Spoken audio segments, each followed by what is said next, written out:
Hello, hello. Welcome, welcome. I think we're live.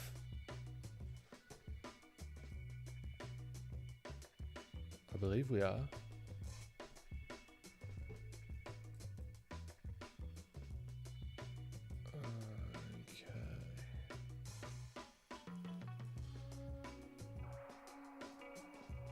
How are you all doing? Very welcome. Astro Panda, good to see you. Alfaro, welcome. Seneca, good to have you here. Kai, great to have you. Now, just like every other stream, I've got no bloody clue what's gonna be what's gonna come of it. Joe, welcome. So we're just gonna have a play. I'm just gonna have a play. I feel like opening Blender again, personally, at some stage, because this was a lot of fun to play with. Chicken Soup, welcome, welcome, welcome. So yeah, I think the first port of call should be warm-ups, as it says up here or up there, whatever way that I'm pointing, to get some reference. Get some quick little warm-ups going. I like this. We could play with this for sure. Where am I going to keep this reference? Let's have these both on the same screen.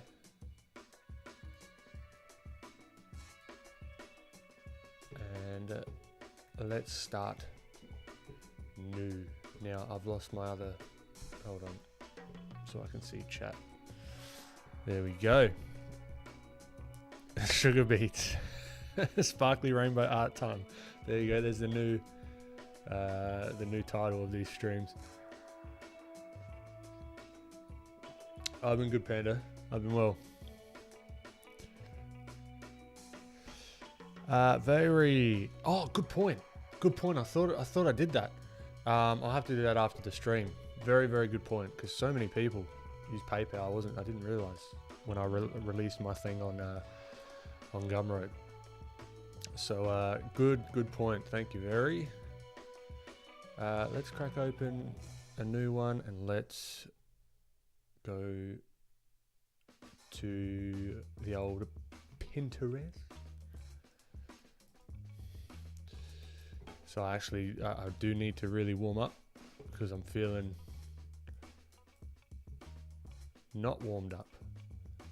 Oh, that's cool. That's something different. So I'm just So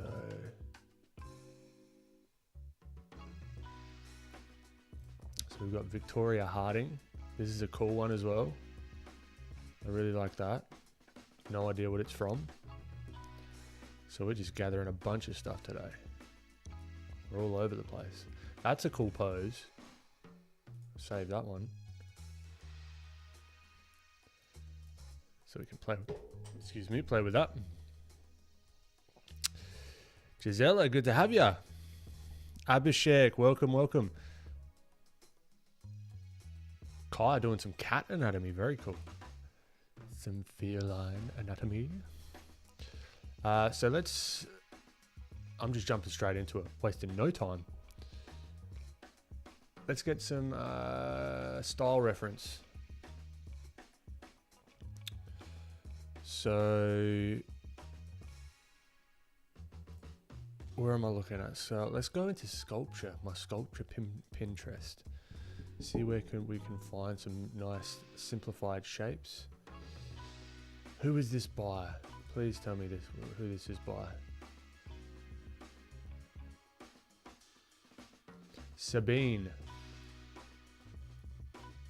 Very cool. Thank you, Sabine.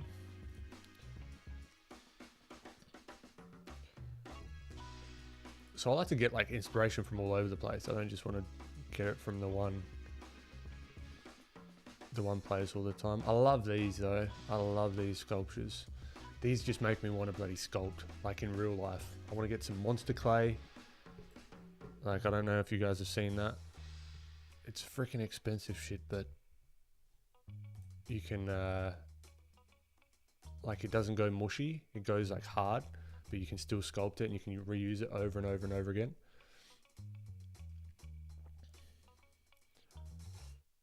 Let's see what's inspiring me today. This is sometimes what it's like for me as well.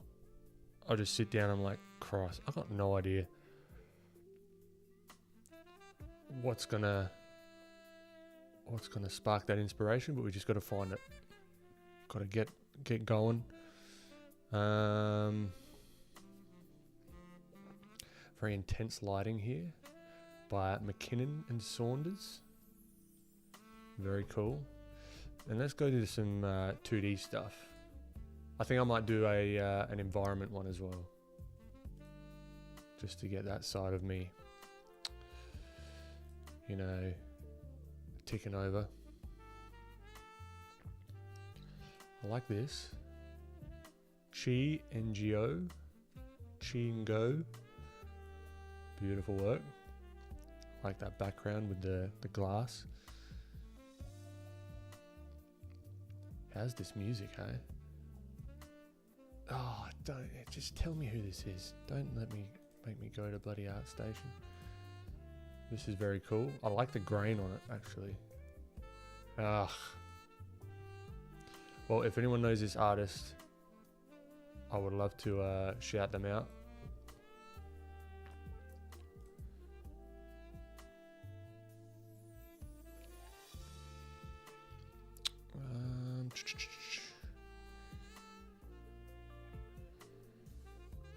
Joe Mora, yeah, that's it. Anna, welcome.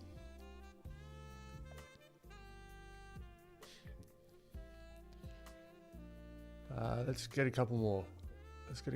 And let's get cracking with it. And then I might get a what you call it? Woon. I love Woon's work.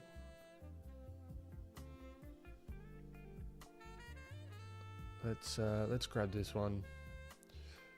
Joy Zoo as well. That's kind of cool.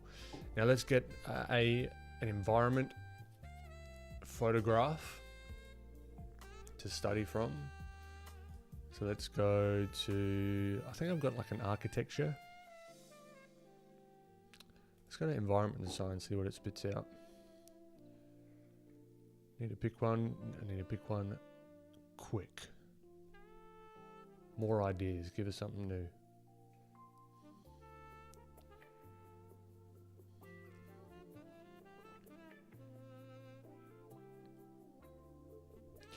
This is kind of cool. Diffuse lighting. I mean, it's not cool that it's like an abandoned home from Philadelphia, but you know what I'm saying.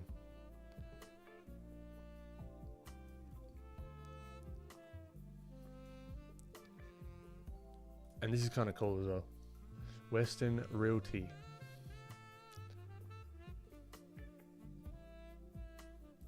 Cool. All right. See if we can make these somewhat bright and vibrant as well. So I'm just going to go for it. Let's get a bit of view for everyone instead of my bloody face. All right. Warm up. Let's do it. Welcome everyone to the stream. We need some upbeat music though. This is more like middle of the stream kind of stuff.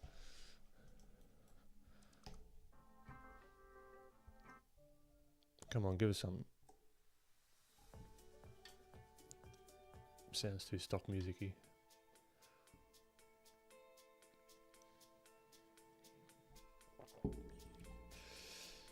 Okie dokie. So we're going to crack open the old Filthy plugin, particularly for these kind of studies.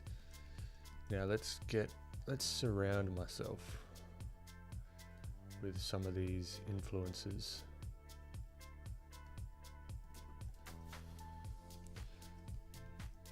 Let's blow them up a little bit as well.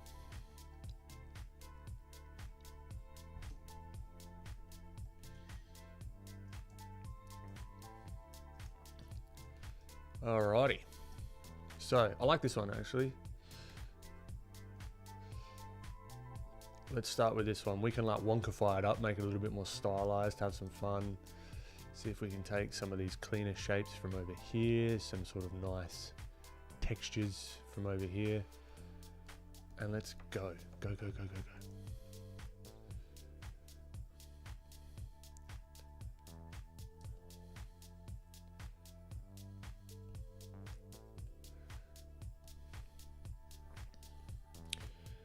All right. Whoop. So what am I looking at? Background to foreground first. Let's lighten this up.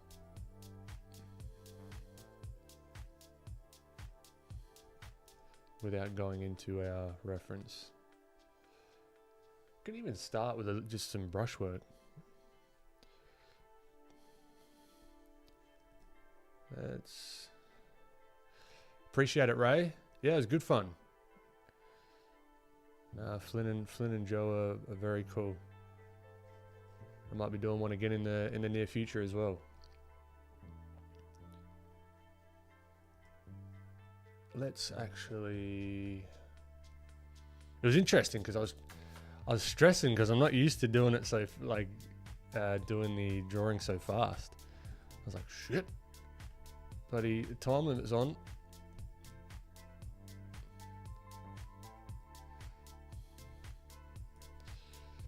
But no, it was good. It was good fun. I've got a bunch of sketches that I need to take further as well. That's one thing that I've been meaning to do. Because I've been sketching a lot. Oh, what have I done? That was and yeah, so I've got a bunch of sketches that I need to take further. Well, I don't need to, but I would like to take further, you know. And but it's time. Been knocking out the YouTube video though, which is good. Duncan, welcome. Oh, Joe's in chat. Dark Hours Co. She's helping us with the stream, the Adobe stream.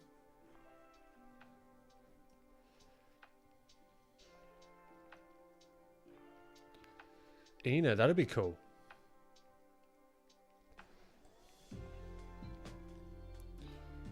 All right, let's start layering on this background.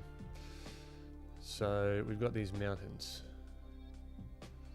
How can we stylize these up, you know? So we go starting from back to front. Don't want to spend a month of Sundays on this, but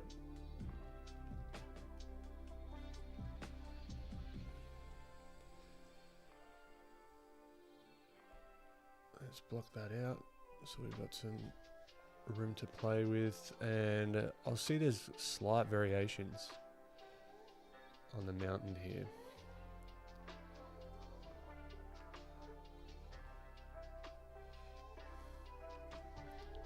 So we can sort of put a few of those in, super subtle.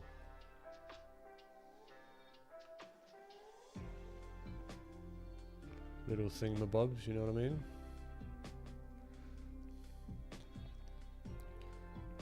Give it a bit of texture.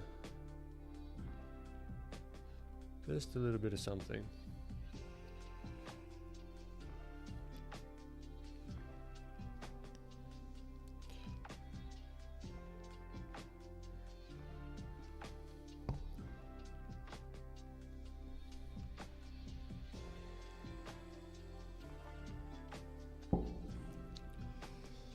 All right, so then there's another little foreground.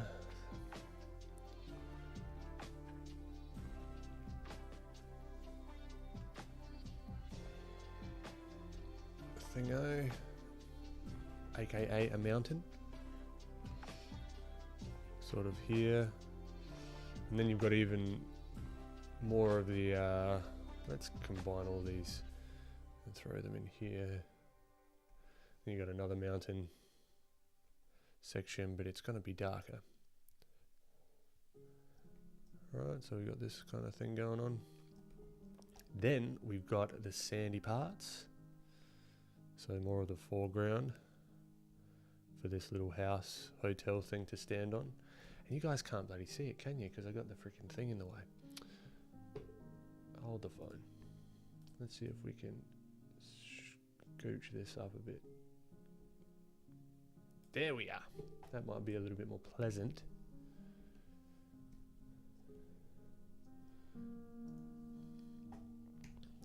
Alright, and there's an interesting sort of thing going on here. We got the foreground of like the road, which is a little bit darker, which is cool. And then we got that lighter part of the sand.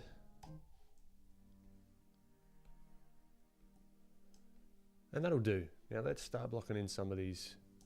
Maybe let's do a sketch actually. I've liked to do this in combination with the sort of blocky colors, is just give myself something to work off of.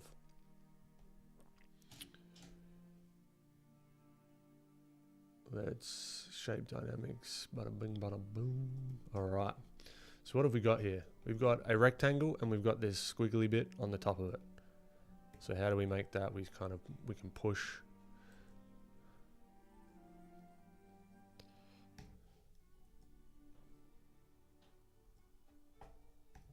Music's too intense.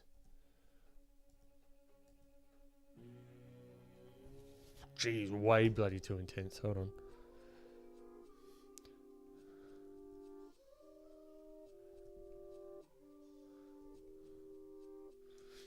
There we are, something like that. Get these windows.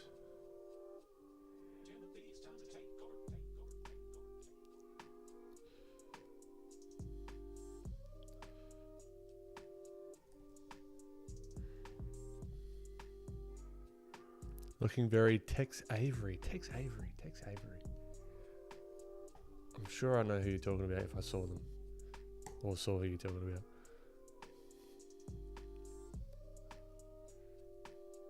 So trying to just keep it small as well. That's something I've got to get more into a habit of. Keeping things small.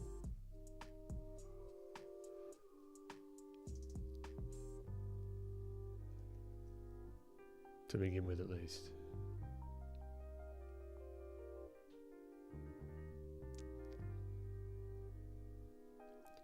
Yeah, look, that'll do. Then we got some like little shrubbery bits there. Then we got some of this, whatever this is, scaffolding of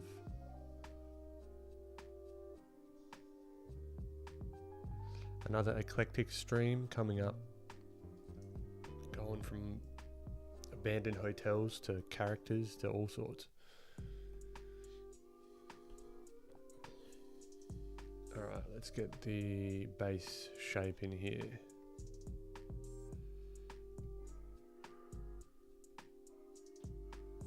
Just bam, bam. Bam doesn't have to be the right color or anything.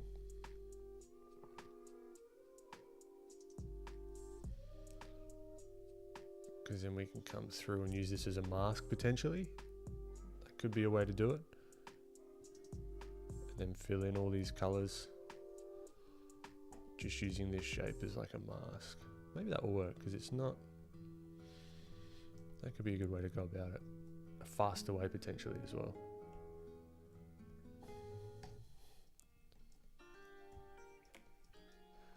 Alright, so let's grab this sort of brick color.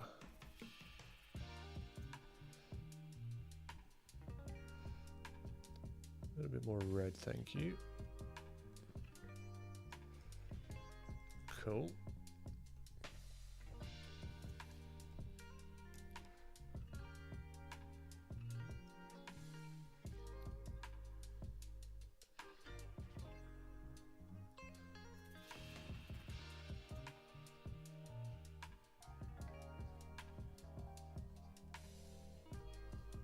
Let's add some of these hue shifts in here. So we got the tarp here, which is there. We got some of the darkness here of where the bloody building's falling apart. Knock in some of these darker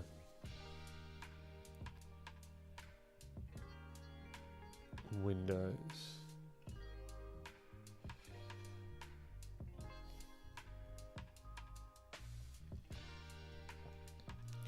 This can even be a little bit more desaturated because it's like in direct sunlight. So we could even just come in here and sort of patchwork it. Doesn't have to be anything super special. Now, cool thing here, you can recognize these as windows, right? Of course, duh, yeah. But what they're doing is they're actually picking up the reflection of the sky. And we can take that into account when we're adding these windows as well. So they're going to be a little bit on the bluer side. That's what I'm just seeing in this reference here.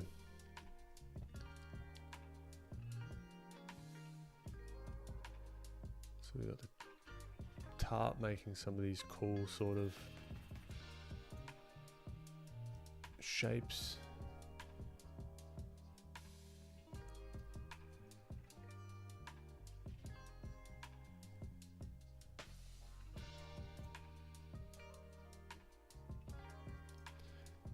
I can almost imagine like a character walking past here.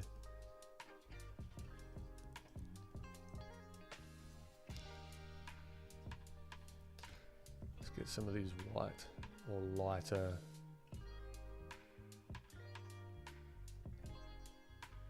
or whatever these are.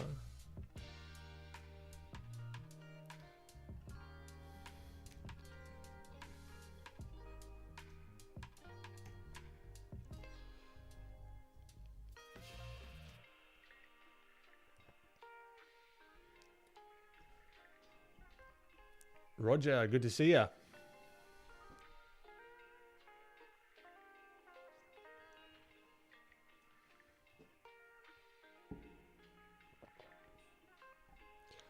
Kai, gonna be do a drawing of a cat. I need some moral wisdom. I'm not sure how to give that. Some moral wisdom. Yeah, right. I wonder. Keep going. You've got this.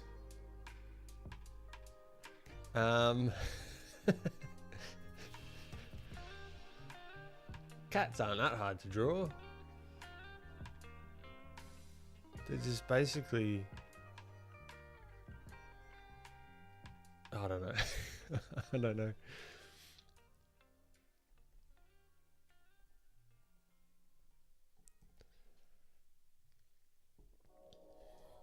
Alright, let's add, so it looks like here, if we look at this reference, we've got an overhang. Alright, so this thing here is overhanging, which is going to be casting this shadow. So we can add that in here, which is going to be more on the blue side of things.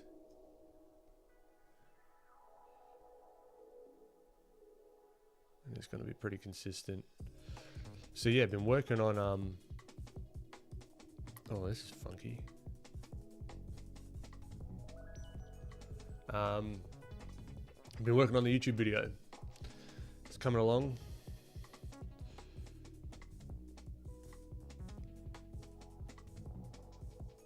I don't know if it's a good or bad thing, but I'm very like analytical with it. I will gladly spend hours and hours and hours on one part, and if it's not working, I'll just get rid of it and reshoot it. Which is good and bad, because good, it's like, all right, I know that's not working. That section's not working, that part's not working, whatever. No thank you to this music. But it also extends the time that it takes to do the bloody thing. But I'm trying to find the balance. It's bloody my second one, so I'm not too familiar with my workflow yet.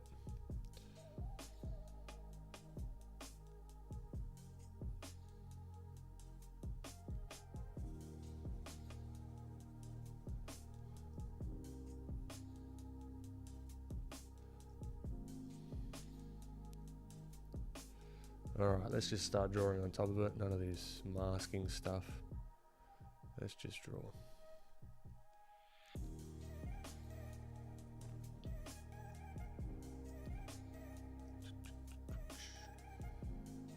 This is where we can start to break the silhouette a little bit. Even use the old line tool. Love this line tool. Path. No, not path. I want pixels. Thank you. Thank you very much.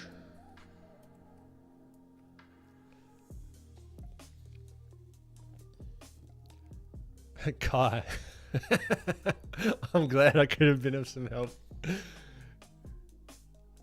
You keep going. You can do it. We all can do it. Whatever you're doing, as long as it's good. As long as it's within the law, you can do it.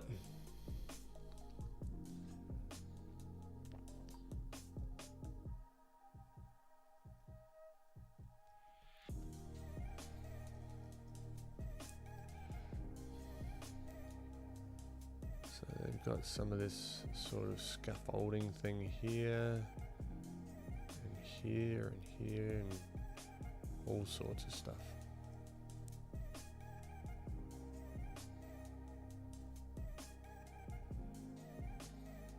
I was also trying to think of different ideas for YouTube as well, because I don't just want to keep it to like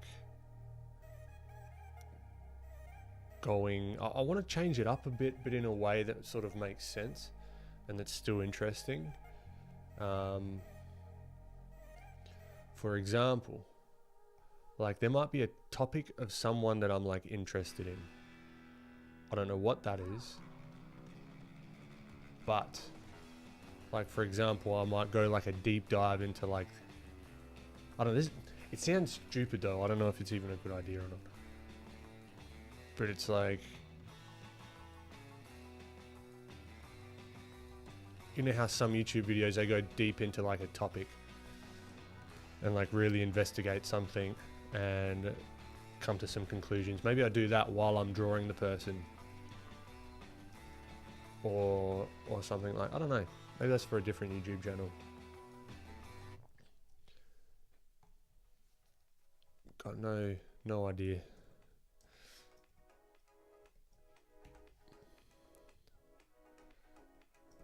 Yeah, I don't like this thing here, so I think I'll just delete it. Let's just get rid of it.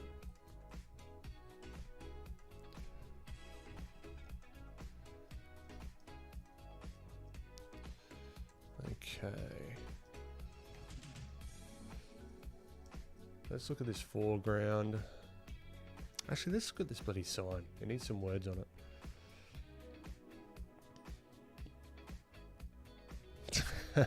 Thanks, Dad. Dad's in chat. John, everyone.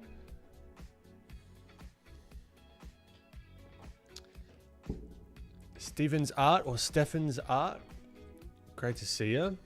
Great to have you in here. Adam. Good morning. Good to have you. And welcome.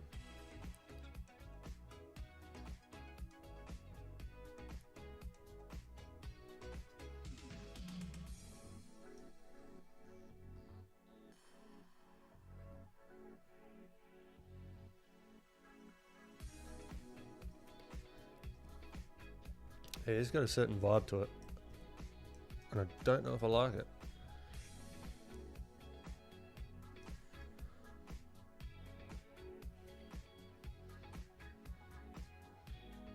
Wonder if I can make this look more tarpy.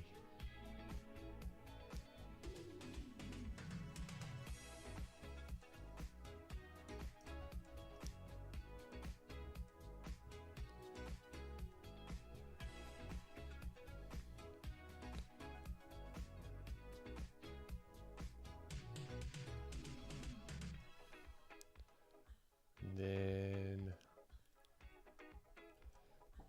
let's merge all this down. Let's start cutting in.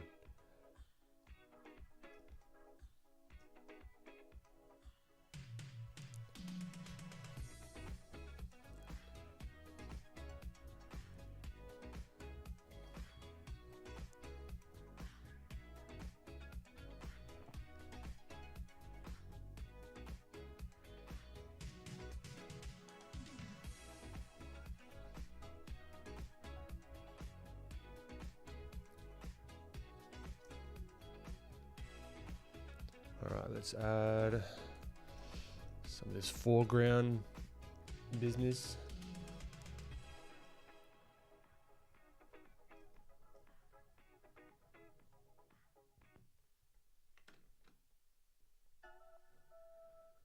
Just gives it a little something. I don't hate that. Oh, you can't even see it. I'm sorry. I've been just drawing underneath the bloody... Hold on. Let me move this here. That might be better. Yeah, that seems better.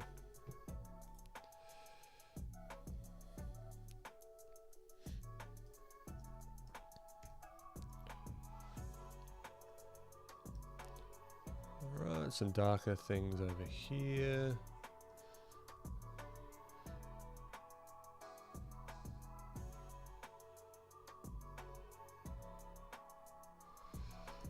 What other? So we actually need to do, just add in this line right here. Whoop, wrong color.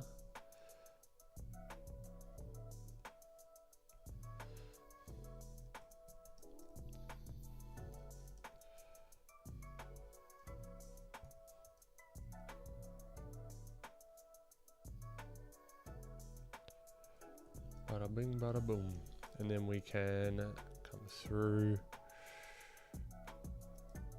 El Rancho Hotel.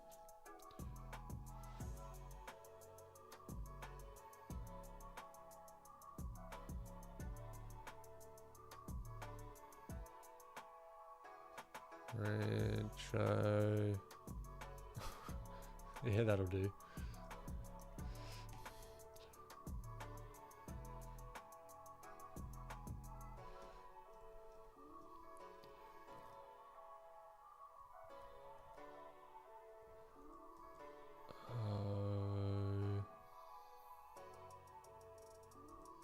Do I do it more like this?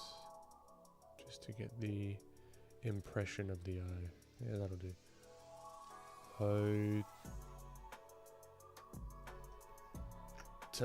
No. This one seems like a fail to me, and that's fine.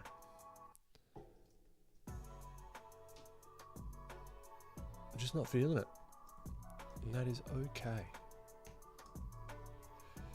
So what we can do is we can just wrap it up shortly, and then we get into some character stuff. But the win is that I pushed through it anyway. I did the thing. I didn't just quit and say, oh, it's not working.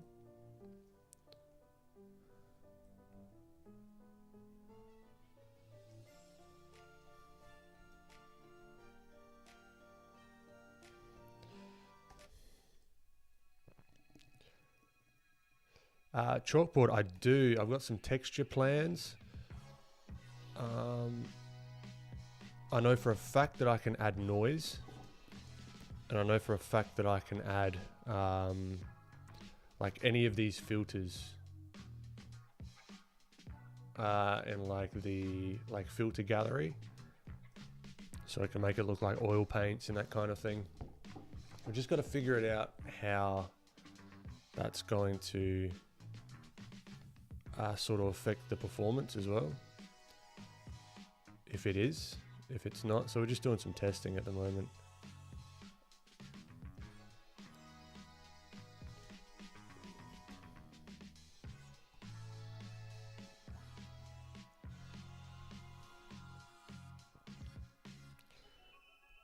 But no, I got some good feedback with it. I would really love to figure out key bindings, like shortcuts. But unfortunately with plugins, at least from what we've seen, that's publicly available, we can't mess around with the shortcuts too much. If it was a script, we could, but the downside of a script is we can't have all this stuff. We can't have all the hue shifts and bits and pieces because it's literally just a script that runs. So yeah, I'm trying to get in contact with some developers over at Adobe to see if there's anything we can do, because there is, like, technically there is a way to do it. It's just if they allow us to. That's the issue.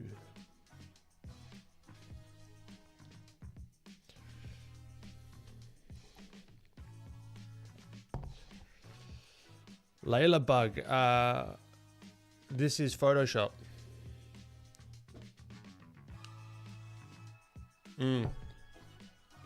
Could be the beige browns. Oh, excuse me. I just hit puberty. Oh. Yeah, it's just some of the values are off. I think it just looks a little bit dull. Not really feel it. It's just like more of a feeling. More so, like here, these need to be a little bit brighter. Like this should be in the sun a little bit more. So to speed that up, I'll just go bam, bam, bam, bam, bam.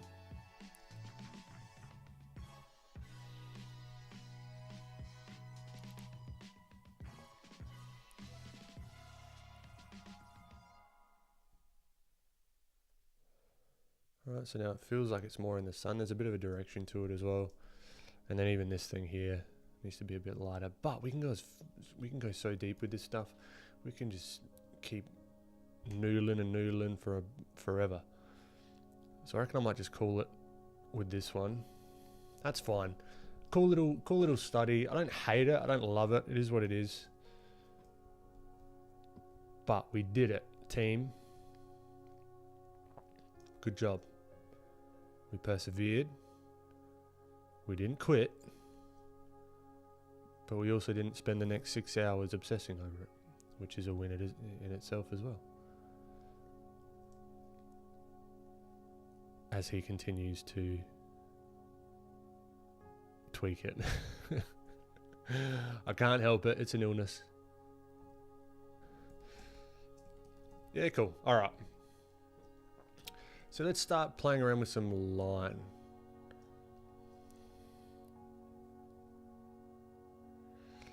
The cutout filter, yeah, that's what I'm hoping for. And what we can do as well, we can like stack filters, so we can do like a noise, oil paint, cutout filter at the same time. But it's just figuring out the UI for it as well, what doesn't clutter this up. Because what I like about it at the moment is it's very simple. We could easily just start to get really, really cluttery with this thing.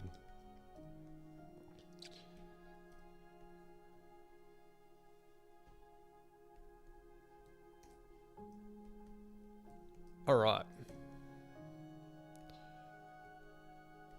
Where's my... I kind of want to do something with old mate here. This is like a fun pose. Maybe we do like a pose warm up as well. This guy's cool. I might play around with this guy. Do some like hard surface stuff, like some more mechanical looking things. I want to change it up a little bit, you know?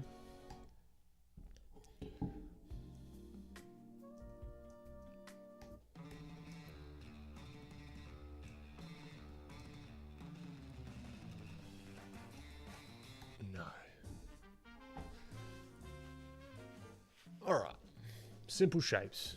Let's see if we can get the head feeling interesting. Maybe we take some cues from this guy. Feels like I'm in a sushi restaurant right now. Can you guys hear the music? I do wonder.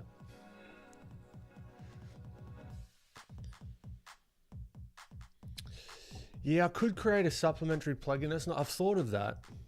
These almost feel like individual plugins themselves as well. Like autofill selections and hue shifts, luminance lock and that kind of stuff.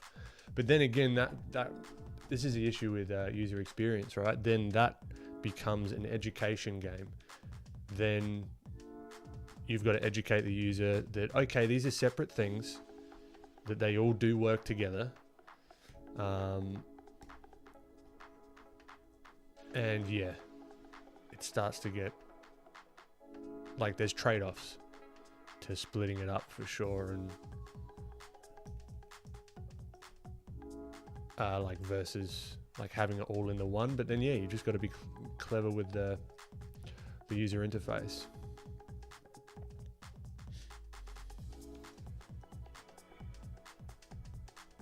Which was my main gig for the last 8 years or something.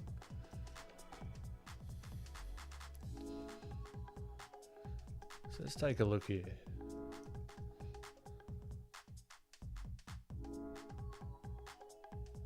Maybe we take his nose and play with that. Then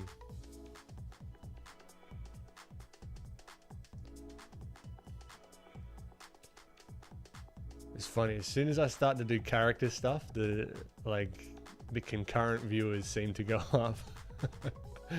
No one gives a frick about the environments, but I do. So what are you gonna do?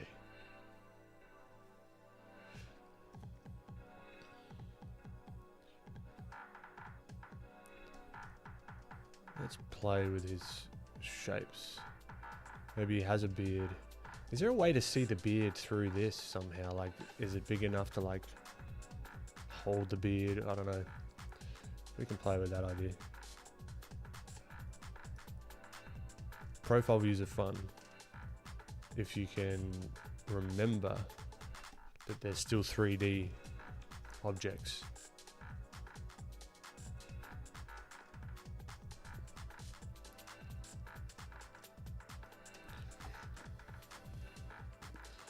Blissful, welcome. Joe. You should check out this year's Eurovision. Yeah, that's not a bad idea, Joe. That's not a bad idea. Or any year's Eurovision, that's for sure.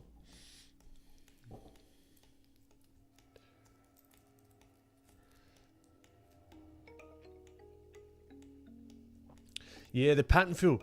What we're even thinking of doing is using math to do our own textures and that kind of thing. So we're not actually hooking in so much, like we will do, but not so much into Photoshop's like pattern thing, because that could slow it down quite a lot. Because what it's got to do, you grab it and then it's got to grab the texture and then it's got to put it in the texture, and it's like a sequence of things. If we can cut that down and sort of, with Francis doing some math wizardry, and me, I want to learn about that as well, so that'll be fun just to play around with, to see if we can actually put some texture and then make our own textures, so they're like proprietary to us. They're like what I would like to see, like maybe it's like a pencil texture or a certain type of oil or a certain pattern, and then maybe you could upload patterns and that kind of thing. I don't know if you can do that. Maybe you can, I don't know. But yeah, it's going to be fun just to explore and keep playing with it.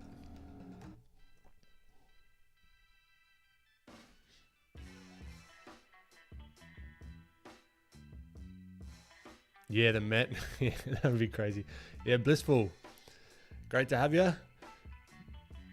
Kai's still here. I hope the cat's doing well. The cat drawing, that is. And the cat, if you have one.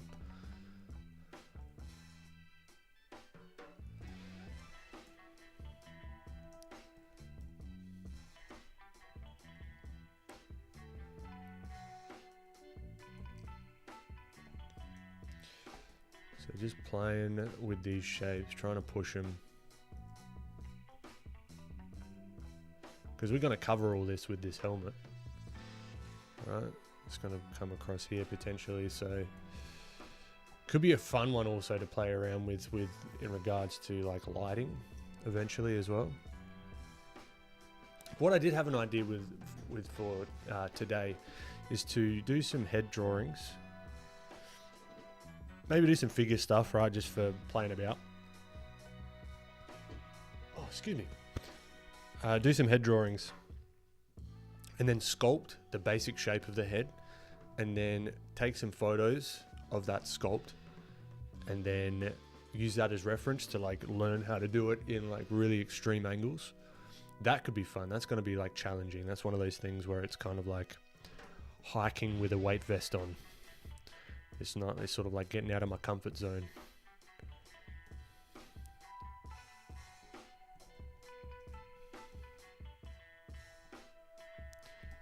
So yeah, that could be fun.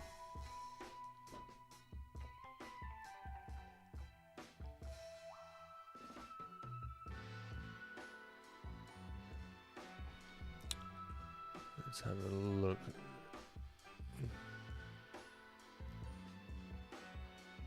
Ah, thanks, Duncan. Yeah, yeah, now I've let it sit for a bit. I don't hate it. It's not bad for a quick little one, just to kick it off. Because I reckon I've got to learn to speed things up a bit, just to get the ideas turning over. Because I'll get really like deep into the details. Joe, the fabric next to the neck could be a matte see-through orange plastic, like this kind of stuff. Ooh, I don't hate that. See, this is the fun of it. It's like, yeah, we can use reference, but it's like, move away, play around, you know? Like, okay, I like the idea of this like pipe in the back here. I'm gonna do some head shapes first. Just do some exploring. Maybe like 2 or 3 head shapes, male, female, whatever, and then see if we can, yeah, just keep playing. That's a really cool idea.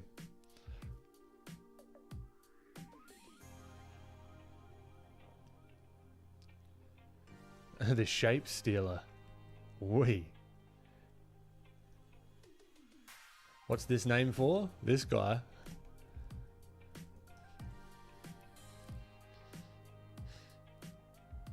The Ben brush.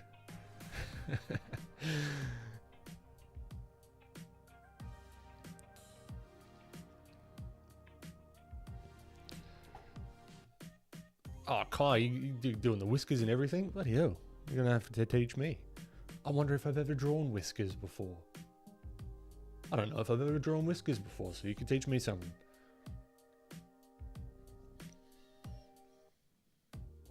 Also, got the green tea going. Still mostly off coffee. I did have a coffee yesterday though. And I felt absolutely bloody nothing. I was so upset.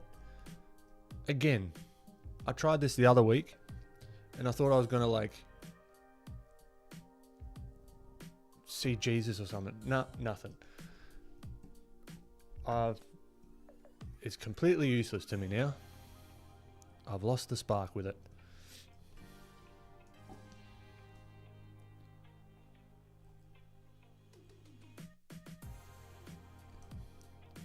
All right, that's a cool head shape.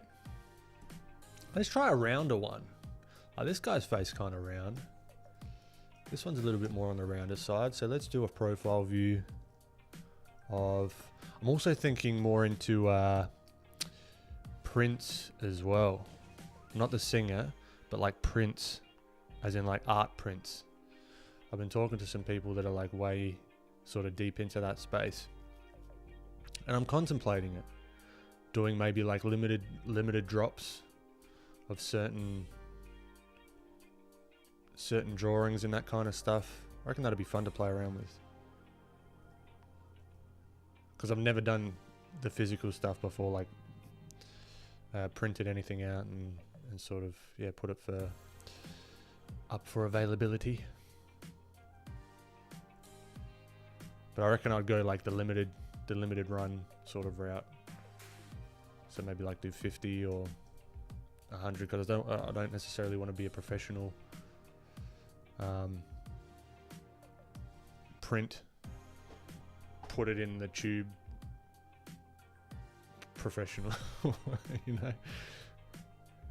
But that's to say, if anyone buys the thing, that's a little bit presumptuous.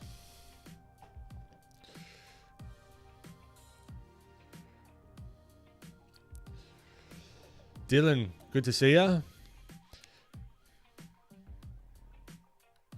Yeah, the prismatic highlight. That's what I'm looking at, Duncan. This sort of thing. This See how it like changes color as well? Oh, yeah, we could have some fun with that. And you know what? One thing I found with posts as well, like like a pattern. If you have multiple materials, like on Instagram posts, the ones with like multiple different materials, like shine on the, like a visor or like something like that, they tend to do better versus having something that looks more like same. I don't know if that's true or not, but it seems to be a pattern.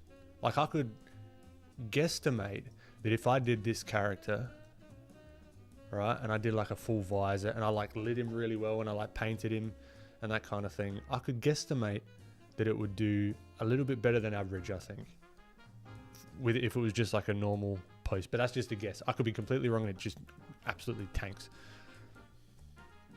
But yeah, it's just like it's interesting. I'm trying to figure this out from like a psychology standpoint as well. Like what's visually interesting? What makes me in particular like stop and be like, oh man, that's wicked. And that's the kind of vibe I want to get from my own work as well.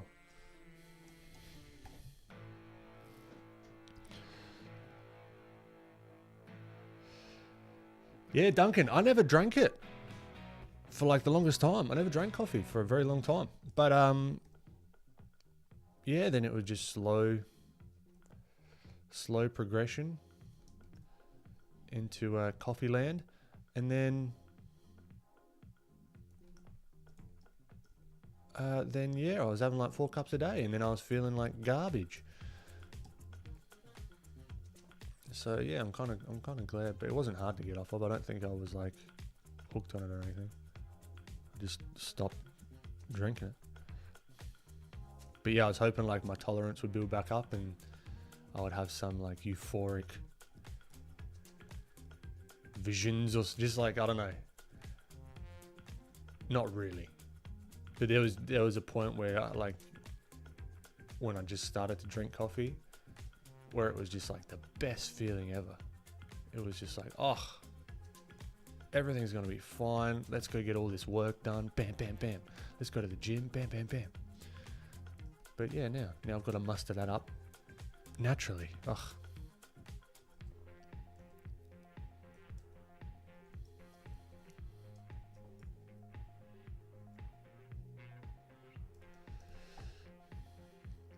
Yeah, I've been looking at 1000 stuff recently as well, like his business model. Although I've heard a lot of people say that merch is a pain in the ass, like because I wouldn't want to do it in one of those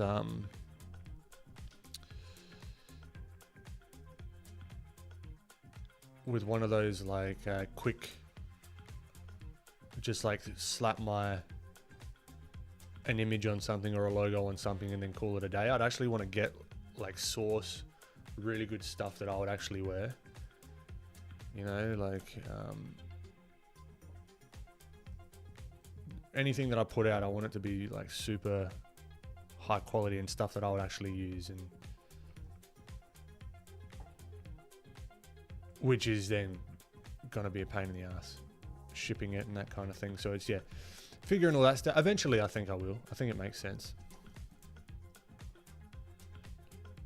But even like before that, I would want to actually sculpt, like sell like models of sculpted things, like 1000 does. Like he's got like his like vinyl characters and that kind of stuff. I reckon I'll get into that game for sure.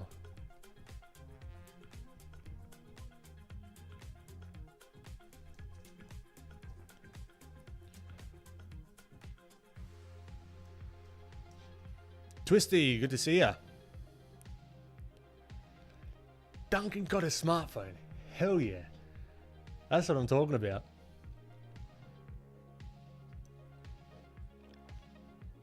Can't wait to see some reels.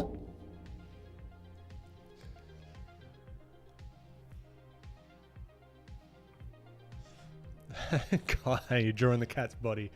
It's not working out. Have you got reference? That's a big question. I hope you've got reference.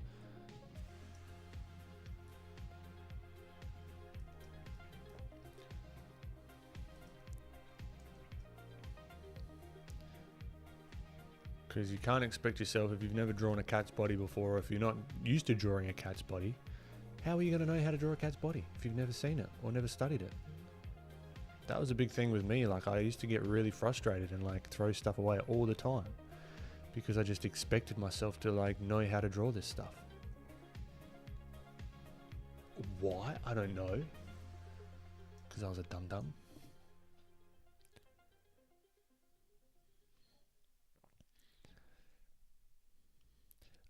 Yeah, print on demand versus local.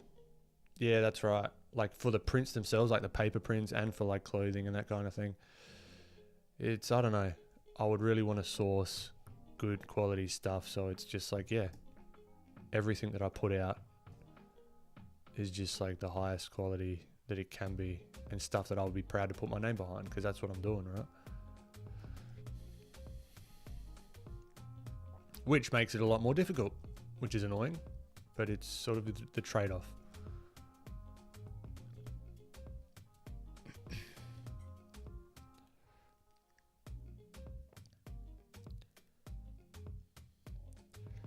It's that synergistic dopamine hit of coffee and drawing. Yep.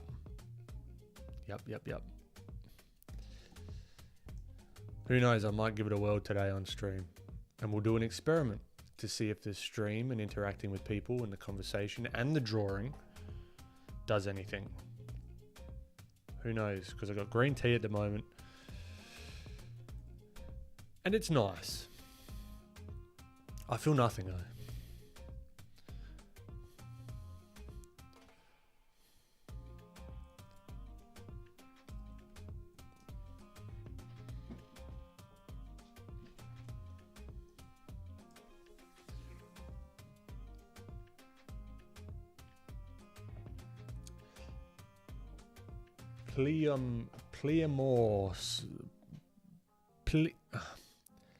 Pleamore something. Great to have you listening.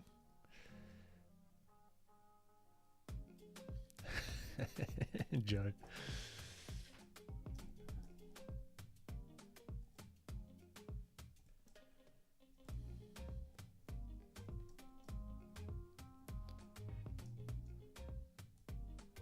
So this is going to be a fun head to sculpt. Like, I want to see if I can get this kind of stylized look.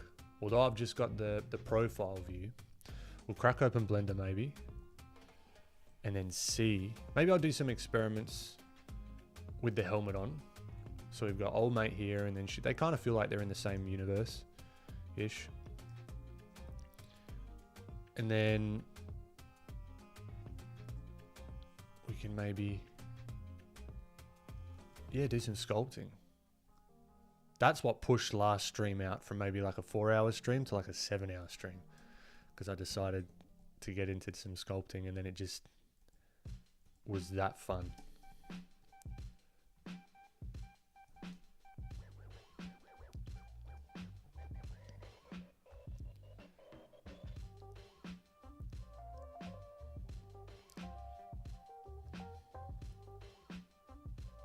Yeah, Duncan, I agree. Have you thought, Duncan, about doing that yourself? Getting up a little store and doing some like canvas stuff? Sugar beets. Yeah, that'd be wicked. One day maybe. Yeah, if I could collab with 1000, that'd be sick. I love his style. Yeah, Duncan. Yeah, it's slowly growing, so it's why I think I'm telling everyone to do this stuff from an artist's perspective. There's so many more ways to make cool stuff and a living and not be reliant on any one particular source of income, you know? And the tools that are out there, I think everyone's got to be their own marketing company. And marketing doesn't have to be bad. It can be a part of the whole process. Like, I get excited just as much to make the post, make the animation, make the reel, the carousel, arrange things in a certain way and see how I can describe what I'm working on just as much as making the thing itself. So the whole thing is just fun. And I think, yeah, changing the marketing yourself from a chore to thinking about how can I make it my own? How could I move myself away from others, like the way that other people were doing stuff and the norm? I think that's where like the real fun comes from.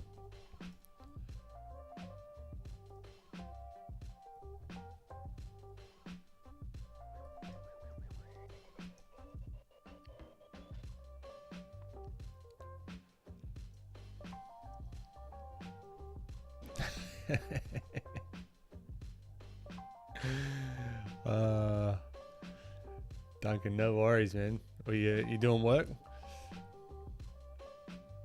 Good to have you, Chris. Mr. Talent. Alfaro. Low gravity shot, hey? I wish I could have two... I wish I didn't have to sleep. That's my superpower. Bugger flying. Or like invisibility. Just never having to sleep would be nice. So then I could go and, yeah, just learn more stuff.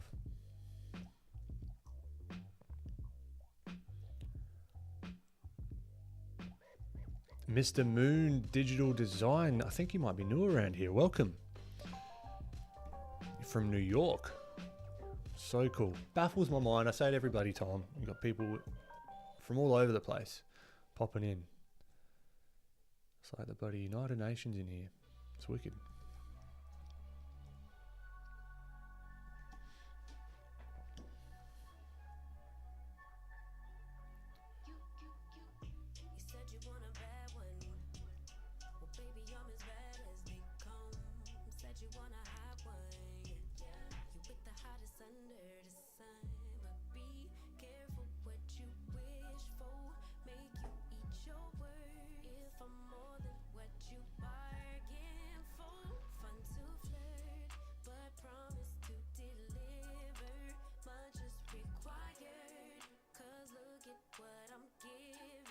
Sugar beets. This sounds like probably one of the few times where I might do some sparkly things on the helmet.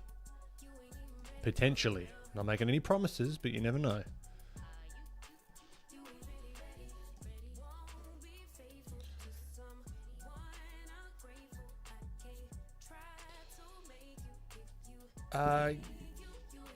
Guinea.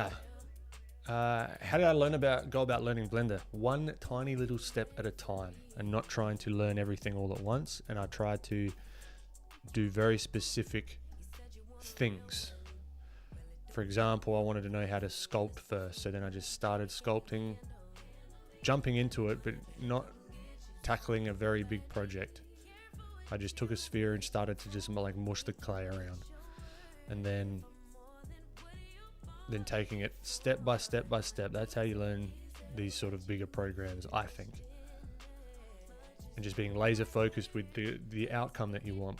Otherwise it gets really overwhelming and you're just like, oh, and then you end up not producing anything. And I haven't quote unquote learnt Blender yet either, because there's so much of it that I don't use yet, or I haven't even tried.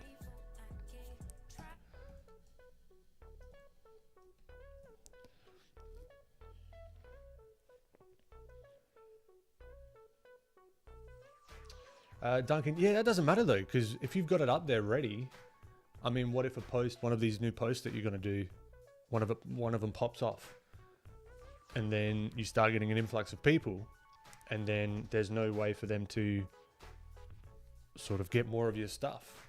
I think that's a backwards way of thinking about it. I think it should be like, cool, let's get ready for people to come on board, you know what I mean? Instead of once you get the people, it's just like, okay, now I can do something. I think that's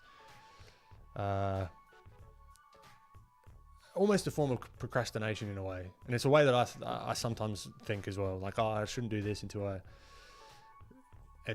this arbitrary number is hit and blah blah blah.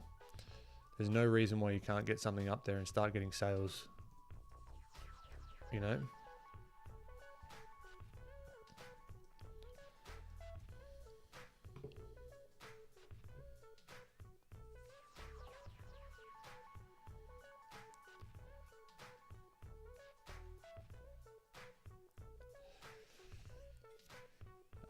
Joe, yeah, look, if I get invited to something like that, that'd be cool. I don't think I'll ever ask to do that kind of thing. It's like asking to go to a party that you weren't invited to, you know? If it comes around, awesome. That'd be sick. If not, that's cool as well, you know?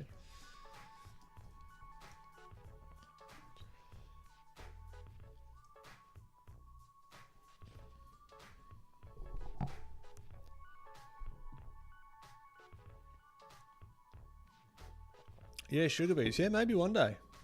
Maybe one day, if it makes sense, if there's something cool that's sort of beneficial for both of us that we can work on. Definitely seems like a cool guy as well.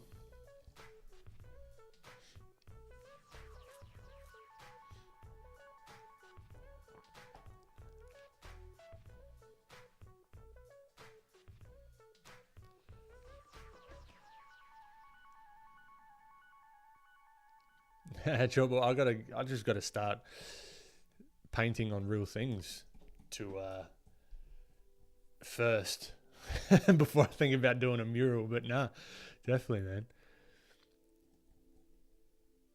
Definitely, just see it's just like another world doing murals, right? I have no idea where to start. I would probably start very small on a tiny little wall. Maybe in this office, who knows?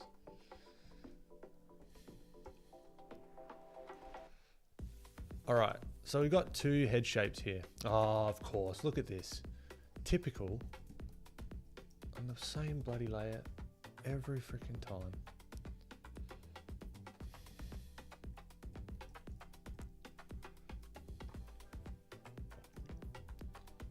Oh, now I've joined those two together. All right, let's join those two together. Fine, but whatever. Join them together, then we cut them apart. Cool. So now I've got two heads. Let's see if we can start playing with some of these shapes of the helmet. So we've even got this crazy helmet over here. Do we have another helmet? Yeah, we got this one.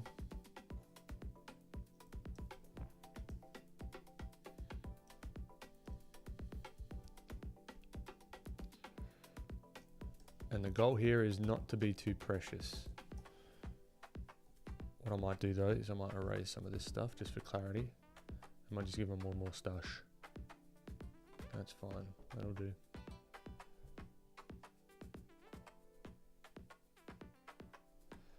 Okay.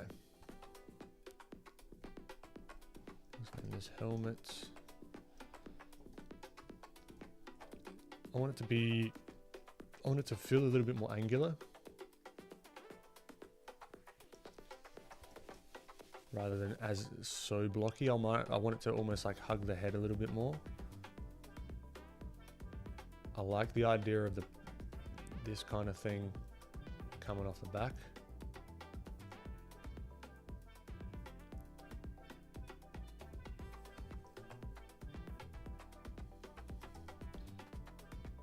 Maybe move him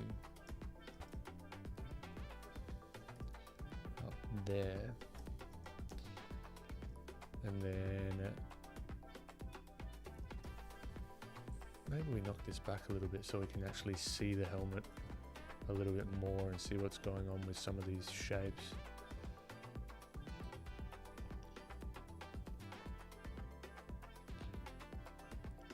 Isabella CG, through getting a bunch of, the way I think about style really is it's all my influences mashed up. Just a big mashup of influences. And I'm still finding it. I've not found it. I will change and experiment and that kind of stuff. I'm not sort of married to one particular style. Although I do lean towards this more stylized, cartoony-ish sort of vibe.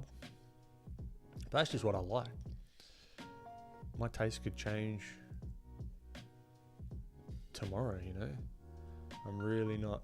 His nose is going to be cutting through the glass there, so we need to maybe push this forward a little bit.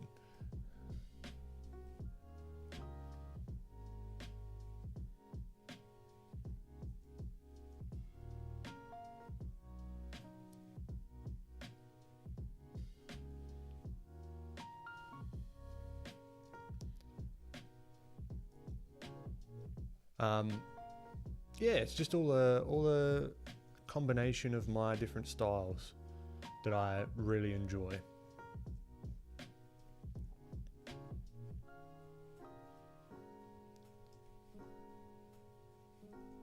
So yeah, the quest is still on to find my style. And I appreciate you all, as always, popping in and keeping us company.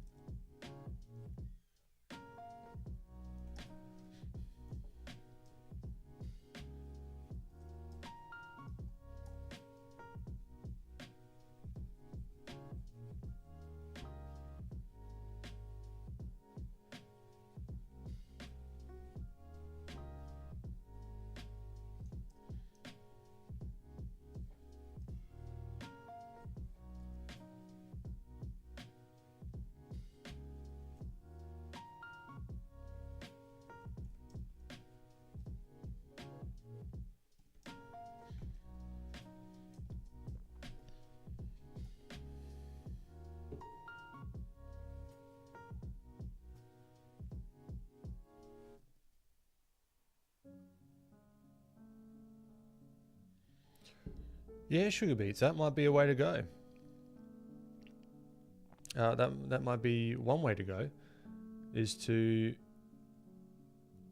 just go into study mode, you know, and just really try and find the people that inspire you and see if you can add bits and pieces of their work into yours.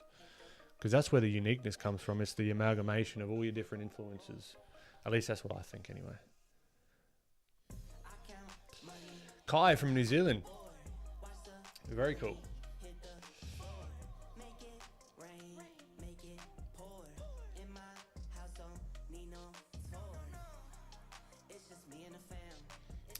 Mitchell. Great to have you. You're curious. Would I argue that as an artist now you have to have social media or die? Jeez. It depends on your goals. I think it's a smart thing to do personally, but this is only my opinion and my experience. It really depends what you want to do.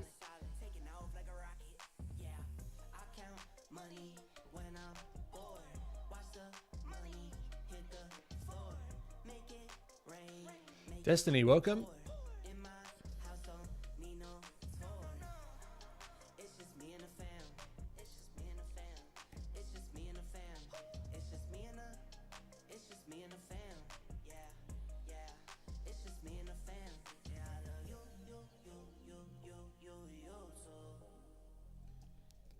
Cool thing about this is this almost is like following the planes of the head. So this is going to be like a plane here. There's going to be a plane here. There's going to be a plane on the head as well. So that can really distinguish and show that, okay, there's like 3 dimensions to this.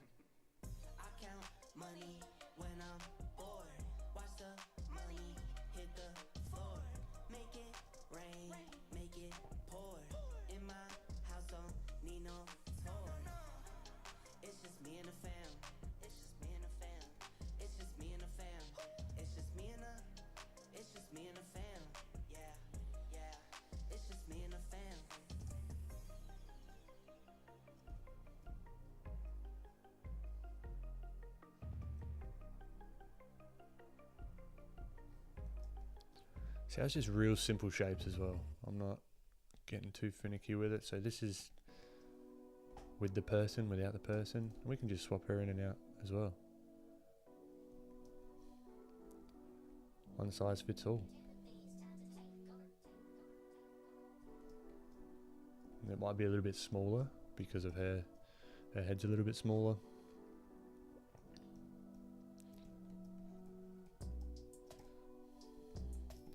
This is cool. I'm digging it. I would almost like to, yeah, I really want to brighten up some of these ones because they've been a little bit on the darker side recently, like the renderings.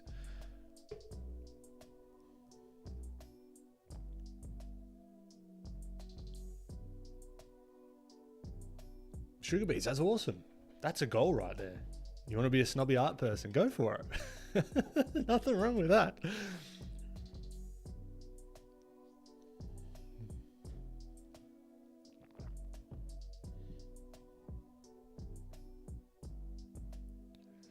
Yeah, 100%. Hold on to that. If that's what gets you going, that's wicked.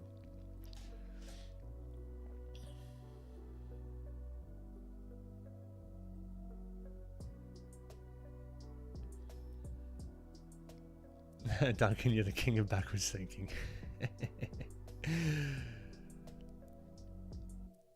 Mr. Moon Digital, in the description, I've got all the details on the stuff that I'm using. I don't have a favorite. It's whatever is working for me. I was working with a like an Intuos, Wacom Intuos for ages, for a very long time. Then I got gifted this one, which is an XP Pen something. I don't even know, like Pro 15 something, that has a screen on it, but I don't use the screen. I'm just sort of drawing on the tablet and looking at my monitor. But again, Wacom, if you're listening, we know you are.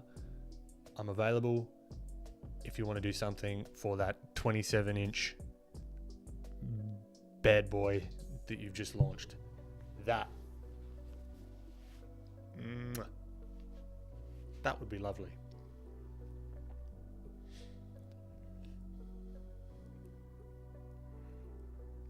Melissa, great to have you. Thank you, Sugar Beats. Catch that at Alfero.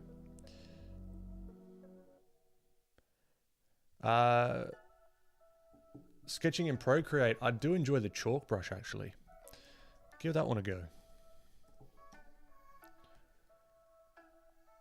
Chalk brush is good fun.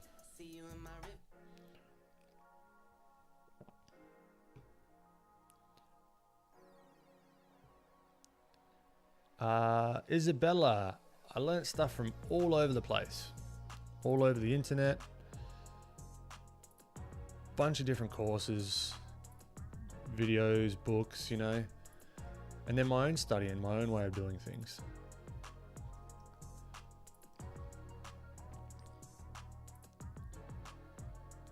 And I continue to do that.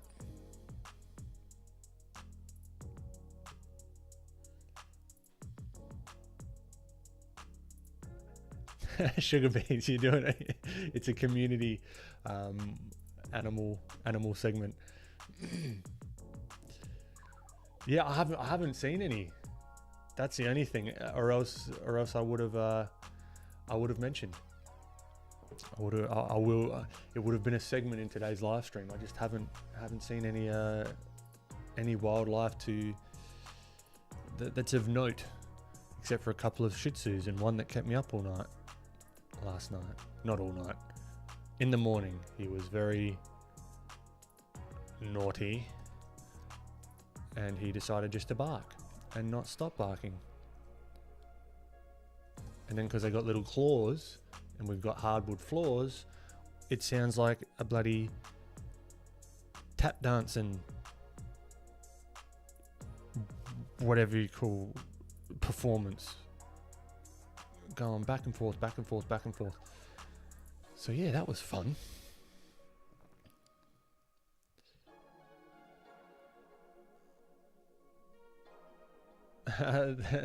You need my wise brain to help you with color. The cat is black. Okay. Without seeing it, the cat is not actually black. It's probably not actual black. It's going to be determined on the light source and what environment the cat is. There is no cat. That's what it sounds like. No, but it's probably not pure black. So not doing it in pure black. If you are trying to paint values and make it look 3D, even if it is like what we would call black, there's going to be lighter parts of the cat, there's going to be darker parts, depending on where the light's hitting it. Again, I'd get some references of some black cats and see how the light sort of falls on them.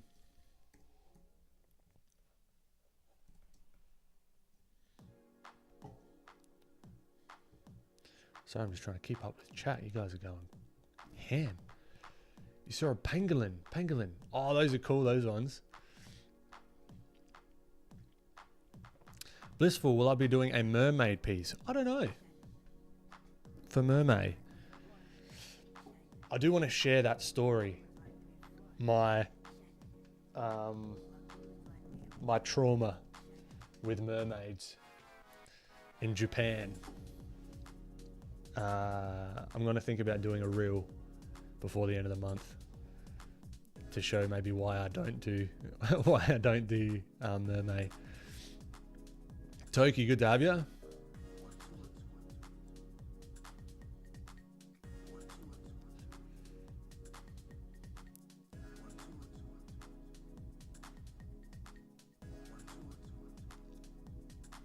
Interesting, Duncan. That's cool. He uses it as sort of information for content and products and that kind of thing. Yeah, that's what I've started to do. Like, this is what I've started to think about with these streams as well. The questions that I'm getting, I'll oftentimes note them down, and then they can be either a full-on video or like just a piece of content of somehow. But yeah, it really does help instead of me just being in my own head for like a long time. That's never good.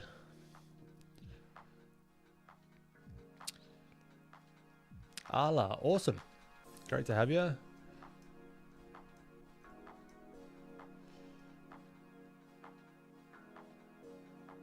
Starkey, do I use the lazy Nezumi Pro tool? I've got no idea what that is. Please elaborate. It sounds useful.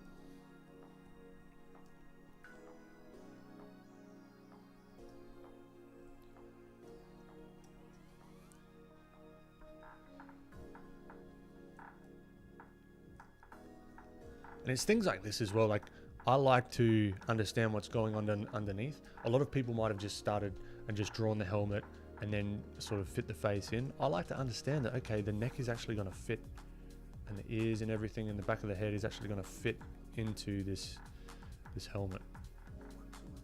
You know, so it's like,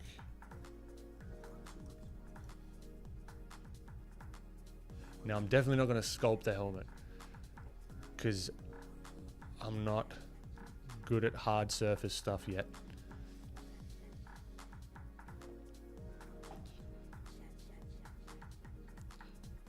All right, I'm just gonna catch up with chat so that I'm not just stopping and starting every 2 seconds. But I appreciate the activity in the chat. It's great to see everyone talking to each other. It's freaking awesome. Isabella, yeah, it's a matter of with style, taking bits and pieces of someone's style and then folding it into your own, not necessarily just like doing copies and copies and copies and copies of someone's work, because then you're just literally just doing copies of their work. See how you can like take an element, like for example here, I might take the way that this artist like really simplifies the shapes and makes it more cell shaded, and I'll just take that part. Or I like how they rendered the car, right, with really simple shapes and some gradients in each of these key shapes as well, and I'll just take that and then see if I can test it out. It's really just like tasting. It's just like flavors. It's like, yeah, I'll tweak and change and do a little bit here and there.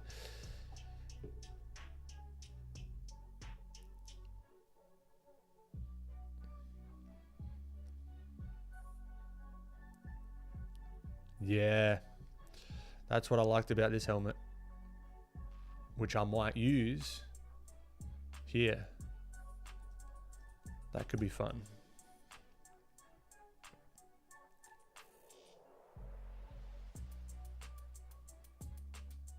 $1,000 undos later, you realize you can shift click point to point a straight line. Yep. Ain't that the truth? Seneca, appreciate you. Chase, it's my plugin, Filthy plugin. It sort of auto-fills selections. It allows you to do hue shifts and all that sort of fun stuff. luminance locking and that kind of thing. So yeah, go check it out if it's something that you would like to play with.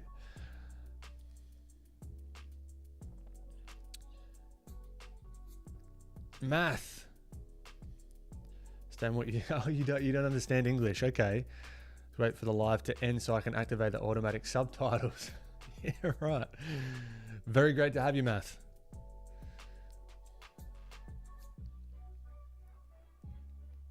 Yeah, I might show one of them this in stream after break. Oh, that means a lot, Math. Thank you so much. Yeah, Duncan, it's something I've been playing around with idea-wise, but I'd almost like it to be like an educational toy line, where it's not just like, it doesn't just look cool, but it's like you can use it for reference. Maybe like an anatomy something or other, but like in a stylized. But that's what I'm thinking about, doing it in my own style. That would be awesome fun. That would be a real good one. Sugar beets, that's the one. That's the trauma. Trauma, not trauma. Just as a young lad, it wasn't very fun. Elena, great to have you.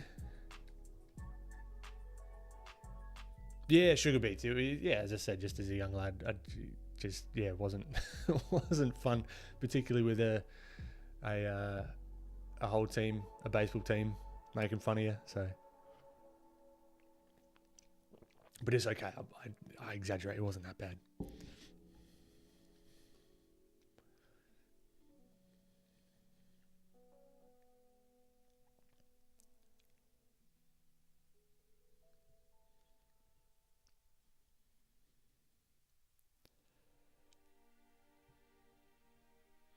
Cool. All right.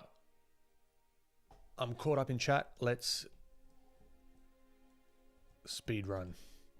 Getting these lines in. Then I'm going to crack open Blender. Then I'm going to take a break. I might get myself a coffee. And then we'll see how that goes.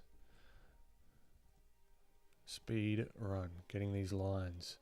We need a mustache here. It's nothing without a mustache. Mustache.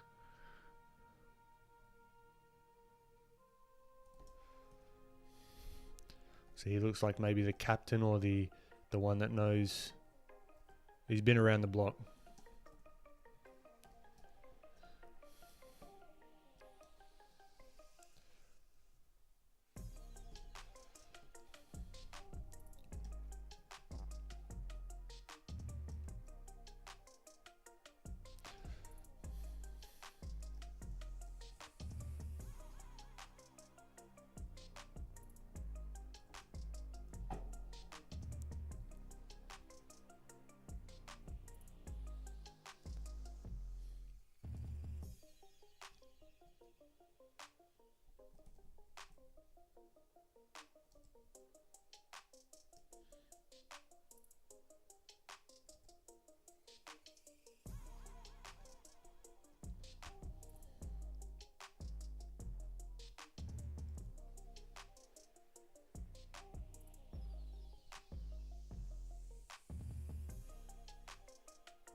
Maybe these are characters in the world where I did that like astronaut guy ages ago.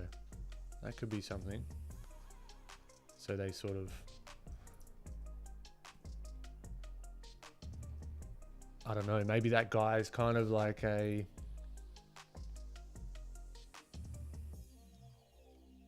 the one that went off the beaten path. Because he's got all stickers and stuff on his helmet. And these guys are like the quote-unquote professionals. And they just think of him as like a joke.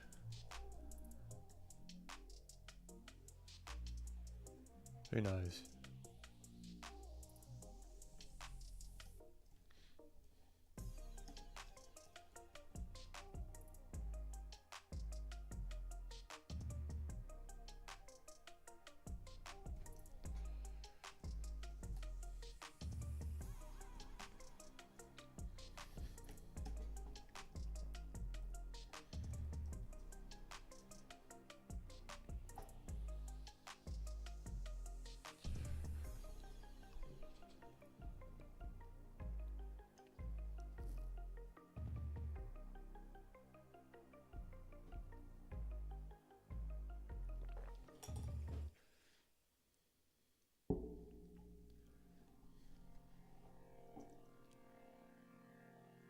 Jojo.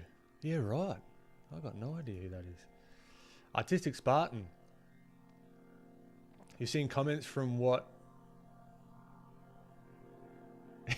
Yeah, right. Oh, how weird. From Photoshop into a basic... Can Blender turn a drawing from Photoshop into a basic 3D model? I don't think so. Not automatically. Duncan, I haven't tried grease pencil. I hear good things though.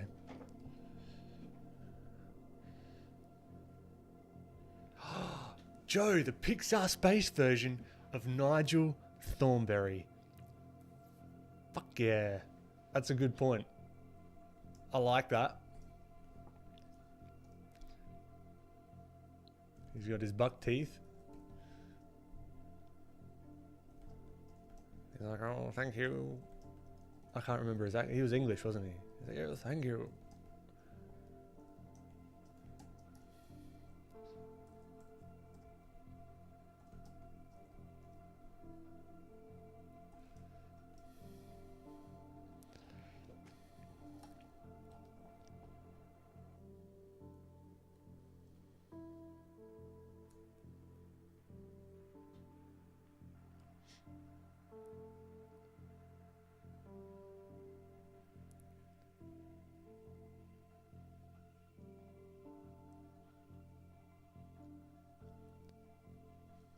Oh, interesting, Chase. There's an add-on for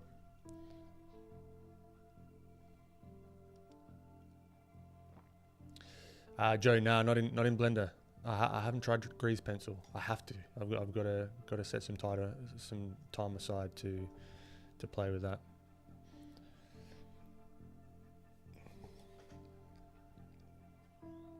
Redacted, welcome. Feeling that is green from the Powerpuff Girls. Right, okay. Okay, that's why I don't know it.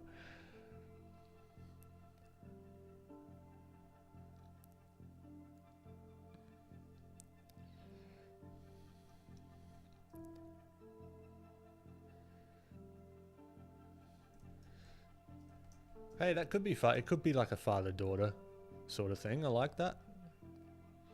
I like your thinking. I like your thinking. All right. My bum is numb, so we might have to do some squats. Keeping healthy. All right, so I'm going to have a break. I'm going to go get a coffee. I'm going to come back. I'm going to do 5 to 10 squats. And I hope you all do the same. And then we're going to open Blender and see if we can have some fun.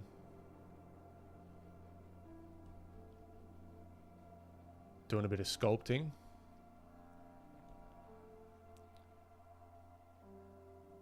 Then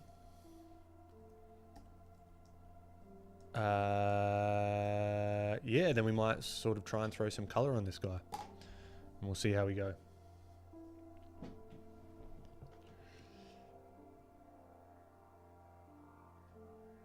Get an art fit. There you go. I like it. I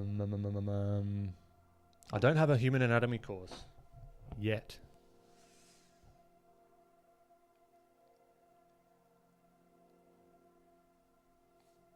Redacted, you're a poet. I love it. All right. I'll see you shortly.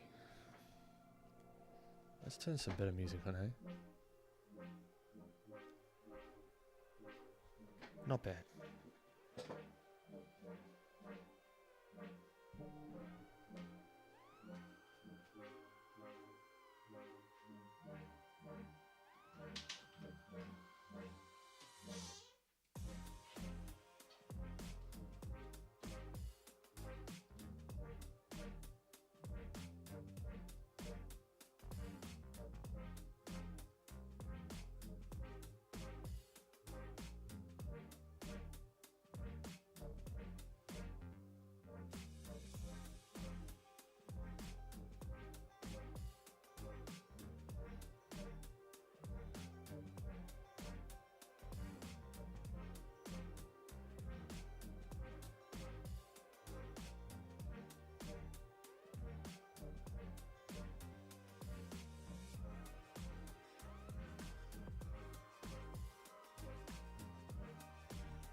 All right, we're back.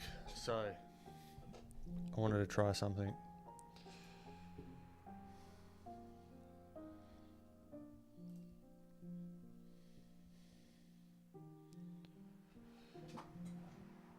Nah, can't be bothered. All right. Got to do these squats, I promised. We need different music than this for squats, though, I'll tell you what.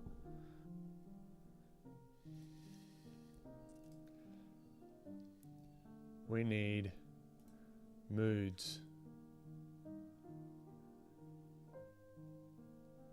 Quirky running. There we go.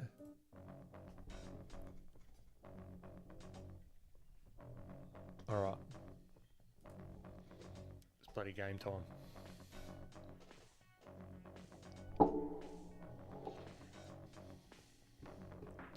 Okay, everyone up.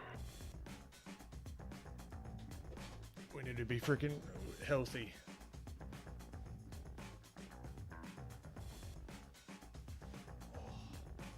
Alright, I've got the plate. New segment. Doing healthy shit while we draw. Okay.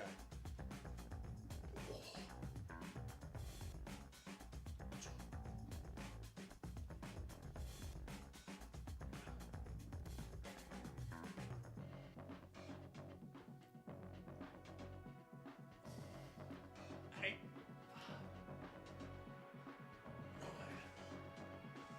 10. All right, that's enough. If we do that like 4 times this stream, that's 40 squats. That's compound interest, baby. No, it's actually not. That's a bad analogy, but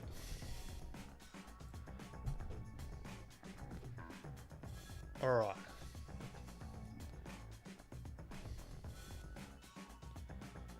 We got the coffee, we got hydration. What we don't have is blender. Do you hear that? I don't know if you heard that. The clickety clack of the dogs.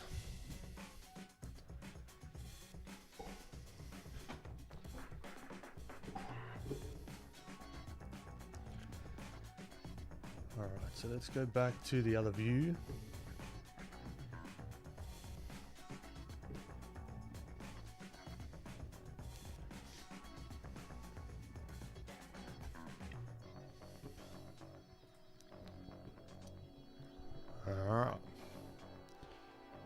Blender, please.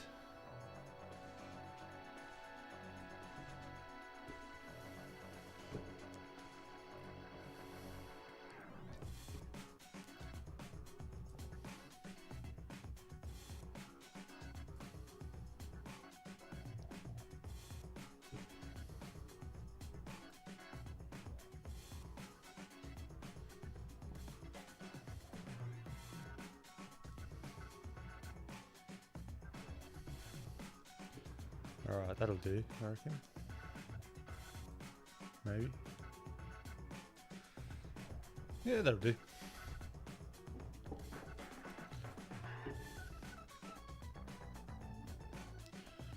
Make sure that you guys can see it. Cool.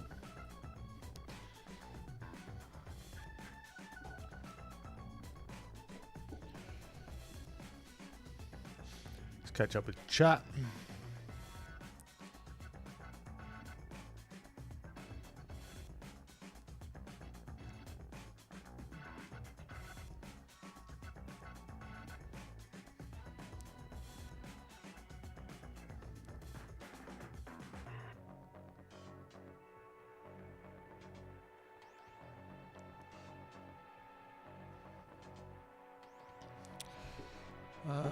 Why does this keep going?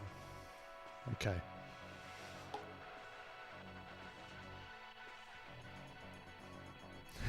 I'm going to produce an army of buff rodents. Is that right?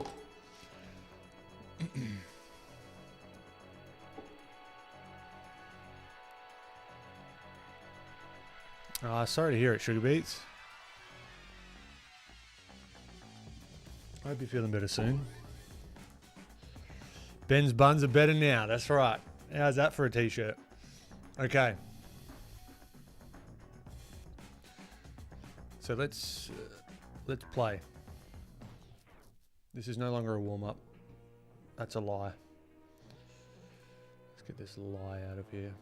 Toodaloo. Okay. The cool thing is, this is how I think about when I draw as well. Well, we're in workout song mode at the moment. Twisty. You know it. Do some hot tub streams. For the views.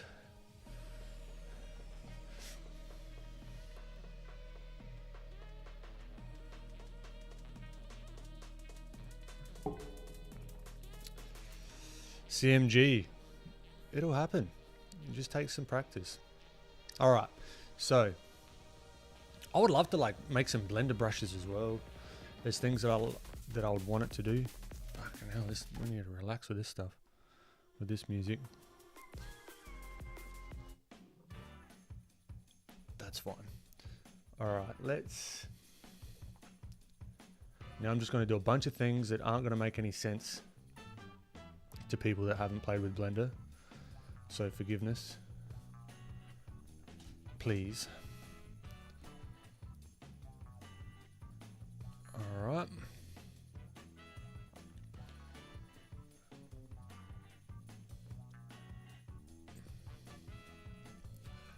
So what I want to start doing, I need this.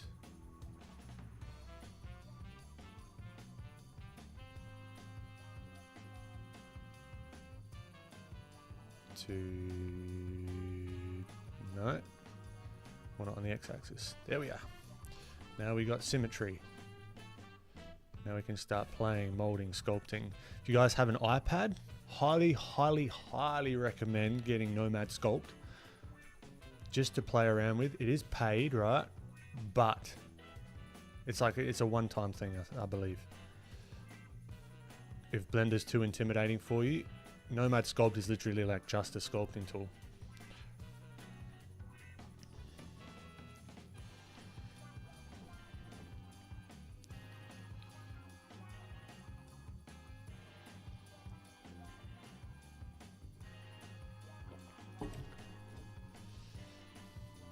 Alright, so what I want to get, so his face is a little on the longer side. So let's get rid of the helmet to begin with.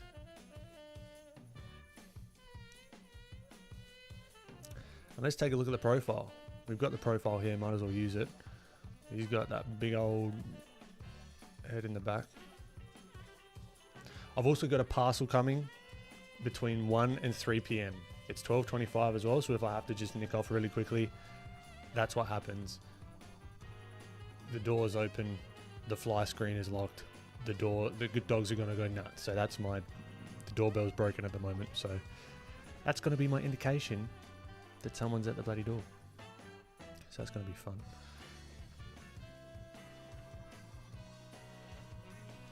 Alright, so I'm just knocking it in. I wanna do this for real though. I wanna, like, as I said, I wanna get that monster clay and like do some of this stuff.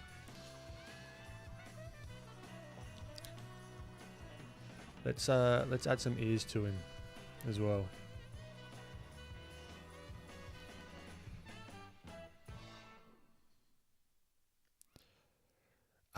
Isabella, I don't prefer either. Like, they're both different. I like painting personally, but it's something that I'm just more comfortable with. So yeah, but I'll use the sculpt that I make as a tool. Scale on the Z-axis.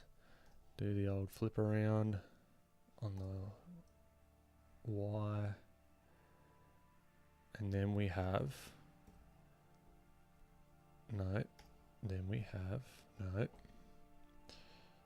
rotate on the Y, then we have an ear that's massive, way too big. So yeah, for anyone that's new, these are very variety streams. We're going to do some sculpting, painting, all sorts. But the principles are all pretty similar, which is fun, which is good. So let's see. So his ear, scale it down, sort of pop it around about there-ish.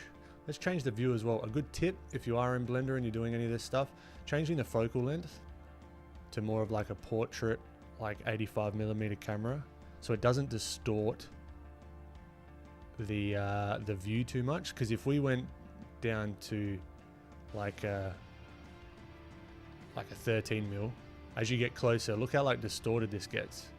You'll be having a hard time trying to sculpt in this kind of view.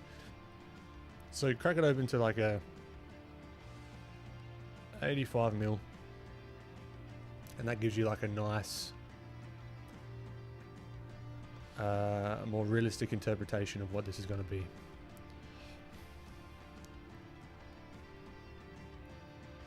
All right, now let's mirror this. So all I'm doing is doing a modifier here on the right hand side. You can't see it, just saving space for the stream. But now we've got two little ears. Let's add a neck as well. That's always a good idea. Cylinder. Even just that stream last week has got me into the way back into Blender, back into thinking about it. It's freaking, gotta love it. Scale up. Rotate on the rotate on the X. And let's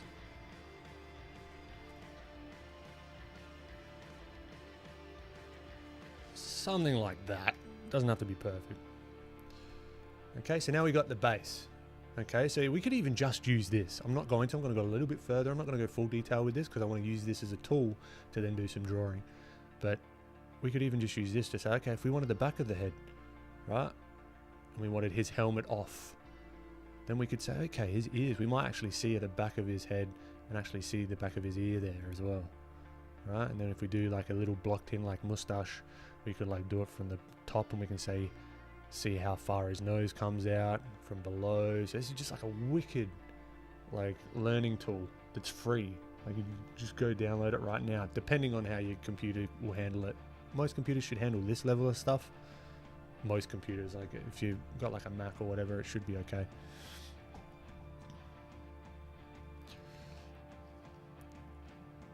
Ben, someone had a good question for you. Artistic Spartan. Oh, did I miss one? Please ask it again if you can. Artistic Spartan. That would be lovely. Kai, to share some wisdom on the color black. Not right now. I will. There might be some black stuff. Maybe these materials are black later on, and we can do some rendering with that.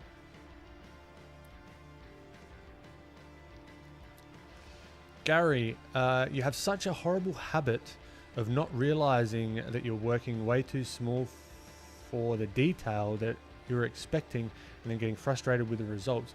Too small, as in the canvas size? Is that what you're talking about?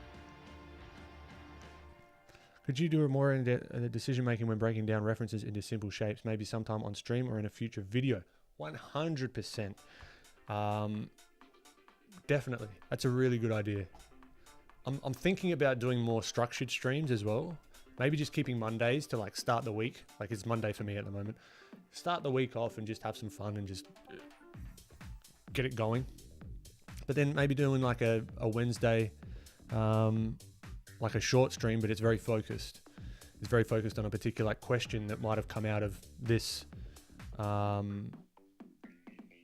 of this stream. Could be a good idea. But no, definitely artistic. Very good idea.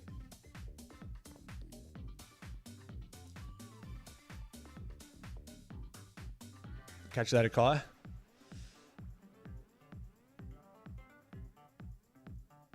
Herbert. No, I'm not familiar with Herbert. Herbert. No, I'm not. There's so many people that I need to discover.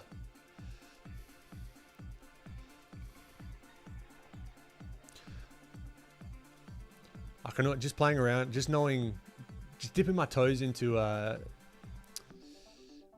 Photoshop plugin development. I can see where I could do some plugin work with Blender as well. Like that should be fun because there's some brushes or just the way that the brush works that I would just like it to move in a certain way that it doesn't. And I'm not sure if I'm doing things wrong, but it's not sort of really apparent to me how I would make certain things happen.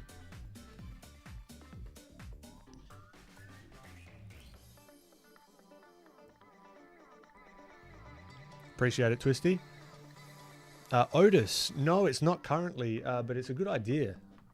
I want to do a Clip Studio plugin, but it's only in the Japanese version that they allow plugins to work, so that's kind of annoying. But Critter, yeah, I'll have to check Critter out.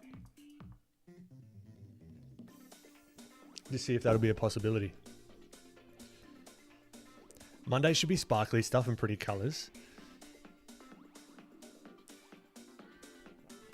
Sugar Beach, yeah, with the draw this in your style. I've got to post some more of what some people have done on the last draw this in your style.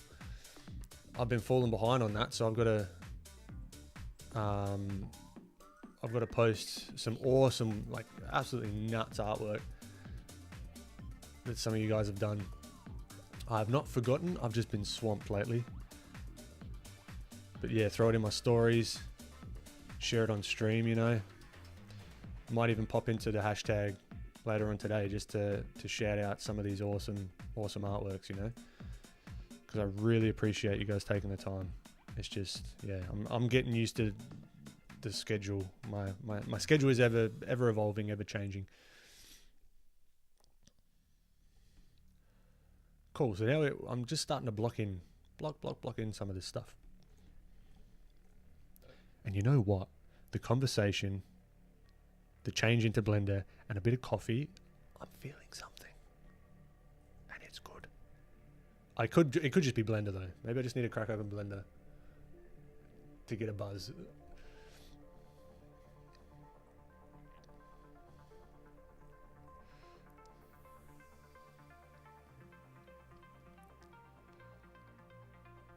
Okay, so let's throw in a nose, because the nose and like that profile is like a big part of his deal, right? He's got more of a pointy jaw as well.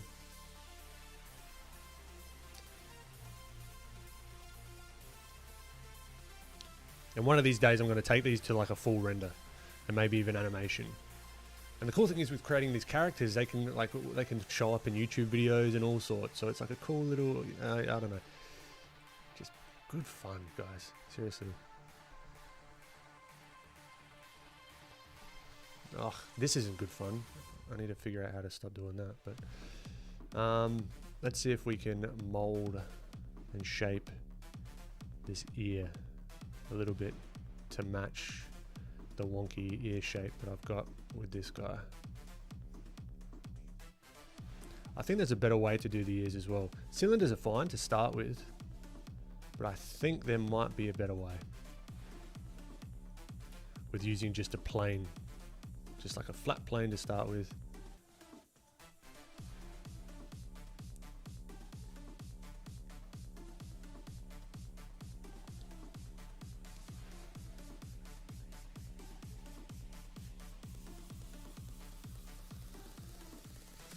Alright, so let's go back and let's add what's going to indicate this nose quickly. I think it's just got to be a cube and we've just got to mess around with it.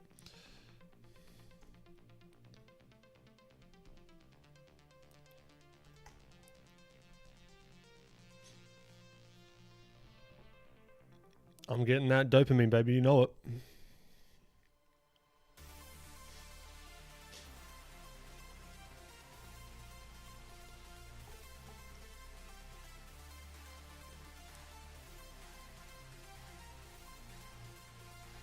That's cool, Joe. That sounds very fun. I might have to tune in.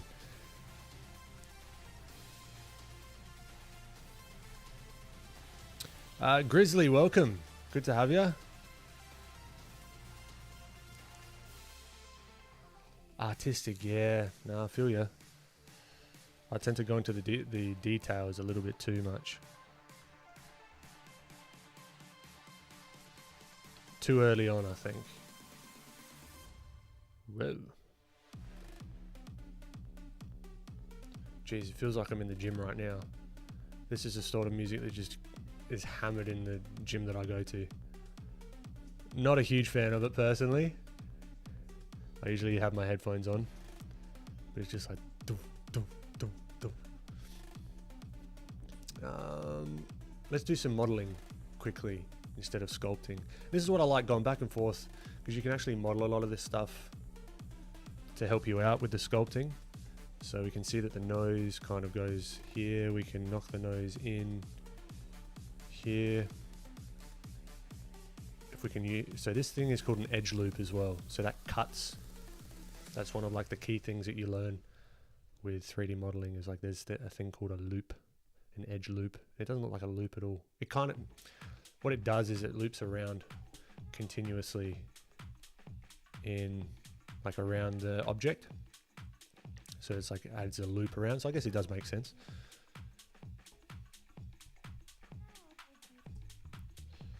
So what I'd like to do as well is mirror this on the x-axis, see if that works.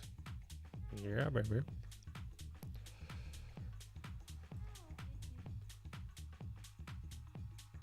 And then rotate. That'll work. And then we can knock these guys up. No, what we want is an edge loop in the middle. So then we can go like that, and then like this. And I do worry that these kind of like, it gets boring with this modeling stuff.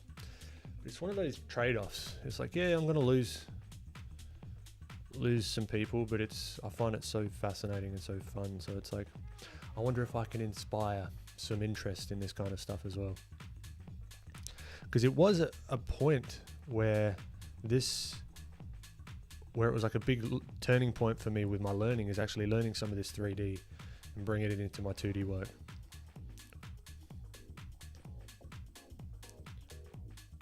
Like it was really, really helpful.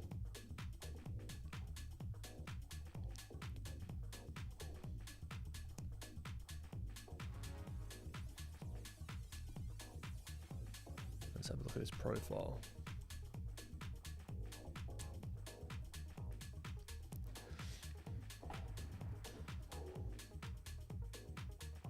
Sugar beets. Now I've been off coffee. I tried it the other day and it didn't do anything, but I thought if maybe it's a social thing. So I'm chatting to you guys, I'm doing art. I tried a little bit of coffee.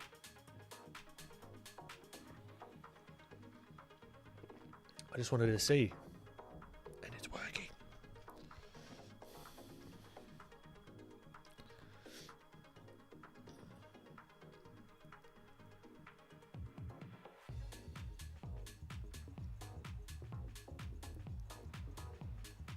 Sugar beets, that's the best kind of working out, I think. Doing the thing that you like, because that's the thing that's going to fit, that's going to stick, right? That's going to stick with you. Because I used to force myself to do more like high intensity interval stuff. I just hate it. I hate the feeling that I'm going to die. It's just not fun. So then I got into like strength training, and it just made things a heck of a lot more fun. And that's sort of what I've stuck to for the last however many years, 5 years plus. It's one of the few things where I like was happy to stick to that.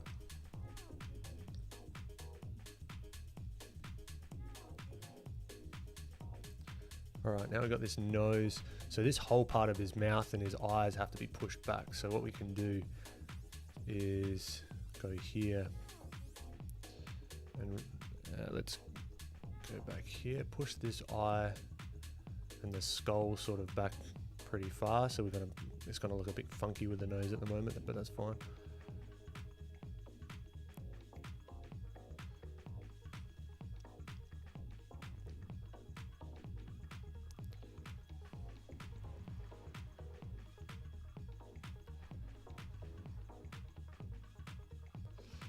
Then maybe we throw in, see this is the thing that annoys me when I go out of this mode, like, what is this, orthographic, going from orthographic mode to not orthographic mode.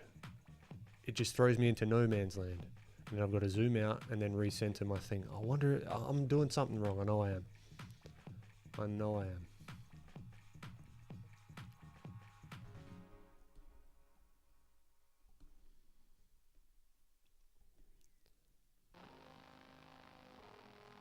Yeah, I hope so, Sugar Beats. I hope we're all just doing art and it's just, yeah, having a chat isn't too boring. And then when you watch the replay, you can just skip past this stuff if you're not interested. So there's that as well.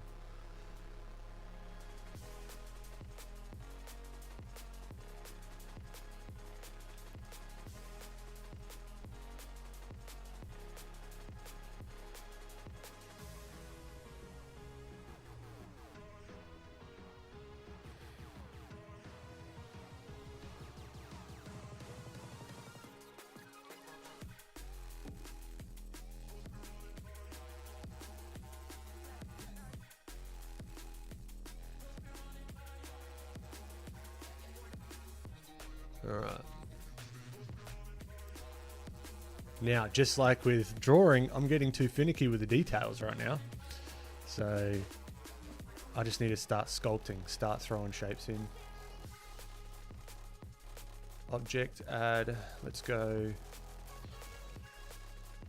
What's going to represent this mustache the best? I think, and this is what I'm thinking about when I'm drawing as well. I'm kind of in my head going through this selection of shapes almost. I'm thinking, okay, what's going to represent this as simply as possible so I can just get going with it. So I'm going to cut this in half, and then I'm going to tap, close that object off, scale it down, and now we have mustache. Whoop, no, not quite yet. Mustache.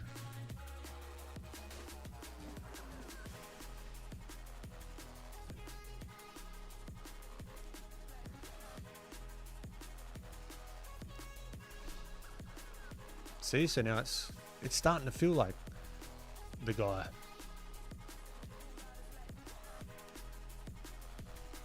And we could use this straight like this. I would like to do some more carving on this. Let's up the resolution. No, I didn't want to. What did I do there? I don't even know what I did. This could be my doorbell. Or the dog's just being naughty.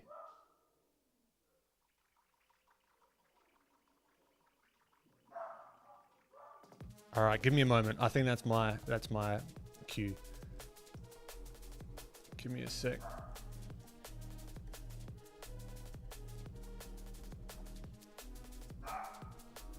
Back into Mins. They could just be being naughty. So yeah, that's it. Sugar Beats. Parcel time.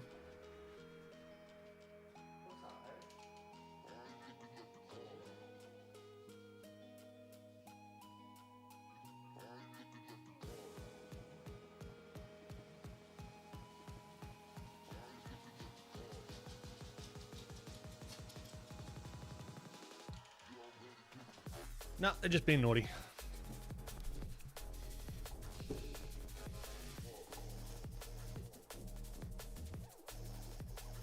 Hello. You come up. I want to say hi to everyone.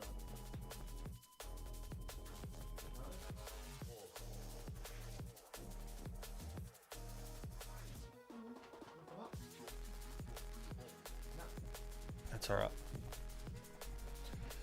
Maybe later. Okay. Where were we? Upping the resolution. So this is called remeshing. Alright, so you notice that it gives us a little bit more to play with. We can make some sharper lines, we can push things in and make it feel a little bit more how we want it to. Have the eye sockets sort of push in, we can smooth this all out. This is the most satisfying thing, the smoothing. Ugh.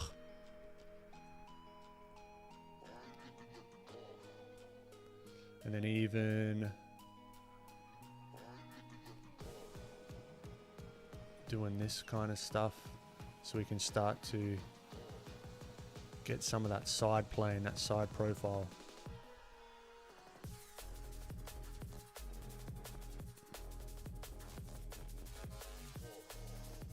This is what I mentioned in my YouTube video. It's like this leading edge is super, super important.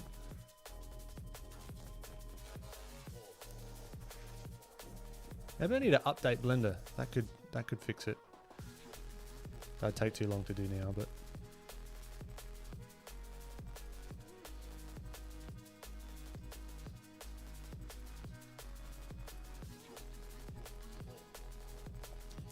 bloody naughty rats. Oi, only I can call them that, okay?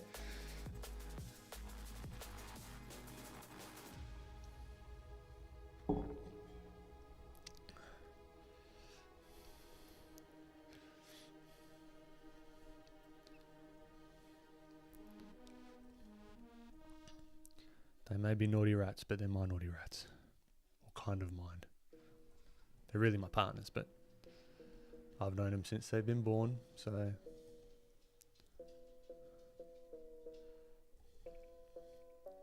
Oh, far out. Sorry, guys.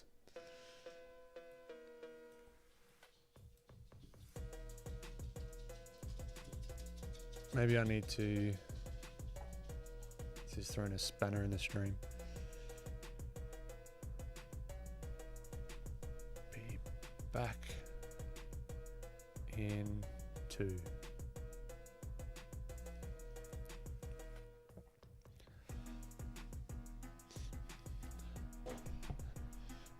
No, don't think anyone's at the door, so no, we keep going. So we just turn that layer off and we keep going. What are the chances of me doing ZBrush? Non-zero. But I don't know. Blender sort of has most of the things I need. It's just like the time to learn another tool is just the barrier for me. And it's probably a better sculpting experience, I'm sure. But it's just one of those things where managing my time. Let's get this jaw feeling a little sharper. Get him feeling a little bit more pointy. This crease brush is wicked. I really do enjoy this crease brush.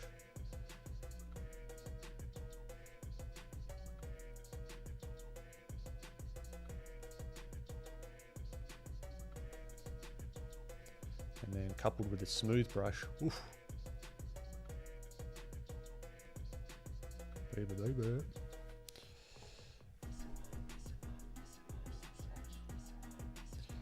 Durdlin, good to have you. Dog heard the music and had to sing along here. My reflexes are like a second too slow. I know. I'm very jumpy when they bark because I'm like focusing, and then it's just like just throws me out, which is not fun.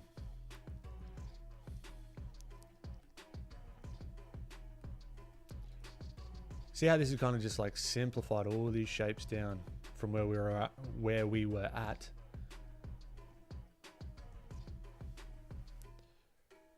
Now I might just want to sculpt in a little bit of the bottom lip, Might just merge in the nose.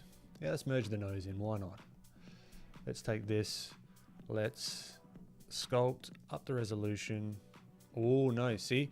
You notice how these are rectangular? That's a little pitfall.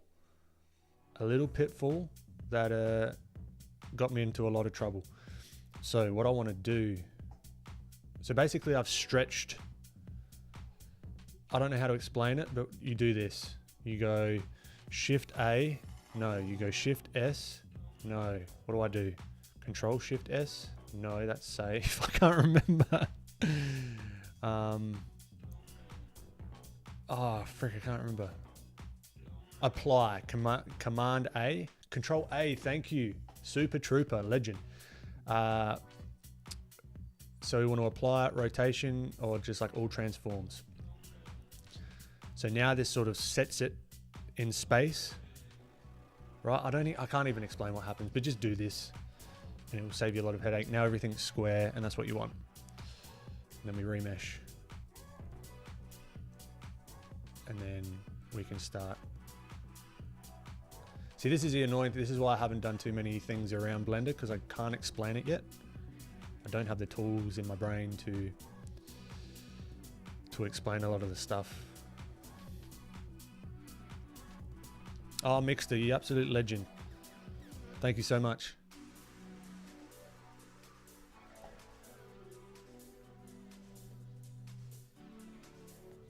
That'll be going to good use.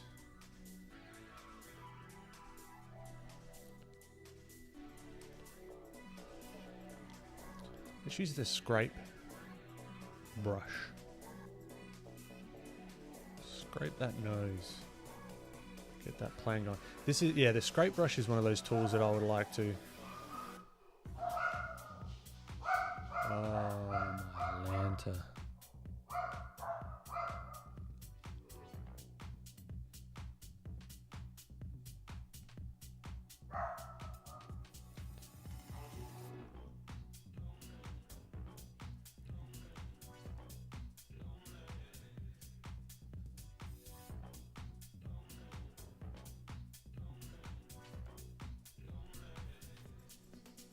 So he's got like a way pointy nose, but that's just on the profile, right? So he's got the pointy nose on the profile. So that could look something like this from like the front view. It doesn't have to come to a point. It's just what it's looking like on the profile view. So I've tweaked this scrape brush quite a lot to get it doing. It's almost like a polish, like I'm polishing the surface and just like actually imagining I'm getting a tool and like scraping away the clay.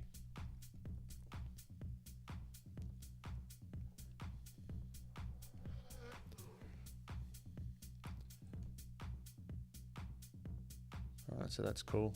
Then we can dip in and kind of make this line in here. Scrape away some more of this stuff on the side of the nose just to get the nose feeling right. Really don't need to do this. This is me being finicky with it.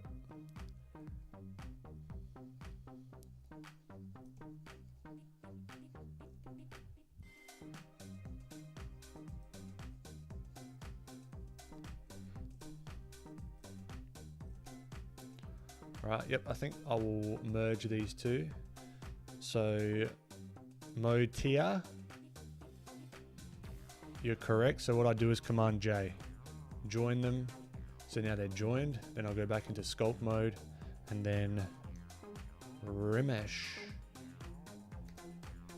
Now they're joined. So then I can make these transitions if I want to in here. But sometimes I don't. Sometimes I want to keep that hard line.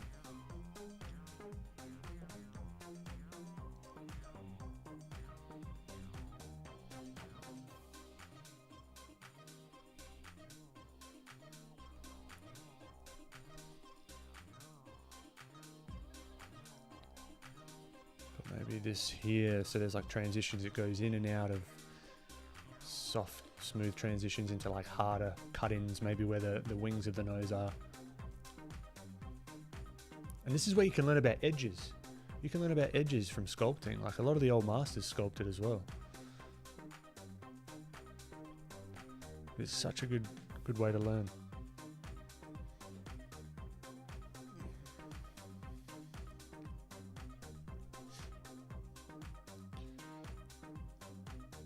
Ah, Super Trooper, very interesting.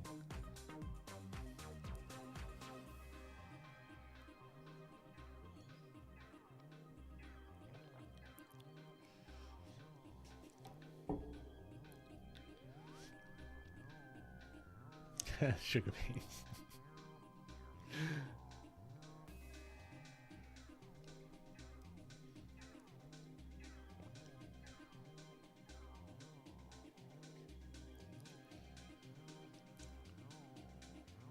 Yeah, Super Trooper, that's what I understand. Is that it's kind of the industry standard ZBrush.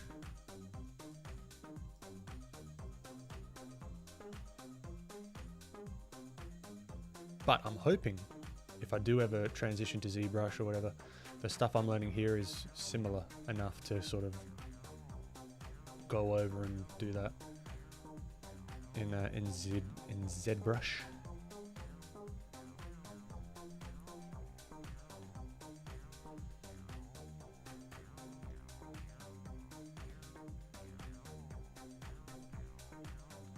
We've got Nigel Thornberry. I like it. Oh, Nige.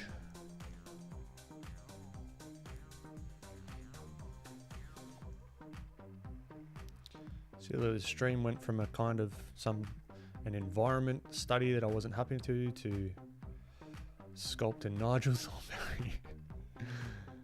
You never know what you're going to get.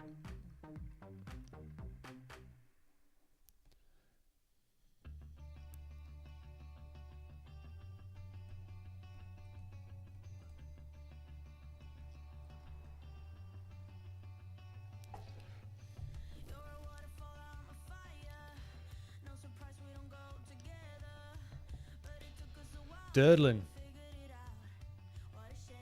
Ah, appreciate it, my friend. I have had a brief encounter with a studio, which I can't really talk about because I'm under NDAs. But that was a cool opportunity.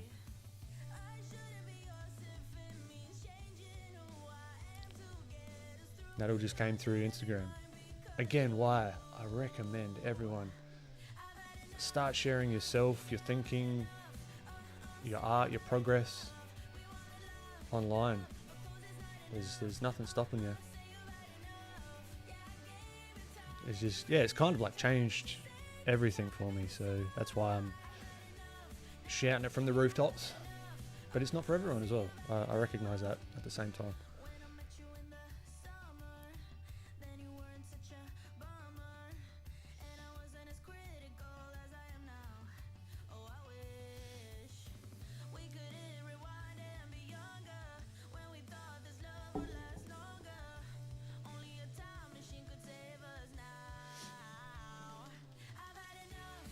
Super Trooper, yeah, so 1.5 or 2.5D program, isn't it? It's like a cool illusion.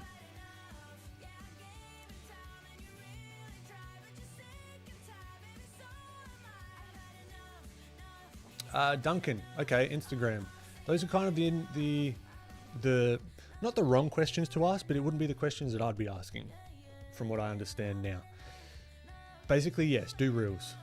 If you want, but you don't have to, because the algorithms change. This is why I don't really follow too closely, like the algorithm changing and everyone getting all like, oh no, they don't value images anymore and blah blah blah, because they've recently just changed it so that they do.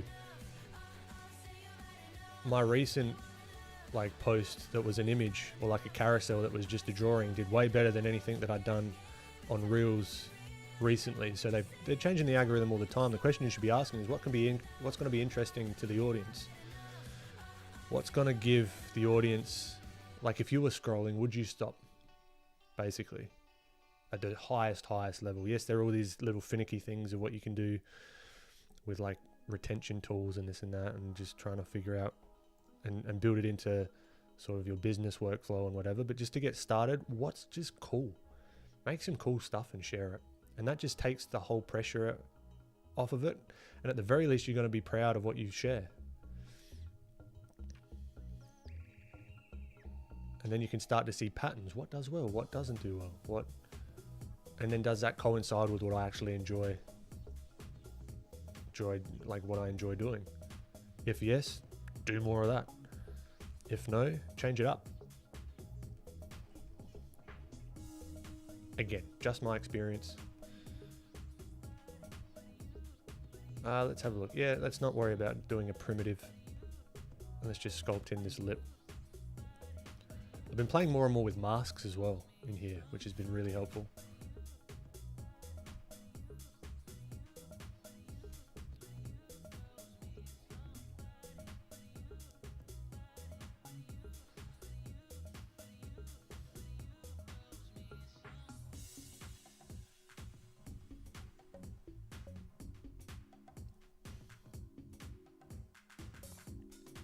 So these are clay strips. This is the clay strips brush, and this sort of makes it feel more clay-like. He looks a little bit like hello. This gives it Nigel Thornberry vibes. It's just like smaller mouth here. We've got to fix that.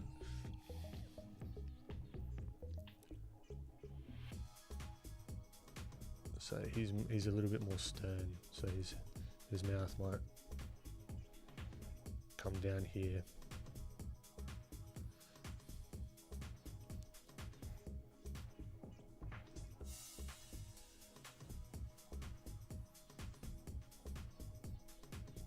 And it looks jank as anything right now, but it'll get there.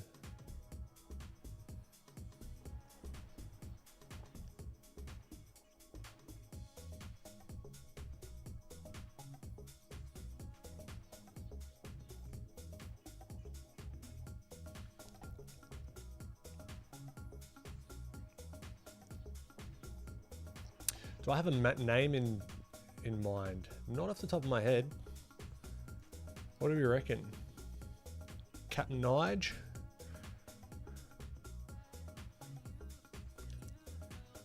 Captain Thornby? Captain Berry? Because Thornberry, Nigel Thornberry, Captain Berry. It's Captain Berry.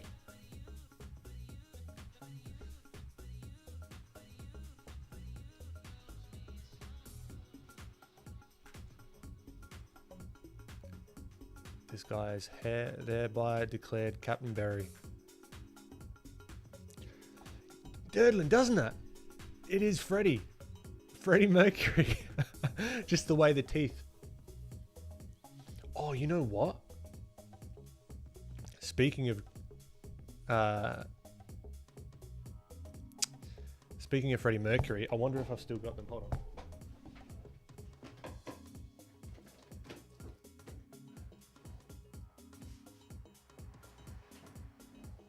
No, I don't think I have them here. My dad is a dental technician, and he was kind enough to make me, like for a Halloween party, like Freddie Mercury, like upper teeth, and it's crazy just how changing that the top teeth just changes your face completely.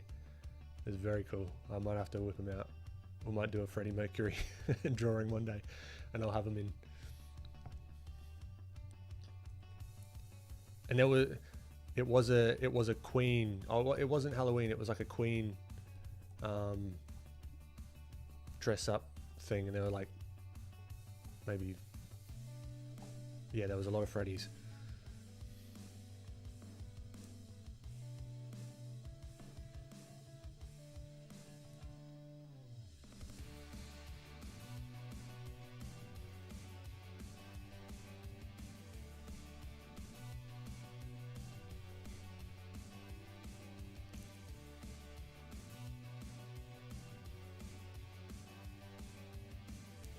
I think I need to adjust the moustache.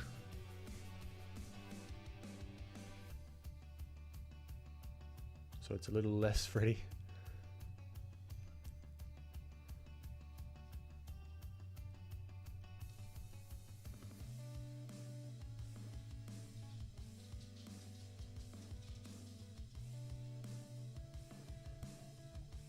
What do you want, hey?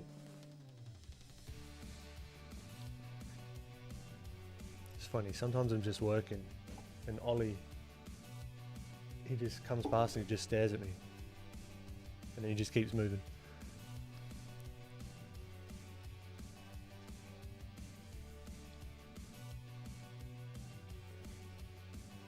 Oh no, I don't have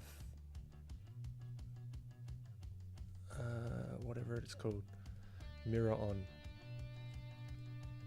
So let's go back, undo. Okay, then we have mirror on. That makes it easier. Maybe we remesh it actually, so the bottom, we've got something to work with. Yeah, that's better. See, even here, maybe we wanted like a more intense view. Now we've got that. Now we can use this as a tool to draw from.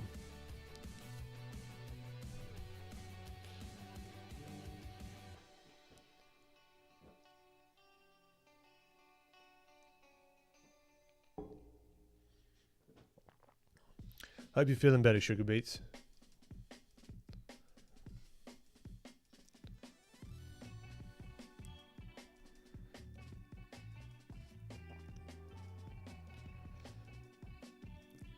Captain Berry, Nigel Thorne. Super Trooper, I don't. I really need to, actually. I need to throw it on my website or somewhere, or in my stories or something, like in the highlights. It's basically this time, every Monday. Every Monday. Start the week off. It's probably most people's Sunday, or a lot of people's Sunday.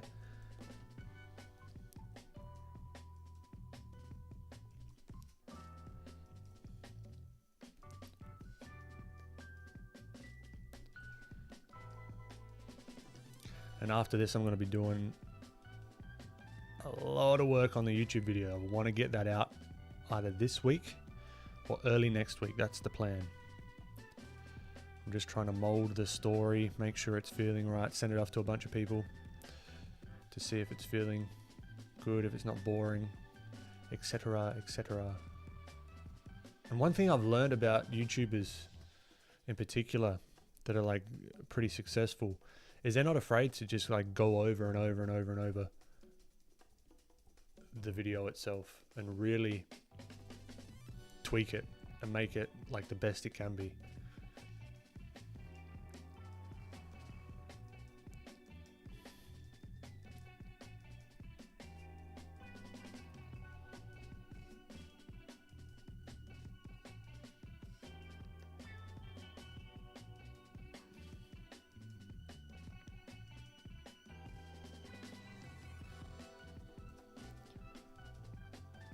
Which is good and bad. Good, because if it does well, that's great. Bad, it takes a long time.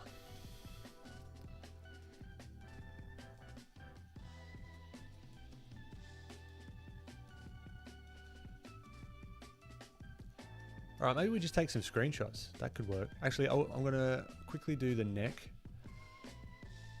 Right, so maybe I've got to do Command A again, rotation and scale, just to be sure. Let's get it in a sculpt mode. Let's remesh it so we've got some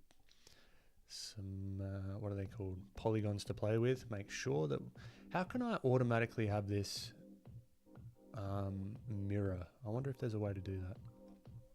That's all right, I remembered, so that's fine. But it's very annoying when I forget.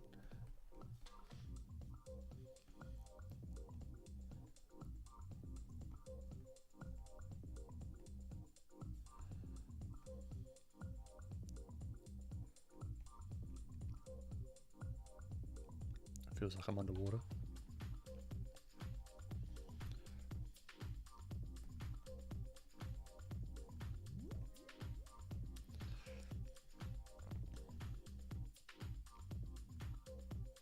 Durdlin.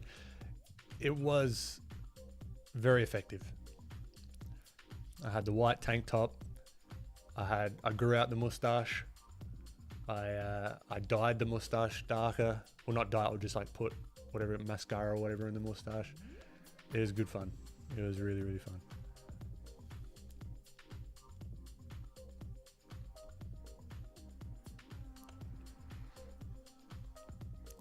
All right, that'll do, I reckon.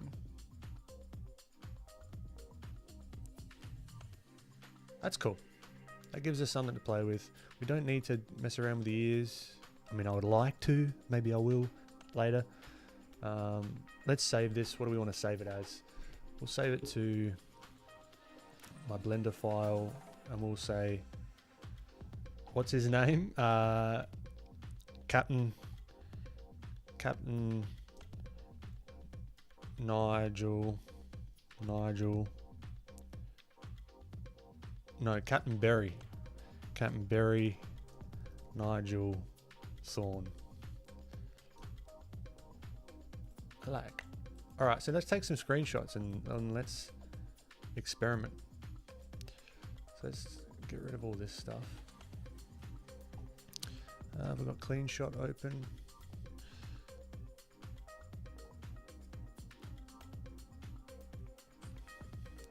Bam. Let's maybe like some tricky head positions. Like here.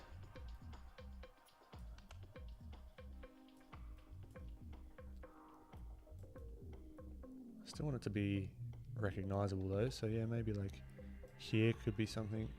Oh.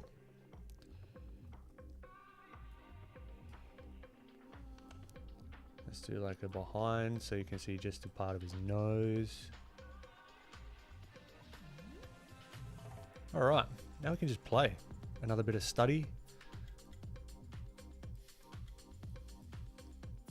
We can go full screen with Photoshop, and now we're going to be studying.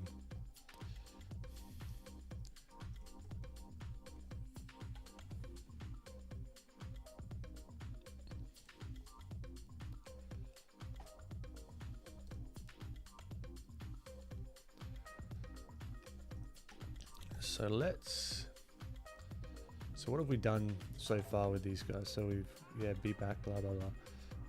So we got the helmet. I mean, then we could even spend the time, probably not this stream, to like put the helmet on or do a simplified helmet and then change.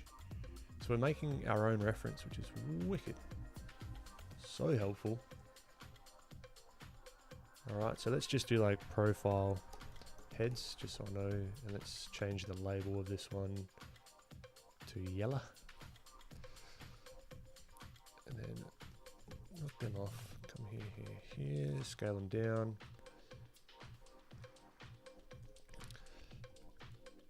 And maybe I take this guy.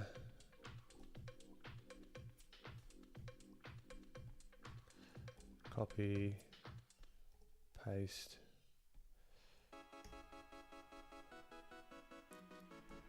And let's draw. I'll do this back view first. It's kind of cool.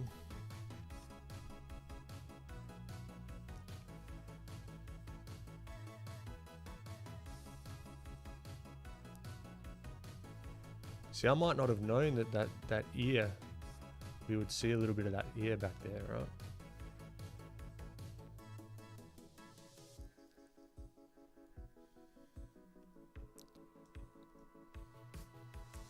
Then we can add whatever we want to his face as well, or to his body. Like we can add the helmet if we want. We can do anything.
Willio Art, that was Blender that I was using. I mainly use Blender.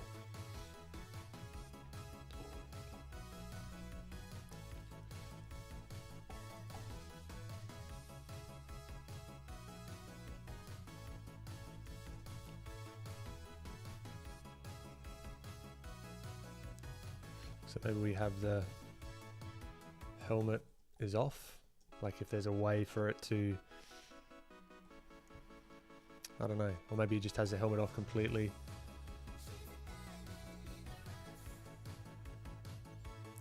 Got his like backpack thing.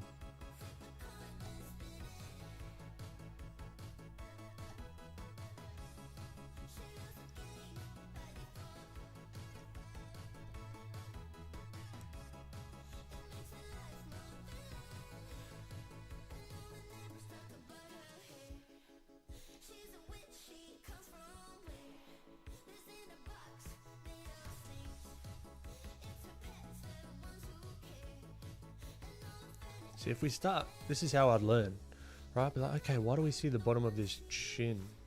Well, if we mirror this back, we can see the ears coming down here, and if we like X-ray view it, that's kind of where that chin's going to be sort of sitting. You see the jaw there. So then if we had something like a sort of turtleneck sort of thing going on, we can sort of imagine that wrapping around the whole thing, and then it looks like, yeah, makes sense.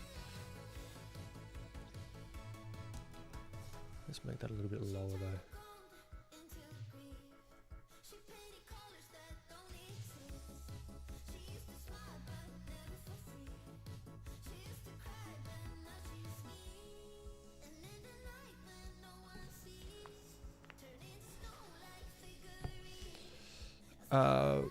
Willio, how would I recommend getting used to sculpting for a newbie? Start small.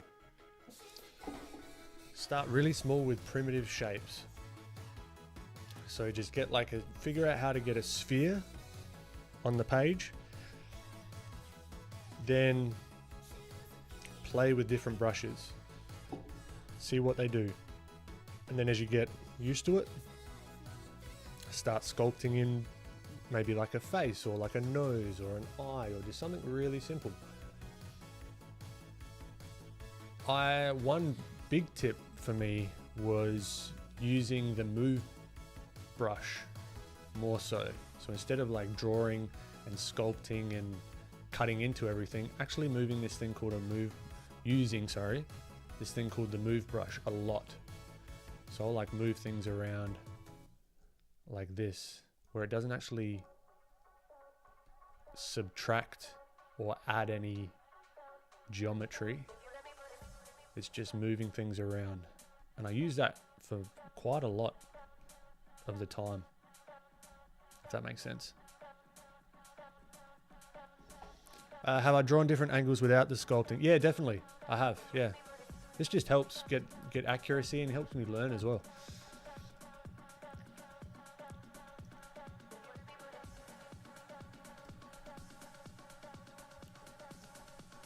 So because I could figure this out, right? I could turn his head around and then start. But this is just another way to solidify some of these ideas.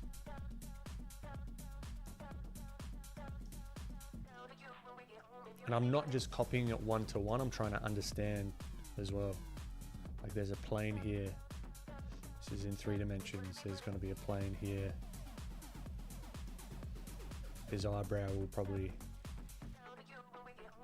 wrap around there a little bit, you know what I mean? So it's not just saying, okay, this line is here and here and here and here. It's thinking about this whole thing in 3D. And then if I'm struggling, I can always come back and say, okay, in this view, like why is this chin wrapping back around? Because it's on the other side here, and you can sort of just peek around. Whereas just with a normal photo reference, you can't. So it's kind of like a photo reference on steroids. I appreciate it, Melissa. Peter, yes it is. Yep, it's Blender.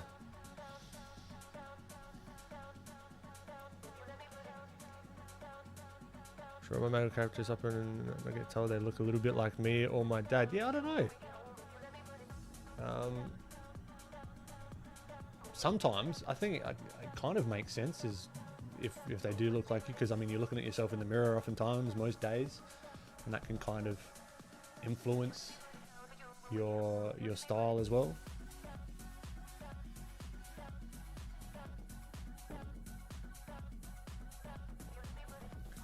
All right, let's try one of these tricky ones. Let's try the top down.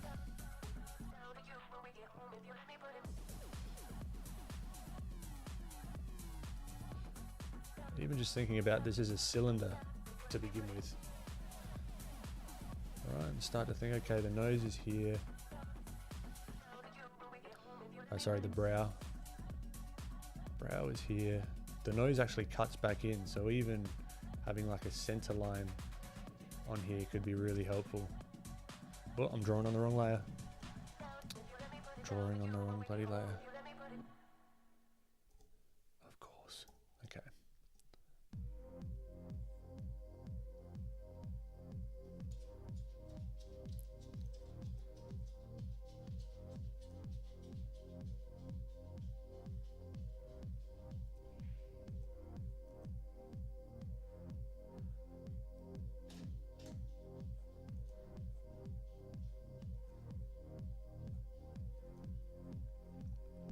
And the cool thing about this is, I've said this all like so many times, but Disney animators, they actually got the sculpting team to sculpt characters for them when they're animating.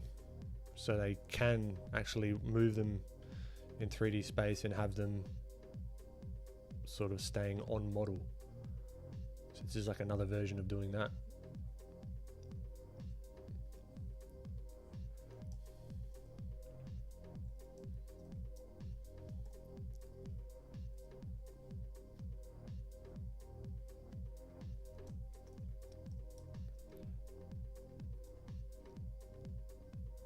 The eyes, how the eyes would sit in the socket.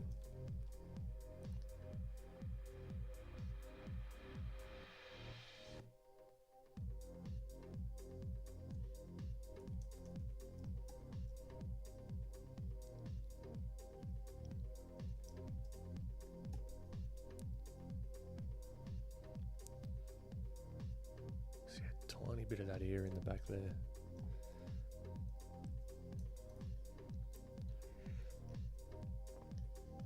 Oh, awesome, Melissa. Mermaid. Was that done by, where did that start? I think it was Tom Bancroft, I think. Or his brother? I can't remember.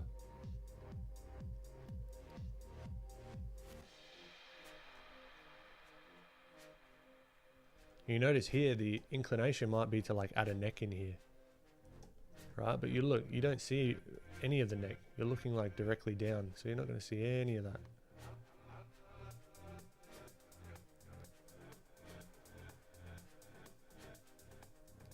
So this is another good reminder. It's like, okay, that's what happens with foreshortening.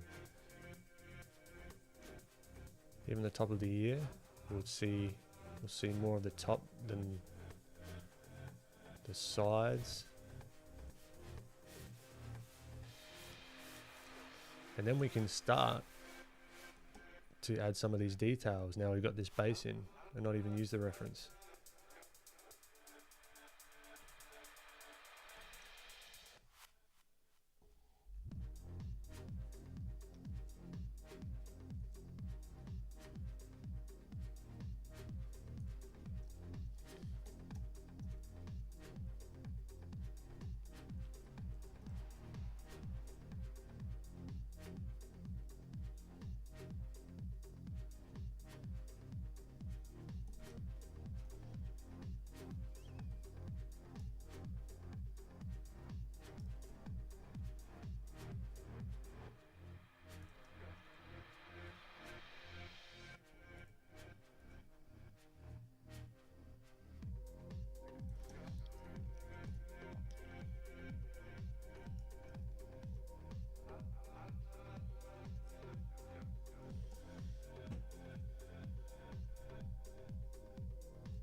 So his eyes are feeling a little bit off, but that's fine. They can always be tweaked and changed. Get his eyebrows in there.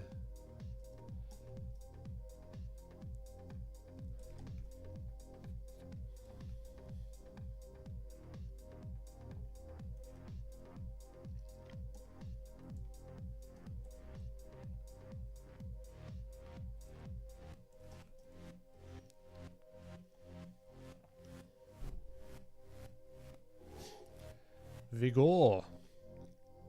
People more likely to pick features that are similar to theirs. Huh, interesting. Melissa, yeah, right. That makes sense.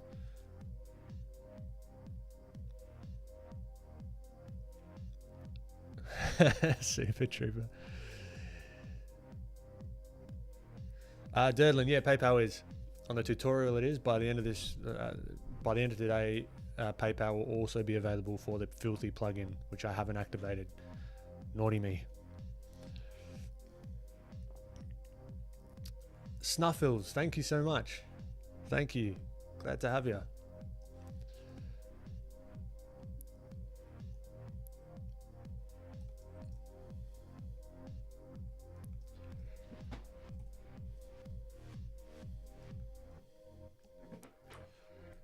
Let's redo these eyes. We could try an expression on this tricky head angle. So maybe he looks surprised at what he's looking at, or he's like, I don't know. We'll see how it turns out.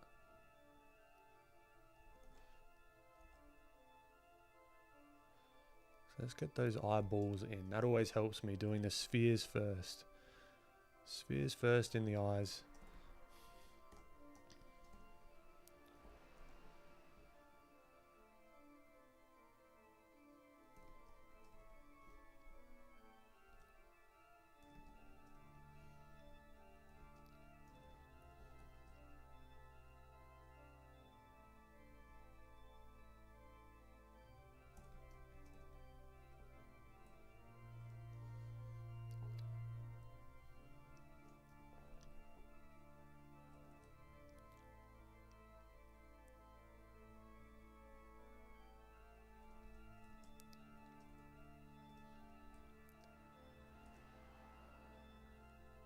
We got to think, how is this other eye? So he's looking surprised, right?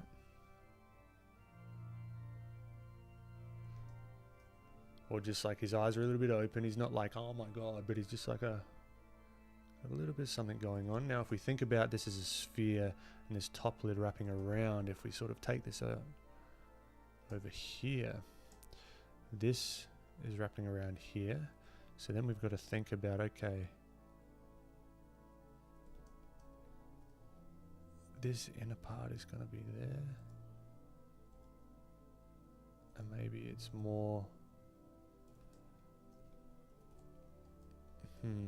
It's tricky, right? This is the study part. This is the figuring out. It's not just going on autopilot. It's maybe the eyes. You're not going to see this side of that eye. It's going to wrap around. So that's where that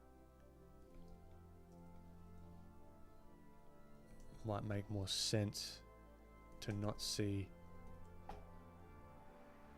that sort of corner of the eyelid, because you wouldn't see it because it's wrapping around in spherical land, for lack of a better word.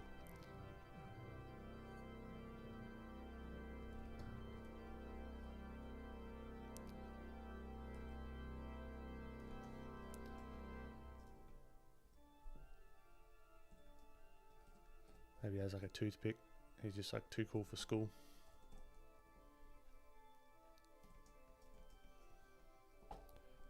Then maybe he's more like using this bottom lid to add a little bit more expression, maybe.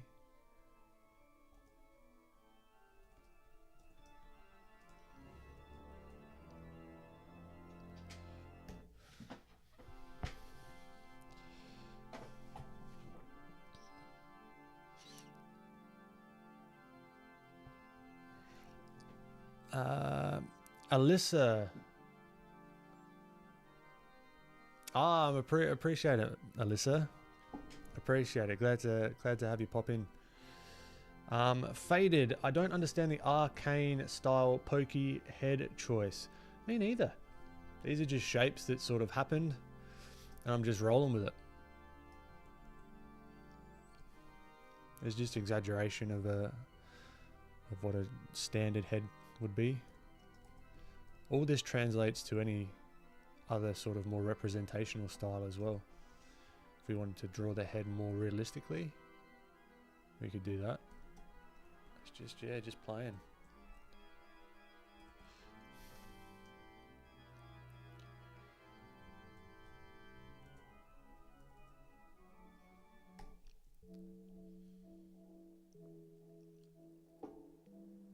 I've not seen Frozen, Melissa. I'm sure someone will agree with you.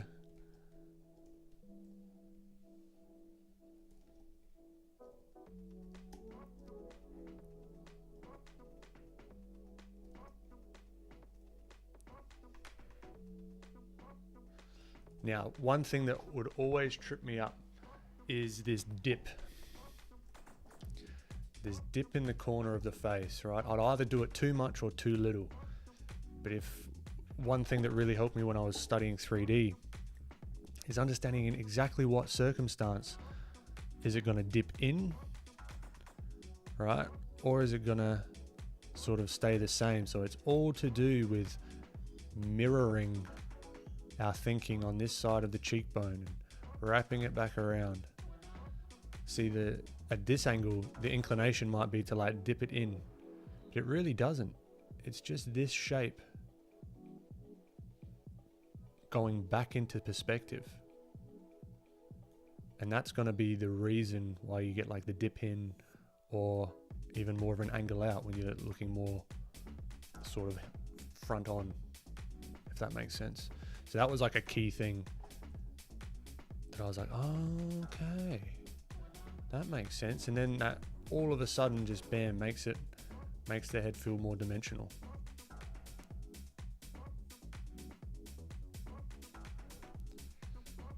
Right, and it makes your eyes sit in the socket where they should be.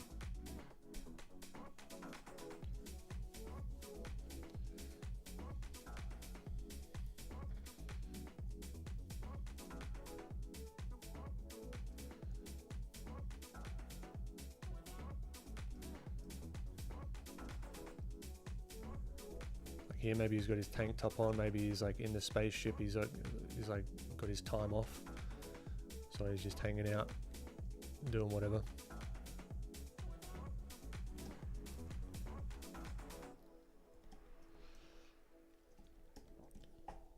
All right, water break time.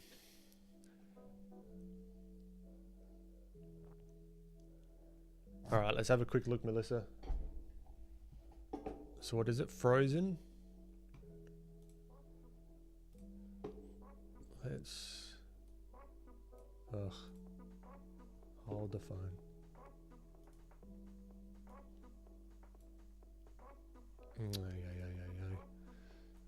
So what is it? Frozen... Who?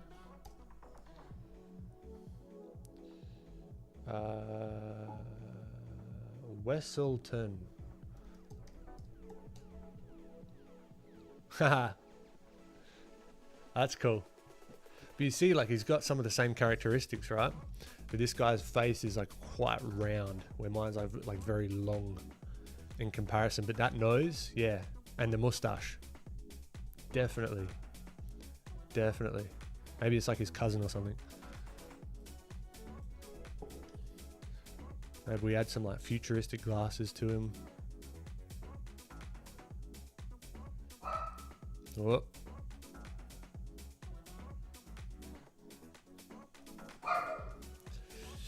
These dogs, I tell you what.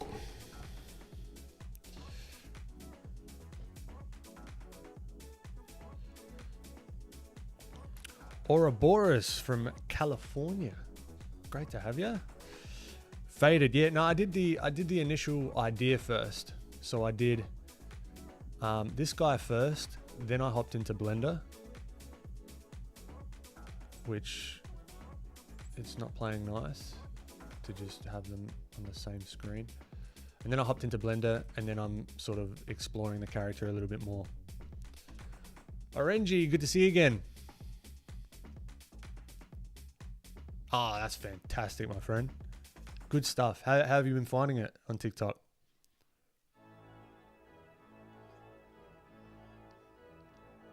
Ouroboros, yeah, I agree. I don't know their name, but I would agree.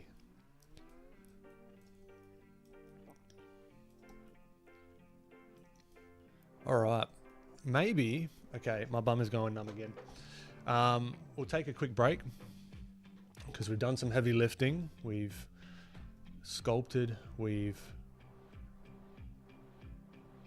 done some head studies. I reckon I might go through.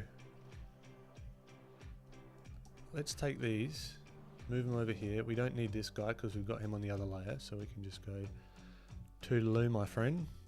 No, whoop. Still got autofill on. Turn autofill off. Ta-ta for now. And then,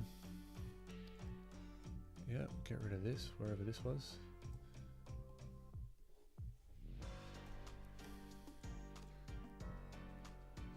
And then we can bring back our original,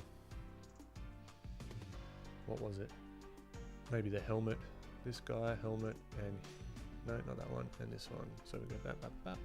Copy, paste.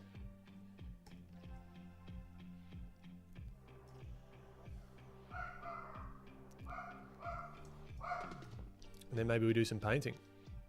Maybe we light, like the guy in Blender, in like some cool scenario. This could be my parcel. This sounds like my parcel. I will be back momentarily.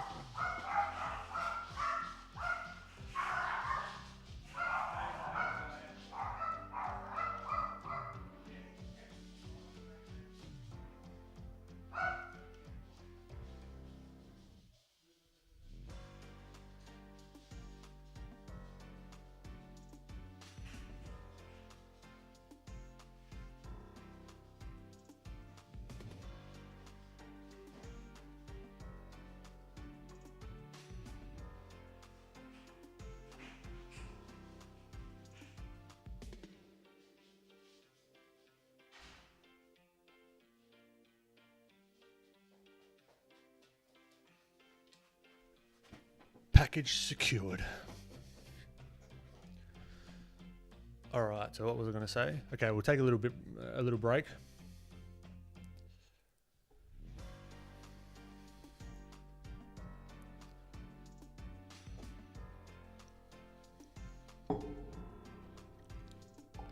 Is it the bomb specialist from Atlantis? I haven't even seen Atlantis myself, so I do not know.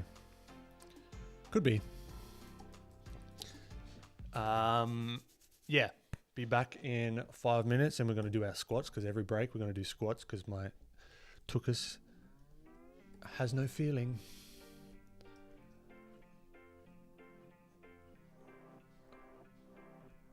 Back in 5 minutes.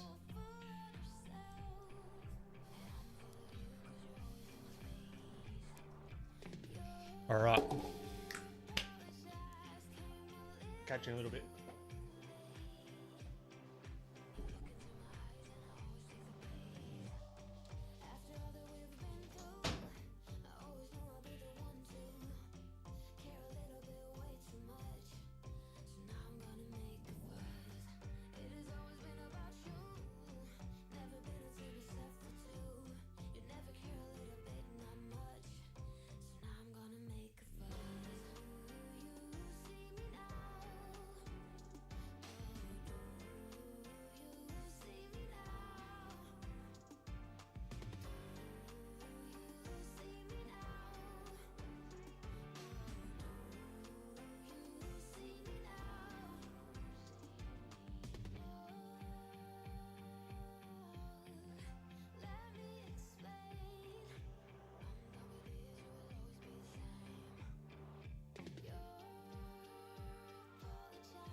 with that. So got to keep the habit up.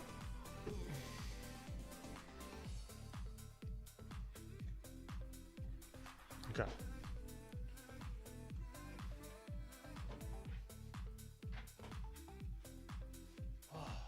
Everyone up. Squat time, 10.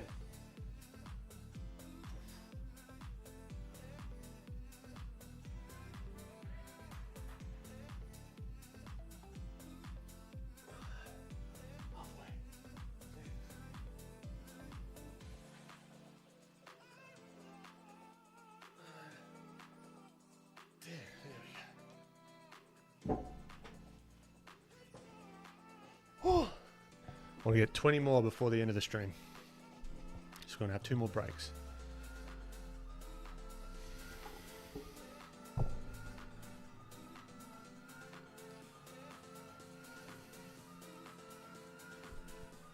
Okay.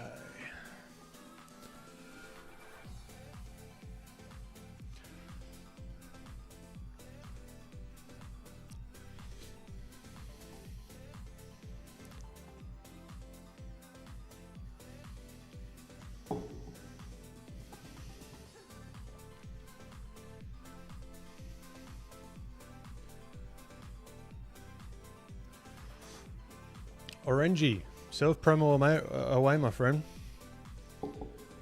Self-promo away. So glad to hear that you're posting. And you had one pop off, that's wicked.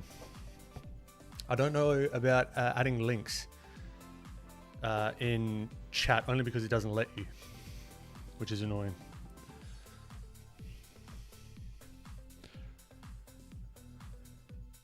Melissa, do you have a no squats after midnight rule? It makes no noise.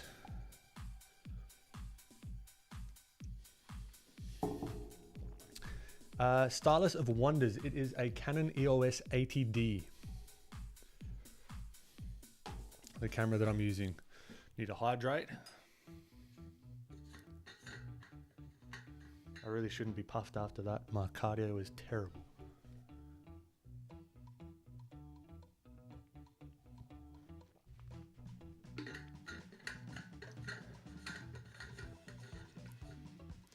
So imagine that.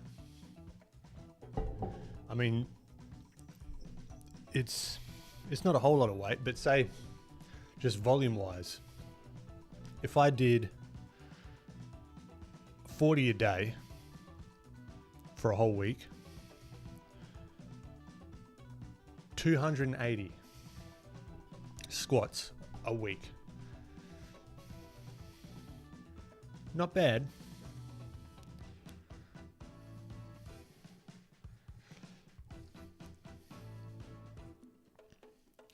Melissa. No, I'm just playing around. Ahmen, yeah, I've done that as well. I don't actually do like barbell squats anymore. So I've got like a hip problem.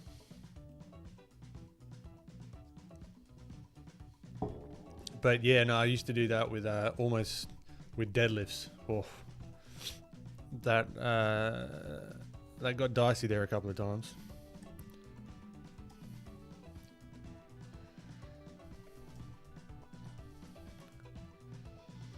All right, what I'd like to do actually is put this guy in an unlikely, or like not a space, like a space themed kind of thing. I wouldn't mind actually. Let's save this. Let's say what date is it? 15th of May. Stream 2023. Sketches. All right, so let's create a new file.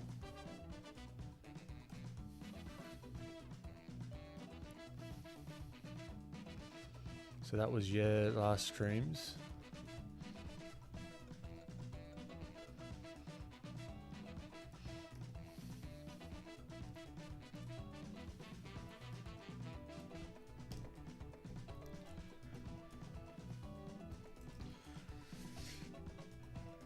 Yeah, man, yeah, I've done that as well. I haven't thrown up, but yeah, it feels like it sometimes. So I want to have him in some greenery, like have a green background and like leaves and stuff, and he's just like exploring this new place, or maybe he's coming back home to Earth. Who knows? I might do the old trick just so I can reuse this for socials. Go to the old window, new window, and then throw that over on this page, and then I will screen record.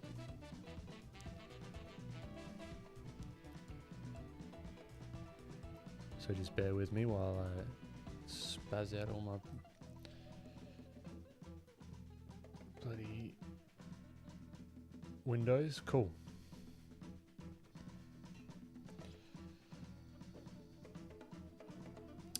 Motu, thank you so much. No, it's great to have you. These streams are very eclectic, so I appreciate you guys sticking around. So I actually use something called ScreenFlow for my recordings.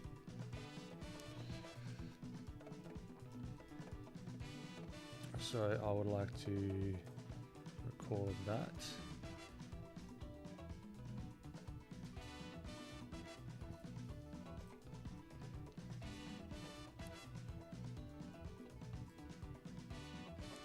Alright, just getting it all prepared. And away we go.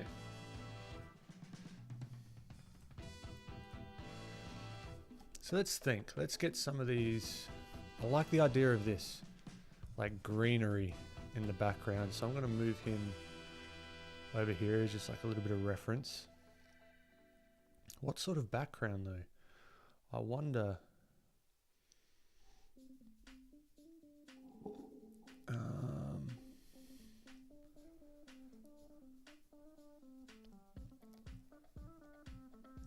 I almost want him to be like looking around, maybe. Or maybe. See, this is the tricky part. I would like to see some of this dappled light on him. That'd be really cool. Gives us some opportunities for some highlights on his mask. What if I come back to Pinterest? Let's add Pinterest here and just go like forest. Comes up with Forrest Gump. And just use something as like an interest. Sunny forest.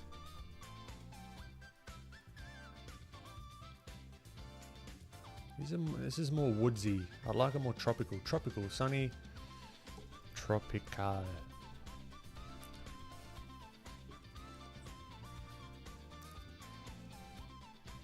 mean, this is kind of cool, having that like somewhat as the background reference.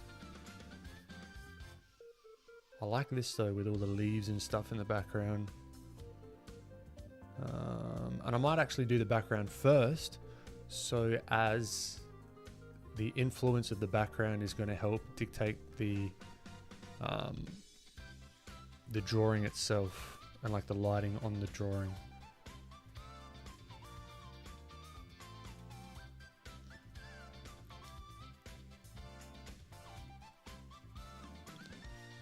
This is cool.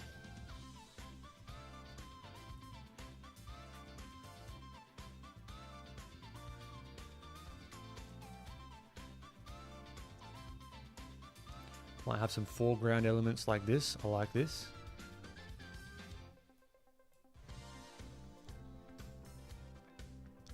So I might not use the whole thing, but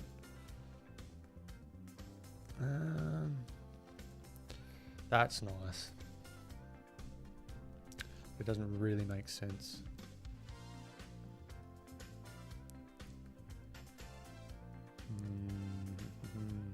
Ooh.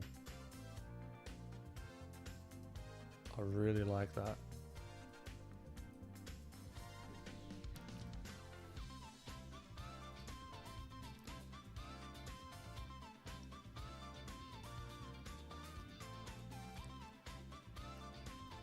Yep.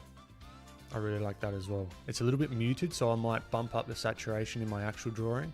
This could be like beachy in the background, but like the palms are the main thing. We can have this blur in the background. Yeah, we can have some fun here. And these are going to dapple some light on him. Yep, let's go. Let us go for it, shall we?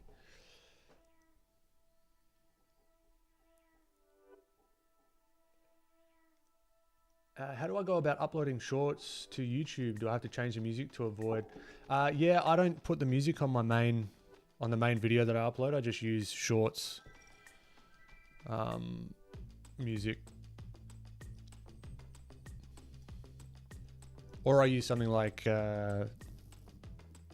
this, what's going on in the background here, which is Epidemic Sound. But I just use their music. It's just easier.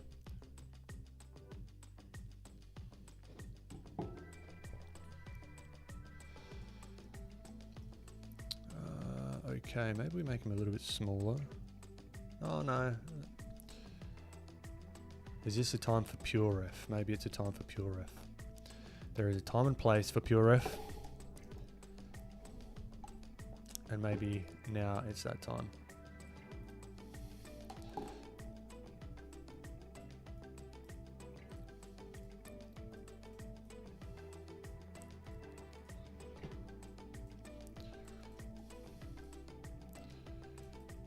Let's arrange these.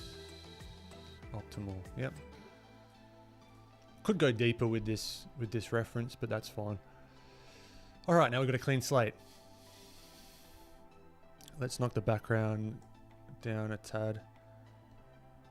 Let's grab our filthy plugin. The filthy little plugin.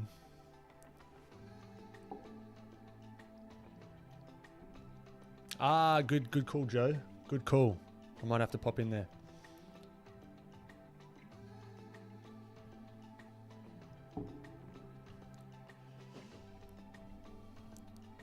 Okay, let's just play. Keep it small, I think. That's not a bad idea. Keep it small.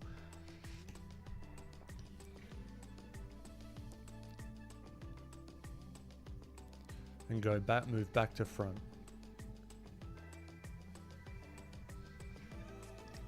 So maybe this is... Oh, got autofill selections on. Thank you very much. Hawaii probably would have been a good reference to get as well.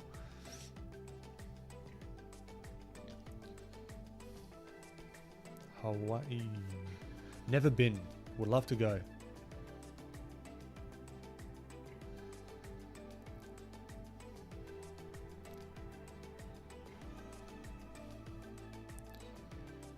Let's brighten that right up.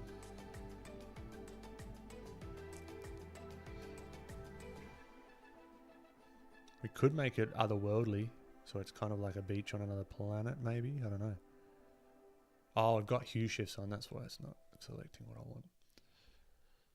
There we go, that's... no thank you music. Let's just do a soft round, just get a background in of sorts.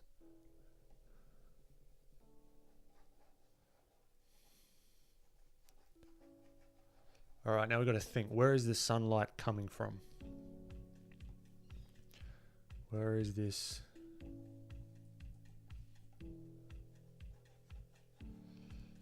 So it might be better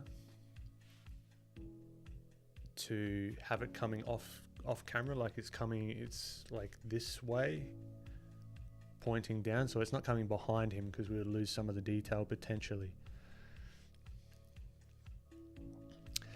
Yeah, I want to get out of golden hour just a little bit because I think I overuse it just a tad.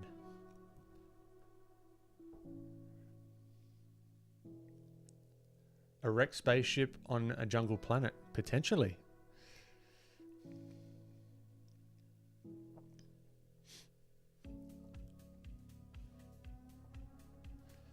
Ouroboros. Do I have a favorite series?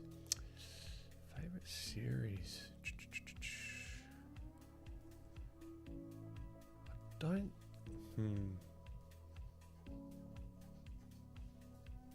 My favorite series isn't going to be anything sci-fi. I really enjoyed Silicon Valley.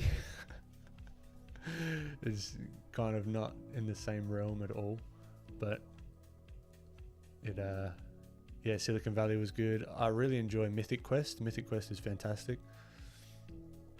That was really fun.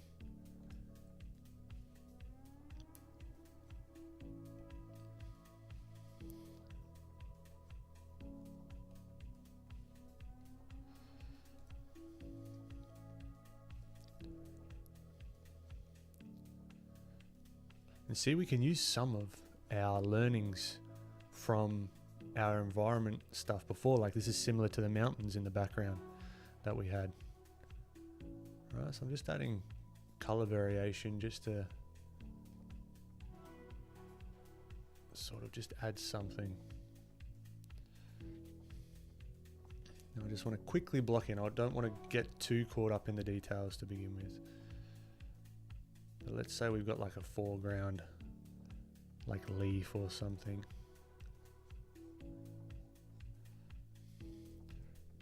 Too dull, too dull. Bump up that saturation.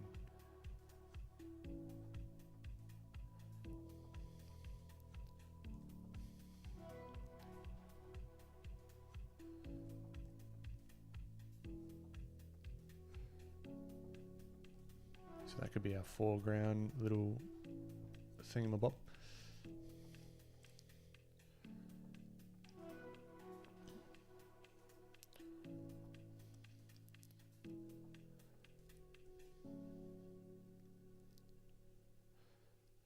So yeah, maybe we're kind of looking down and you can see some of these banana plants down lower.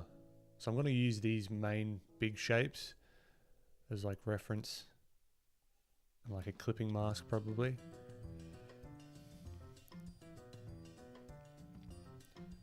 And then maybe we show a little bit of the beach in the background. I have no idea, to be perfectly honest. I'm just talking out my ass at the moment.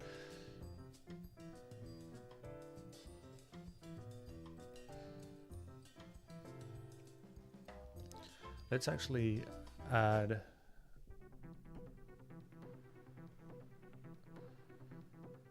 something around him, just so we've got something pulling him out of the background.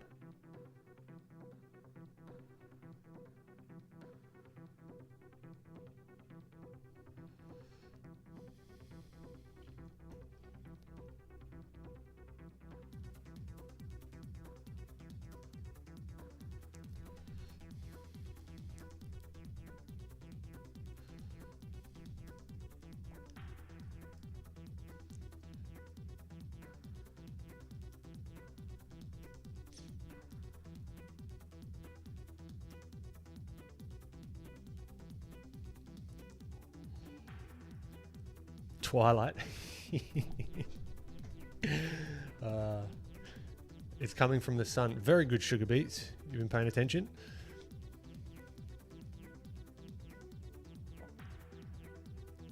Yeah, very good, Melissa. That's something that I've realized as well. It's always good to have a recording of stuff and then go back over it. I do like to do that as well. Like I might do that for this one.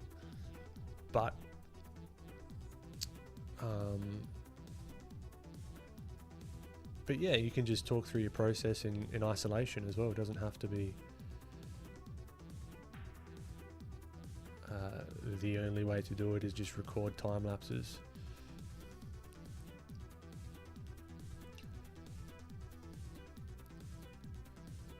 And we can kind of cheat as well. Cheat. by blurring the background. If we get the colors feeling right and the sort of like vibe of it, we can get pretty far with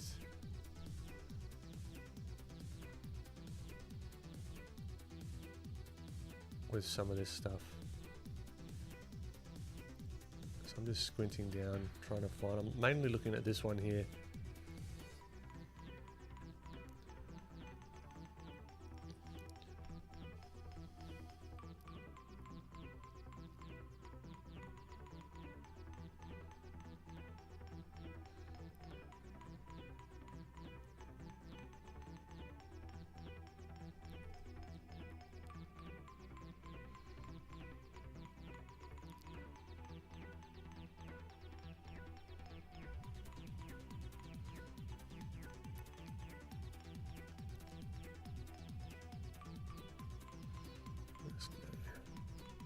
There we go.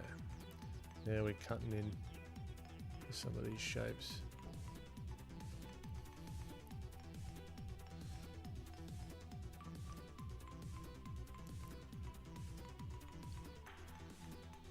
So I'm really thinking just about the local colors here at the moment.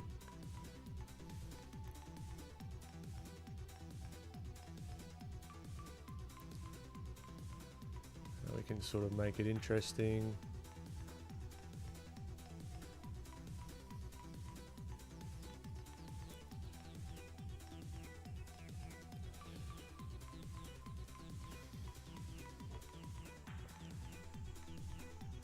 Add random oh, that's cool. That's a good idea. Sugar beets.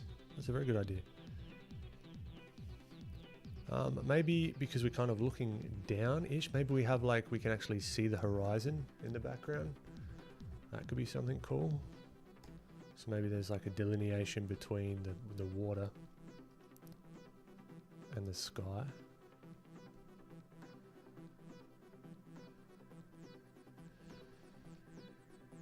We can maybe see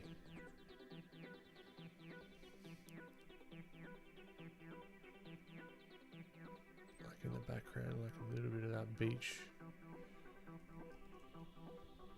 I don't know, I'm just making stuff up at the moment. I have no idea. It's definitely going to be brighter than that. We don't want it to overwhelm. We want him to be the focal point.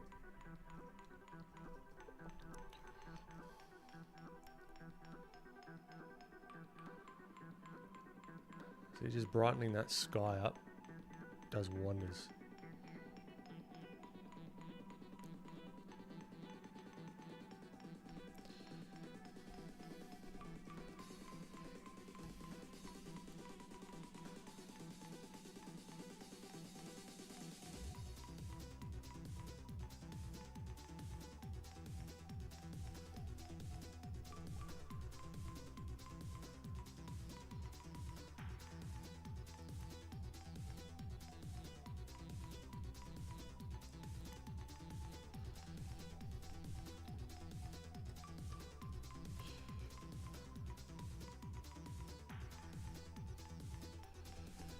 Might have to play around with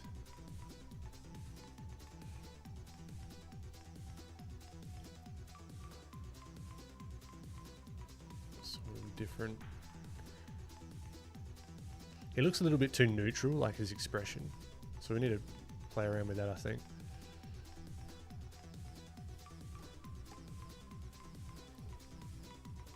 Order break.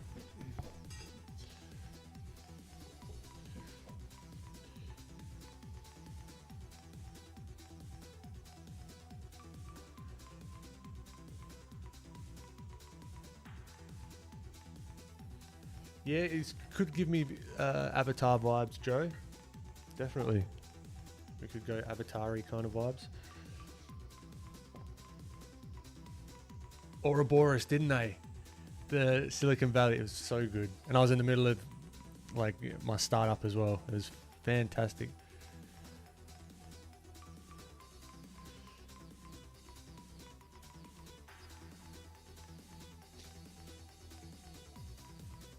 CG and everything. This changed everything for me. Lighting placement was always a struggle and never occurred referencing directly from an image. Oh, my pleasure, Ivan. Yes, Super Trooper, I'm going for dappled light to give like a cool effect on him. I reckon even having some oranges on his suit, and maybe even what Joe mentioned as well, some like see-throughness of the suit as well could be cool. Just playing with it.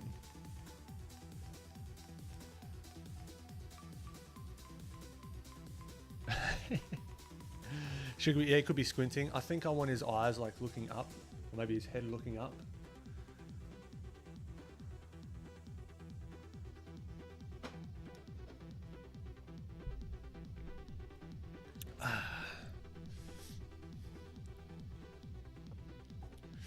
It's giving me grey man vibes.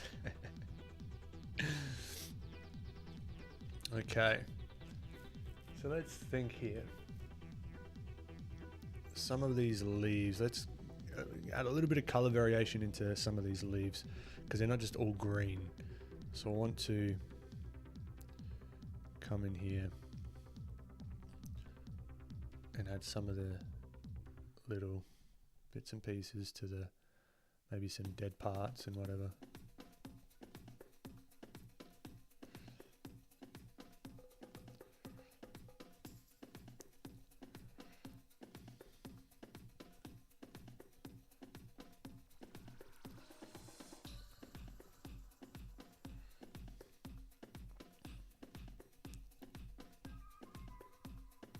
We also want to think about how we're going to frame his face as well. So it might be smarter to have sort of some darker foliage down here as well, which could help sort of really frame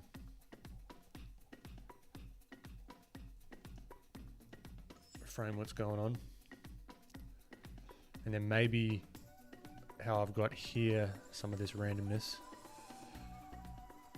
brighten that up to show that the light is dappling on some of the leaves and sticks and whatever as well, so then it kind of fits in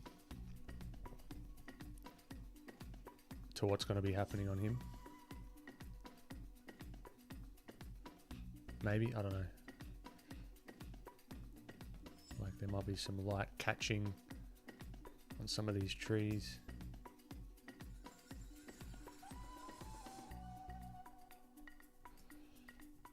I have no idea.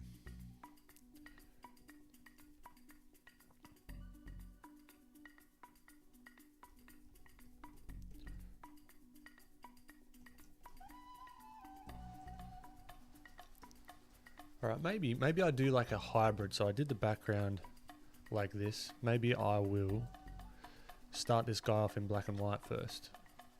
Just get the values feeling correct. Just change it up completely.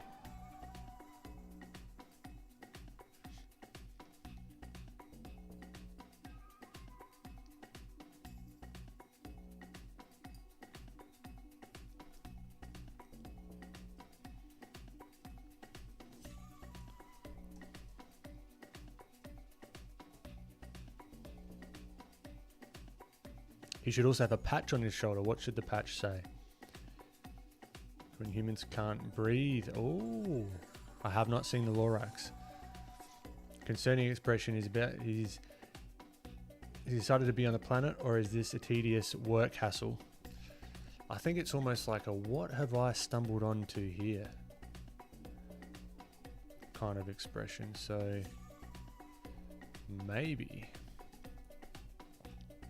And this is the beauty of working in layers, because I can just come back through and mess around.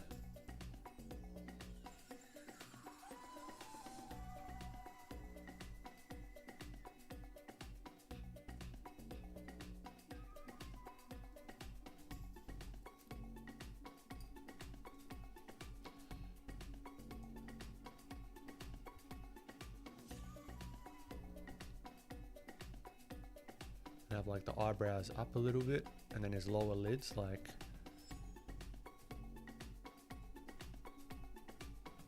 just that little change. We might lose the eyebrows completely.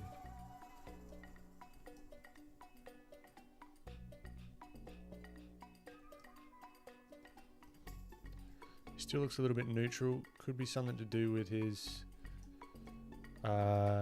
mouth as well. Maybe his mouth is slightly open. He's like...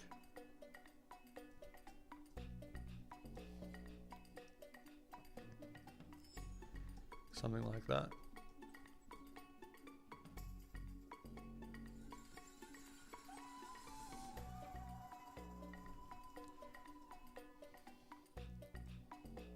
His eye, yeah, let's make his eyes a little bit more open.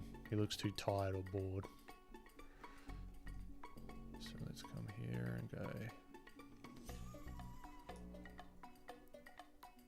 Again, thinking in 3D and having that lid wrap around that eye is what you want.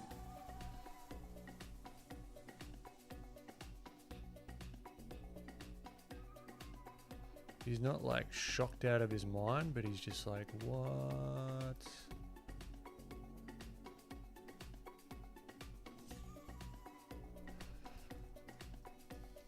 Yeah, something just a bit more interesting. Alfaro, good to have you back.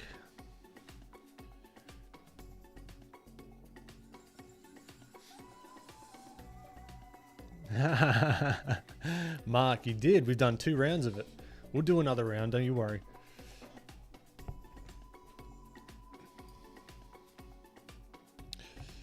Let me write a note of that. So look up Retro Robot by Hajime Sorayama. Retro Robot. Alright, so when we come to rendering, I'll check that out. Because there's going to be some hard surface stuff that we're going to be playing with here.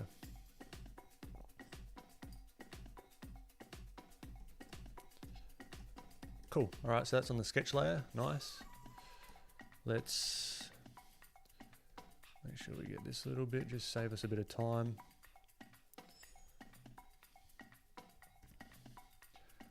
Then let's come here. I want to see if I can get this to a somewhat finished version before the end of stream. Enough where it's like, okay, maybe I could post this. That could be cool.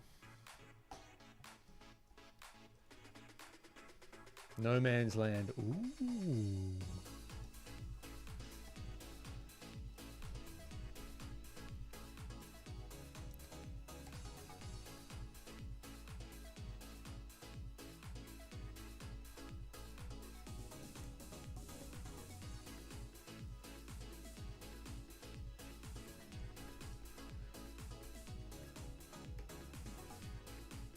Okay, let's get this black and white going. So first off, let's maybe make this has got a bit of color to it. So let's make it neutral. Then let's think about that light source. It's maybe going to be like coming down. I don't want it to cover all his face. So maybe the light's coming down this way. So when we put the shadow, it's only just going to be covering his face. I would like to though, play around with some local values first. So his head's gonna, his face is gonna be a little bit brighter. Maybe this part of the helmet is a bit lighter.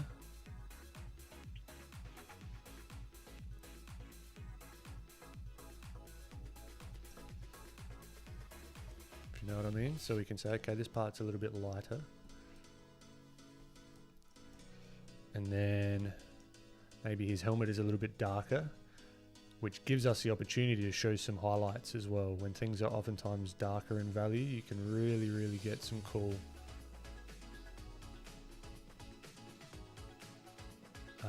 values and materials happening, particularly in harsher lighting. So it could be that value. And then we could sort of come down here, and this is all just a start. I might change all of this up and none of this is going to matter. I'm just kind of remembering what that reference was because I like that color scheme. So he's got that kind of rubber gasket kind of feeling on that part.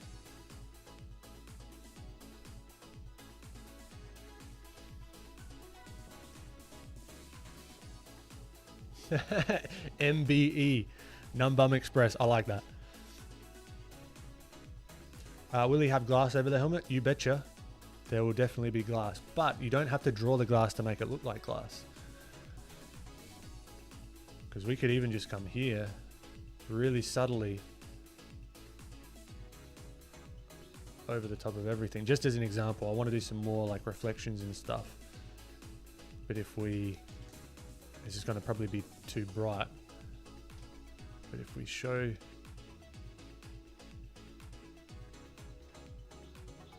just that, can give that illusion of reflection. And maybe some scratches and bits and pieces here. So that already does a lot of the work for us, but I'm going to leave that till later. I'm just going to keep going with some of these shapes.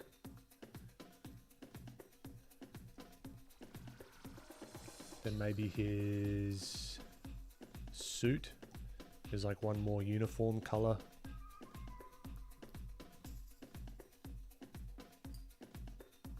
So it's a little bit darker. Maybe it's an orange or red, something like that.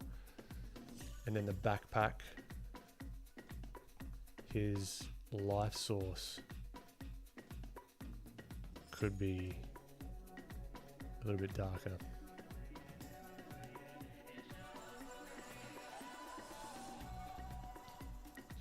Along with this tube. Could be, let's do the tube separate actually.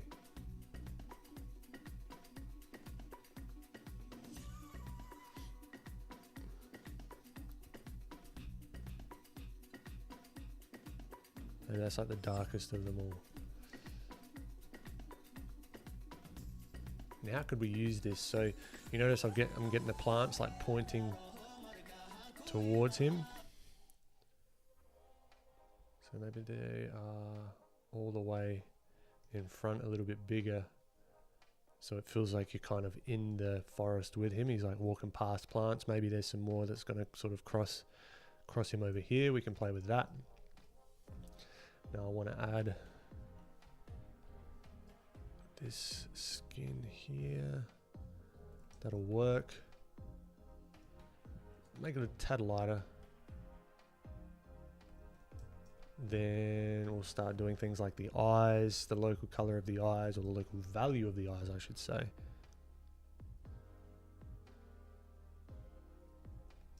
White-ish.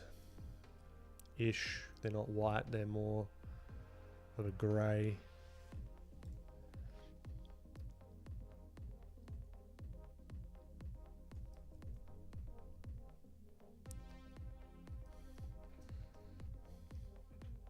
Alright, now maybe we could start playing with some values, like the shadows and stuff. So what I might do, what's this one? Delete that. Got this, change the lines to multiply so we can see through everything. Come here, group, merge it all down. It's happened. So now we've got this group if we want to come back to all the sketches and stuff later. But now we've just got this one main group. Oh, I shouldn't have done that, should I? Because I might want to color them individually. Undo, undo, undo, undo, undo.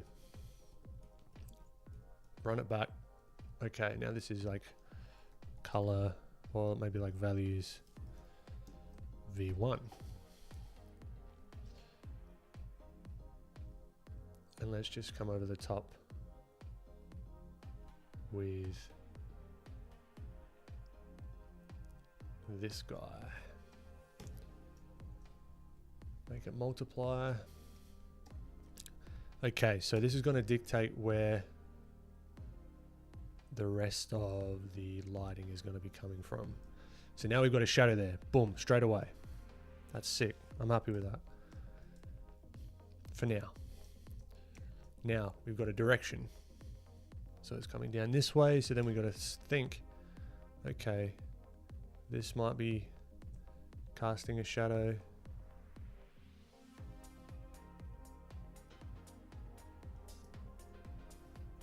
Right, this whole thing might be in shadow here. Back here might sort of carve back into more of a shadow.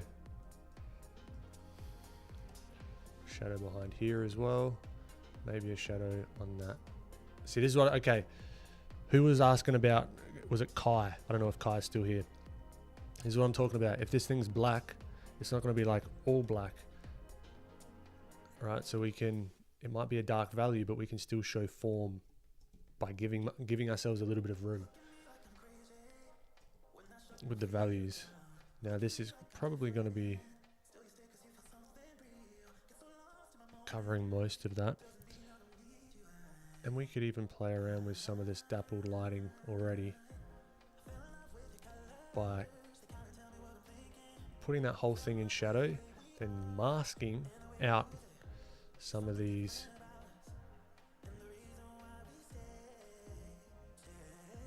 parts for like dappled light.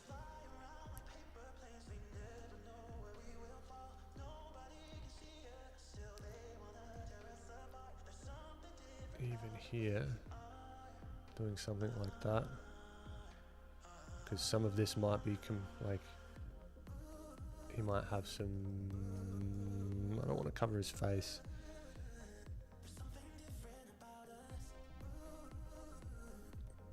Because we've got to be careful sometimes with where we put some of these like fun shadows of things, because then it can sort of obscure his face. So maybe that looks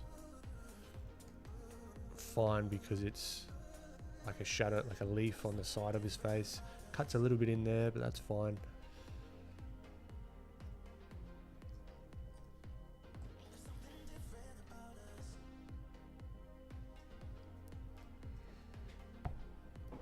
Alright, we're getting somewhere. Will he have the glass over the helmet? Yep. So you made this into a pretend comic book cover, like with logo, price, title. That's not a bad idea either. That could be cool. Melissa, it does, doesn't it? It does fit.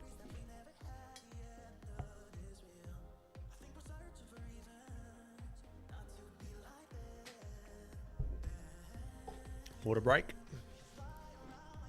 So now we've got some basic values in here. What do we want to do? Let's keep it more free flowing. Let's not get too into the details of all the layers, right? So what I might do is just throw some local color on it now. So what I'll do is come over the top, use the shapes that I've got here. So let's get the face, and let's just add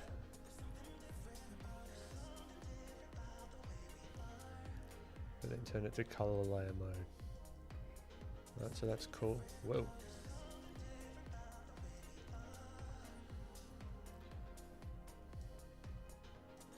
Just to start, then we can tweak that and play around with it as much as we want. So I'm really setting myself up at the moment to paint, and just paint straight on top.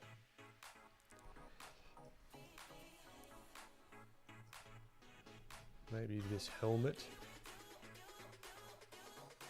Where's the helmet? There's the helmet. New layer. Let's go blue. Like a deeper bluey purpley.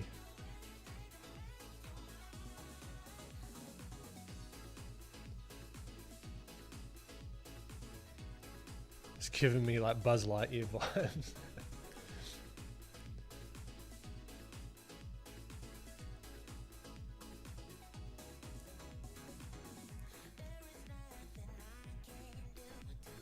That's a nicer color. Then What have we got? We've got this. This is going to be more of a neutral color, but we could add in just a tad bit of color. What do we reckon?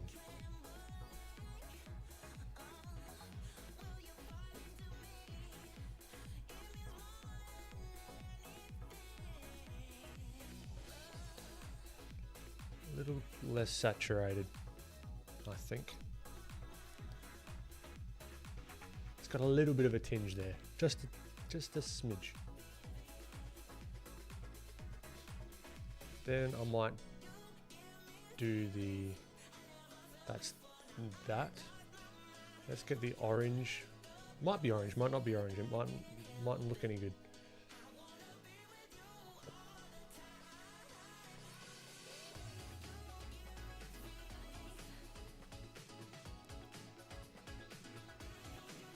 I like it. I like the reddy, more red. Let's try a little bit more orange though.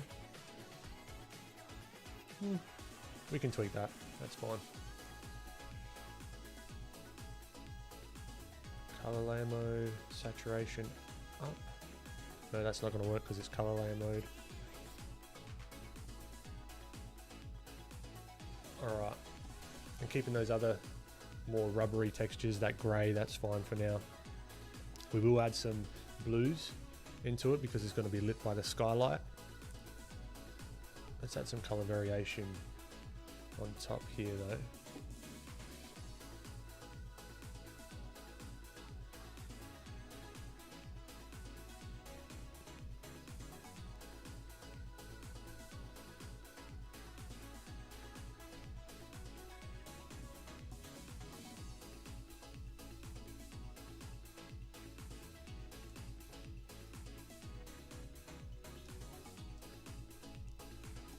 Also need his mustache.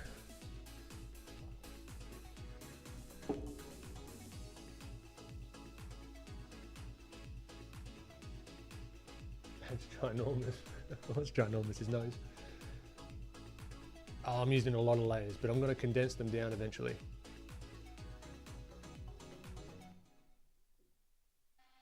Any movies or games that contributed to it?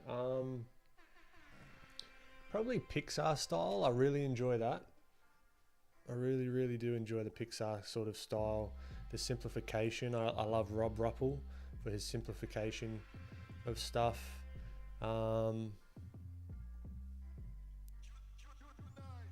Max Grecke's fantastic for his like really pushing. Whoa, that makes it. That's Nigel Thornberry right there.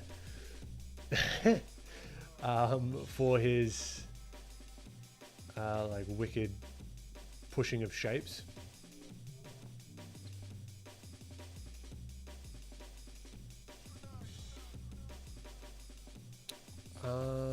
What else? What are my influences? Because it's like it's different. It's different for man. I've just drawn Nigel Thornberry. Damn, not a bad thing though. I don't hate it.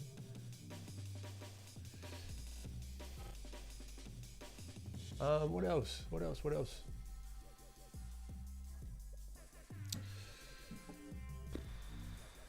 Yeah, it's hard to say because it's got so like a lot of influences. One thing also just to mention here, I want to expose for the shadows. I think. No, do I want to expose for the lights or the shadows? Meaning, so for example here, this is something that I'm trying to wrap my head around more and more. Exposure. You can see all the details in the shadows here. All the shadow parts, you can see the details, but as soon as it gets to the light parts, it really blows out and it overexposes. So I want to get that same feel, but I've got to make a decision. Where do I want the details to be shown, in the lights or in the darks? That's the question here.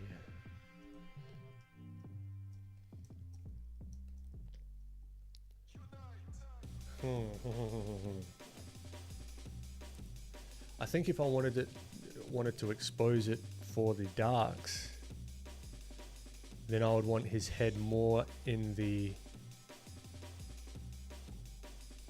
in the shadows. So it almost had this drop down even more, but that looks kind of weird. So let's expose it for the lights, and then the shadows will become less detailed, if that makes sense. Probably not, because I can barely grasp it at the moment.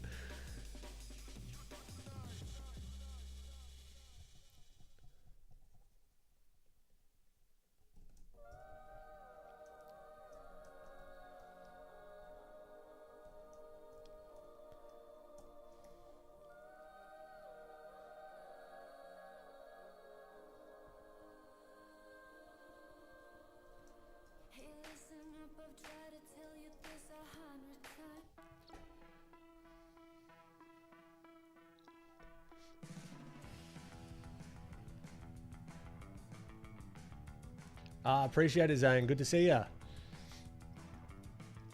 No, I'm doing well. How you doing? I'm curious. No, Melissa, do you find that colors look less saturated when using the color mode on top of grayscale? Yes. Yep, definitely. So we've got to counteract that with other layer modes and just painting on top. So this is just a base. This just gives me an idea. We're going to really push the colors as we go with this one.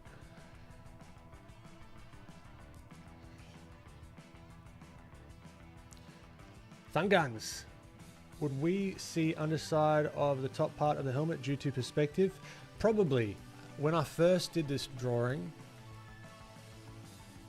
it was a profile view, so we probably wouldn't see too much. It might be, but the way that it's bent down, I think you're right. We might see a little bit of that side view. I might play around with that. Good call. Who is the artist of that reference? Good question. I did mention it in the beginning when I did get the reference from over here. I think, did I? Yeah, so I mentioned it earlier on in the stream. I wonder if I can find it. I don't know if I can find it again. Did I pin it? No, I didn't pin it. But you'll be able to see if you just go back to the very beginning. It'll be within the first, I don't know, 10 minutes, I think.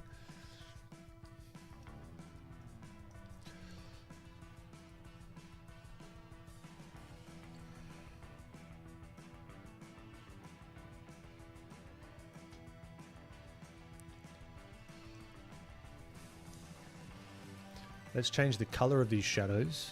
I want to tint them a little bit. So let's colorize this. There we see, look at that. Just changing, like just tinting those shadows just gives it a whole nother dimension. Making him a little bit more on the blue side because he's outside. And he's going to be influenced a lot by the blue skylight.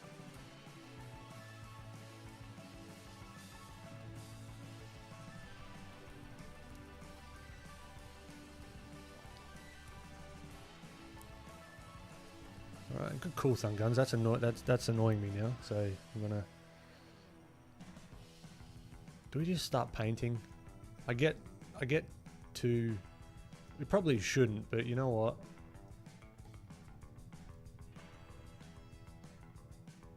Let's just go for it. Let's just start painting. We've got enough to work with. Famous last words. I'll be kicking myself after. But okay, so what I want to do. We're just going to start. I'm just working on one layer now. And let's think about this. So there's going to be a bunch of planes here that we can start to recognize as things that are going to be facing towards the light and away from the light.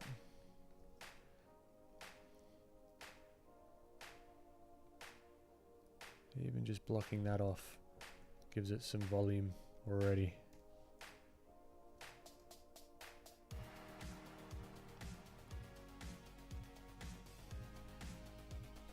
Yeah, good call, Thunguns. That makes more sense. Even maybe, so we've got a little bit of a tilt to his head.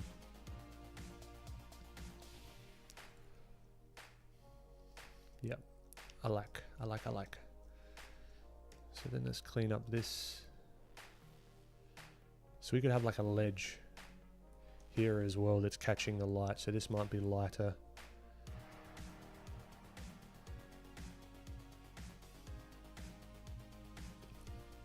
There. So even just doing that, you can start to see the forms come to life.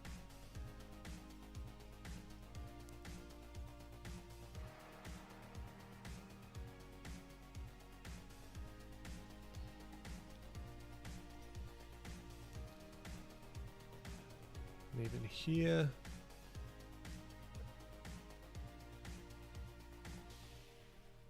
It's going to be catching the light more so. This one not so much, so that'll be a little bit darker. It might even be darker again down here.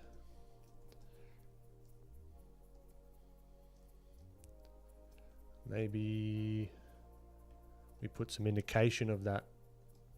Like this is, I'm probably doing this too early. But just that indication of the glass could be fun to just put in. So there's going to be some corners here, and there will also be corners if we're looking at it in perspective that will be in the background as well. So there might be another corner cutting through there. This is on a separate layer. Yeah, we can. Yeah, there's going to be some tweaking needed with that, but that's fine.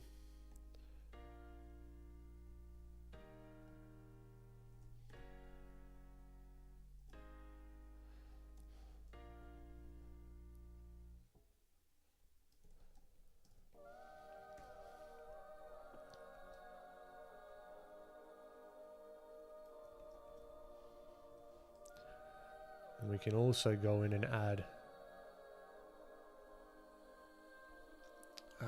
what would you say, like distress on this. It looks too clean at the moment. I'm thinking we could also add in like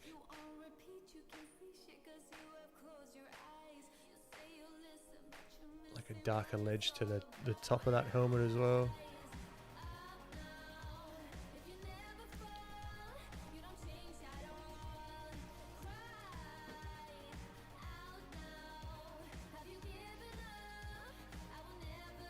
Is that going to cranium? No, if you can actually see, you can see his cranium in the back there. We accounted for that. And that's his jaw, so he's got a little bit, yeah. It could look a bit funny. We'll see how we get on. Maybe we do some surgery afterwards.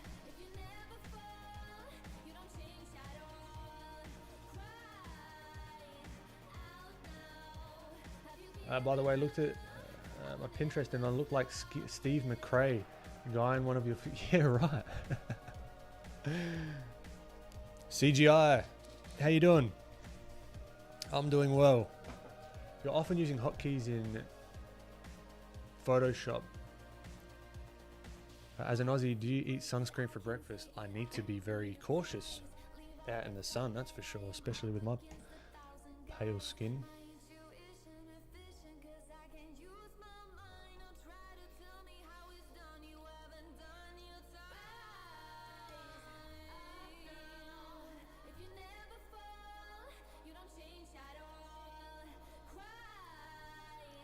Alright, now we've got the opportunity to add that shadow because it's going to be the same as the shadow that's hitting on the mask here.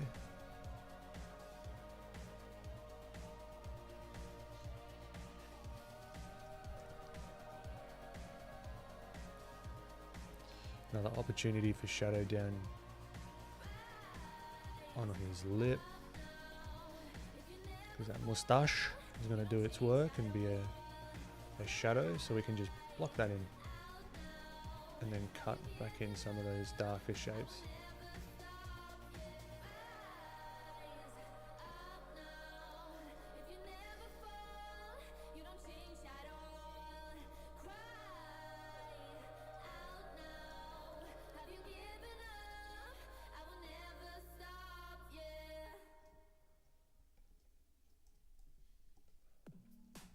Okay, always keeping in mind that light source. So it's coming down here. Maybe this could be more of a airbrush job.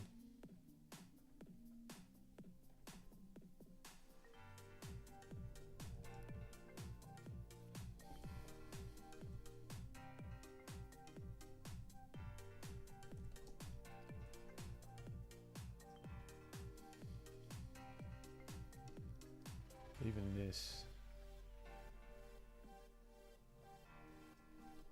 wouldn't be that dark, but there's going to be a wraparound of his mustache. The top's going to be the lightest and then sort of wrapping around. So we could grab this color, knock it down a few brightness levels.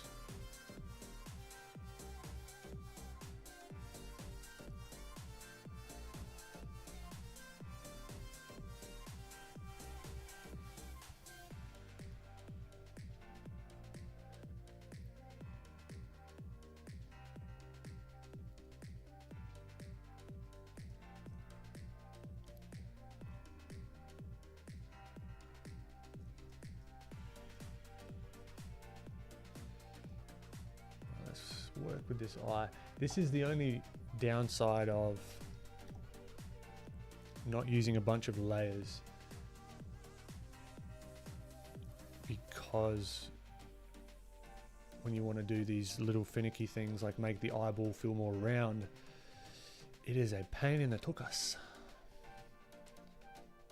but nothing we can't handle.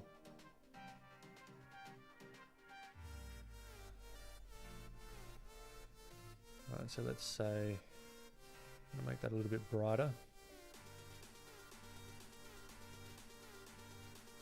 And maybe a little bit darker, wrapping around here.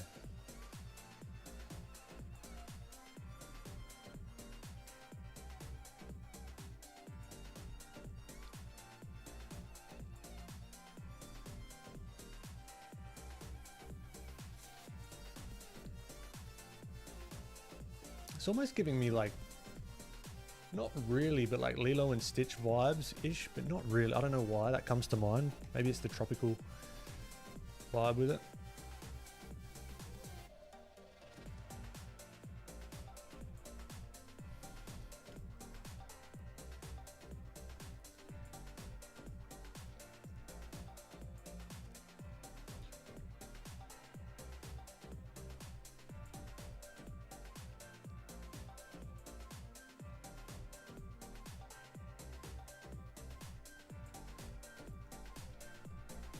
Let's just make this a little bit darker because it's going to be more of that occlusion shadow going on here.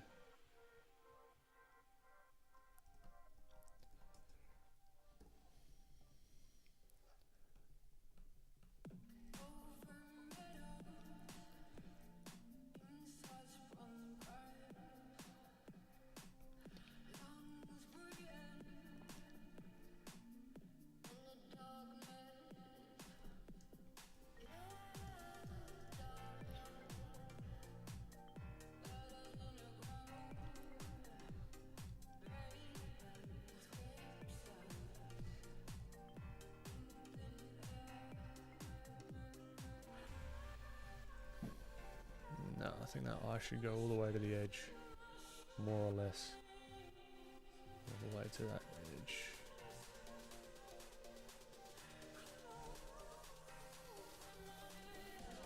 What we need to do here is add in some of these shadows on the nose, because this is going to not be as bright as the rest of the face.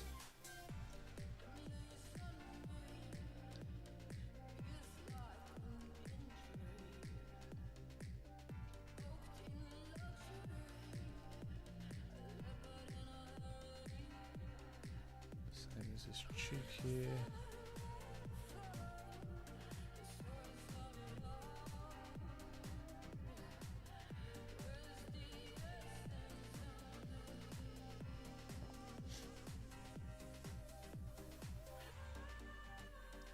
Brad Koo, awesome. Appreciate it, Renji.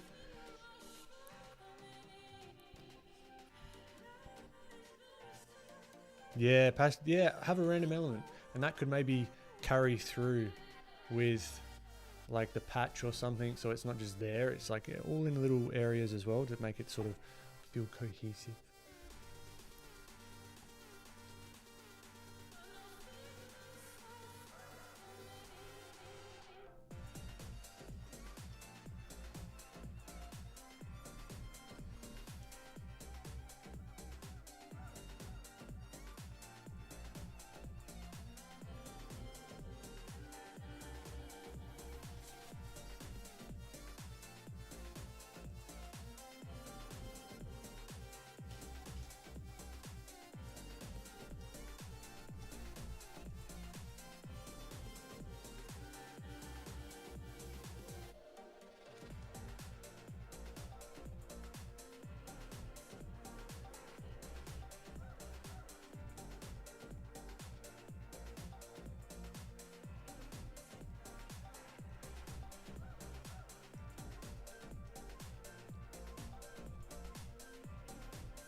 No. Oh yeah, probably should save it.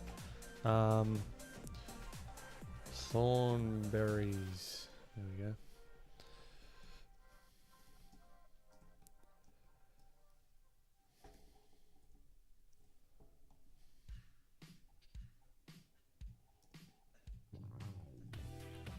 Wow.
Even in the shadow part, there is going to be, you want to carry on that structure.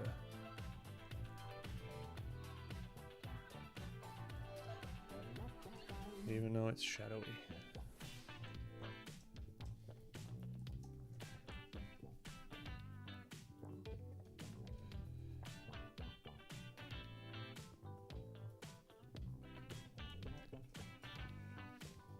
Whoa, Zane.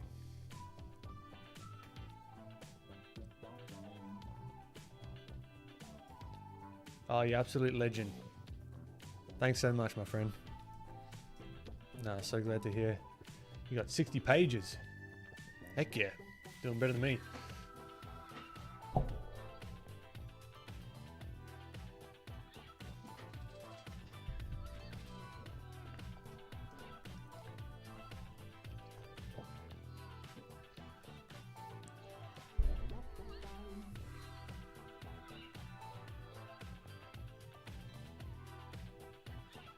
Axle. So I use most of this filthy autofill plugin, and I'm just using a simple airbrush for like any smoothing parts, and just a really simple, just like long skinny brush.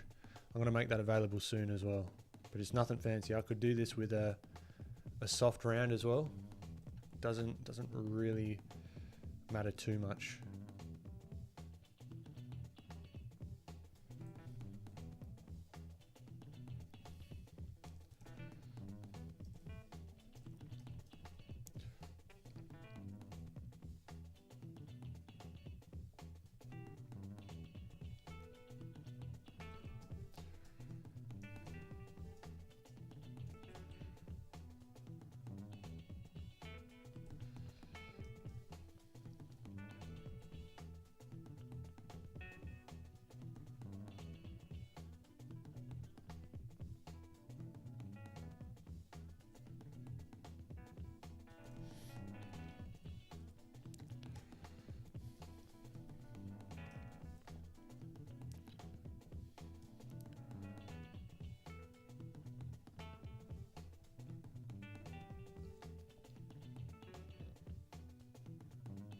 Probably good to actually get that helmet reference. Where did he go? Throw him in there as well.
Catch you later, Sugar Beats.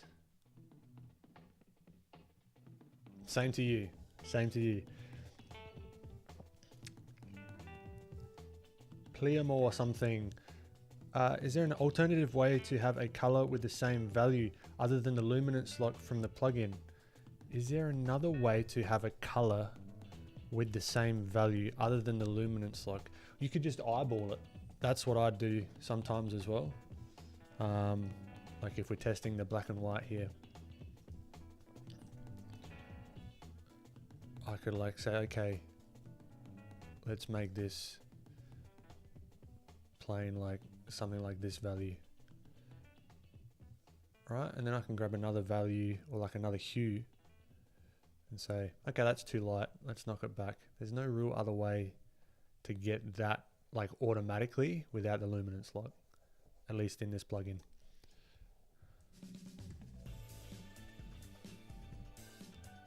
Actually don't mind that because there's going to be some reflections from the greenery around him.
Might even be worth getting some, before I go too deep into the rendering, getting some references, people in like on the beach with different skin tones, like in direct sunlight with different exposures.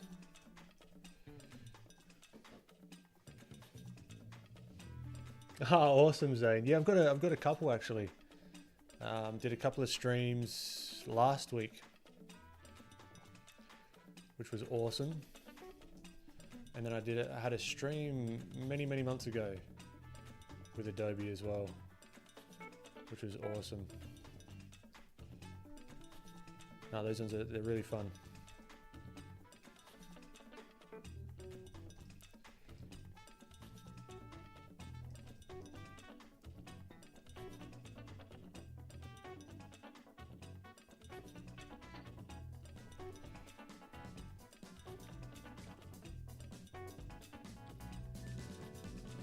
Mallory, thank you so much and welcome.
Notice I'm adding a little bit of blue here to these like rubbery parts. So they're gonna reflect a little bit of that blue skylight.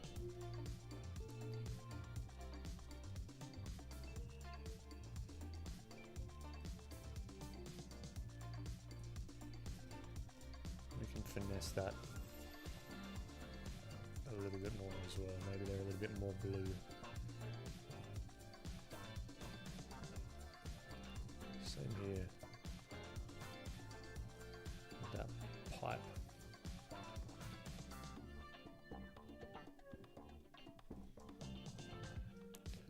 And then what we can do to make that pipe look even more believable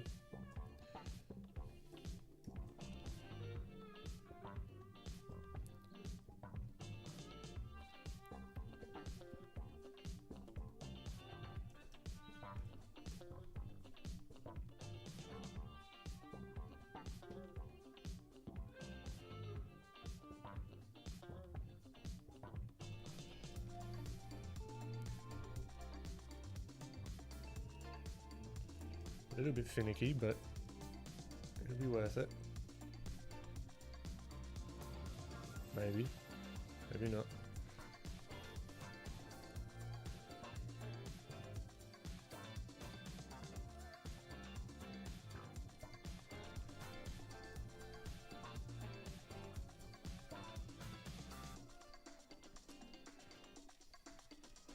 And then we use a little multiply friend kind of come through and give the illusion of these ridges and how it would affect. They're not going to line up. I don't care. That's fine with me. No one's going to be zooming in. Or if they are, I'm sorry.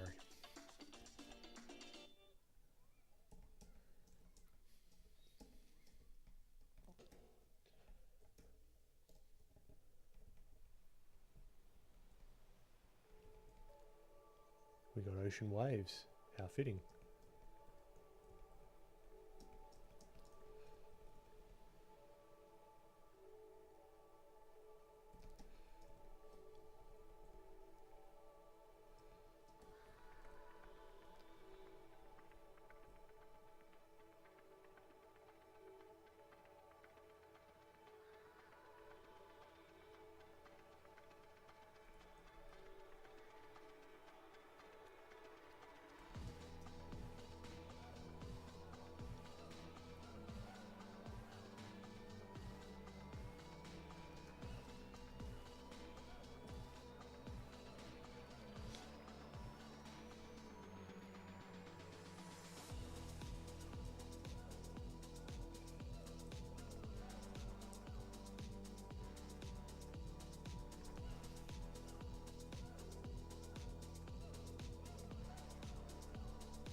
patch of some sort, maybe.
Good candidate for the old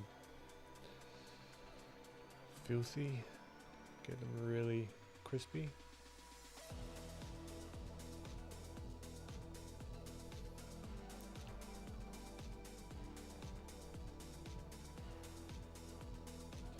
Or we can do this. And then we can like cut back in. Oftentimes even better for speed.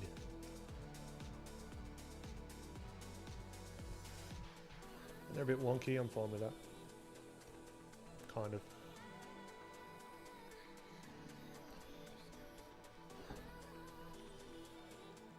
And because the sun's coming from this way, these are going to catch some light. Now I'm going, this is me just bouncing around, hopping around. The sun is really going to catch on those intersections.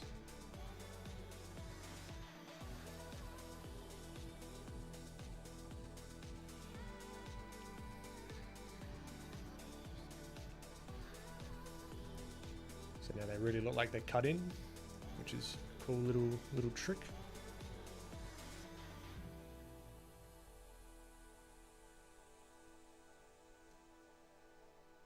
This side is going to be really like a lot darker. Gives me that like teal Game Boy Color vibes.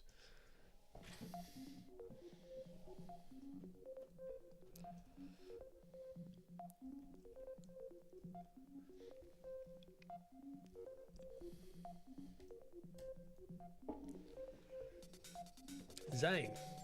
Whoa. Looking into the fundamentals of anatomy right now, looking at random references and drawing on top of the photos where the bony landmarks should go. It's easy to say, well, the spine is right there, but trying to think of it like Superman X-ray and in perspective in odd poses, it is tricky. It is very, very tricky. But doing that, the value that you're going to get from doing that outweighs the frustration tenfold, in my opinion.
too finicky with this stuff, but that's fine.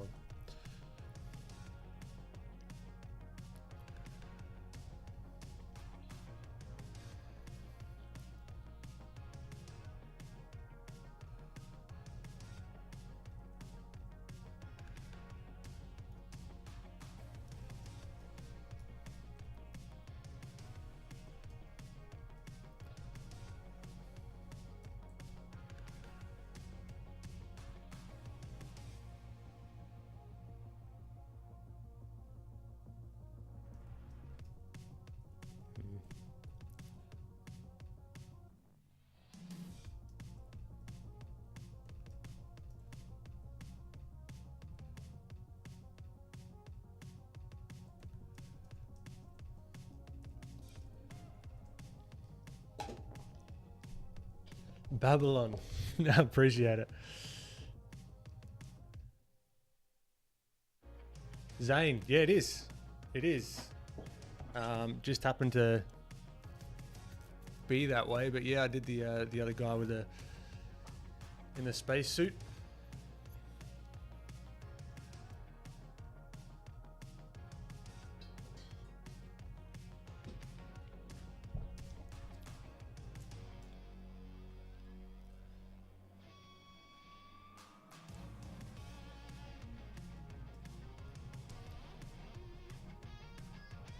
Now I want to get this effect of the dappled light. So let's merge all this together. Let's pump these shadows a little bit more.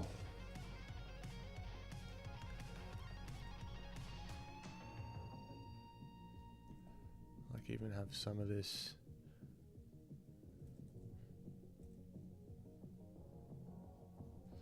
Like across his body, he's got some shadows. Maybe. He's getting a little bit lost in the background though, which I don't like.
What would be cool maybe is if he's like brushing, that might be shoehorning something into this, but if he's like brushing away the,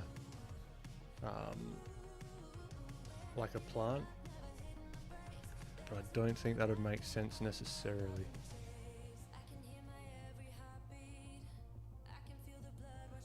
That.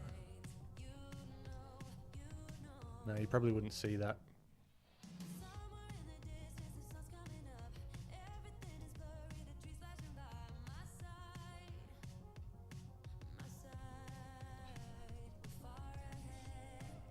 Now, my guess is that the values are going to be very muddy. You know, he's going to get lost. So if this is really small, it's not very clear. You can't really see him. I mean, you look at his nose, and his nose kind of goes off into the distance of like this branch here. So how do we fix that? Good question. I don't know, but we can try by either lightening the background so then he sticks out more, Or we darken the background so he sticks out more.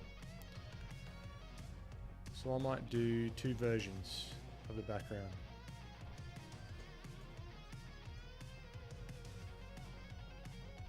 So let's try, this is darker background.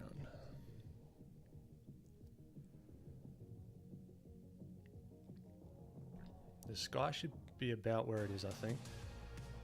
But even, we've kind of lost the mountains, which is a shame.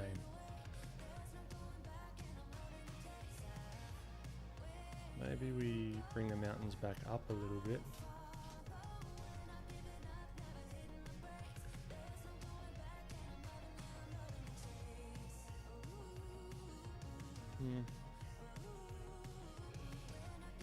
From a value perspective, that feels better.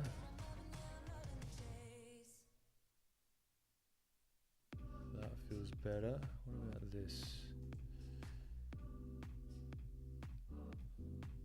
No, other way. Yep.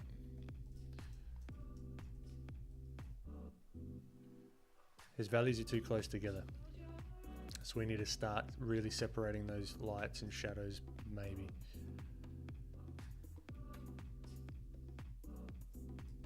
Because we're exposing for the lights, a lot of these could even go a bit darker around him. Which is going to mess up the colors a little bit, which I'm fine with at the moment. And this guy can be darker even as well. Grecke, you missed the process. No, it's okay. You can go back. You can go back. It's all recorded. Blissful, looking very awesome. I appreciate it. Yeah, the leaves will have subsurface scattering.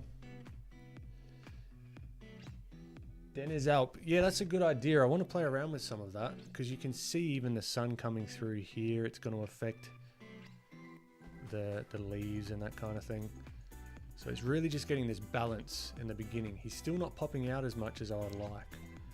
So maybe if we duplicate him and then we play around with his levels. If he goes lighter, does that make more sense? Or what if we...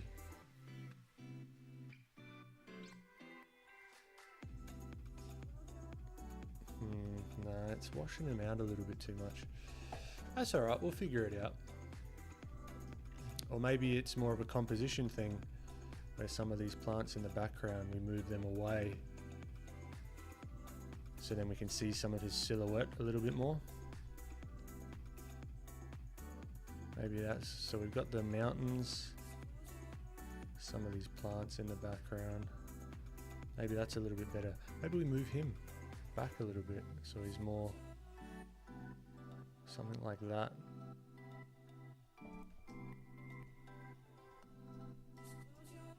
I don't know. I do not know. Send help.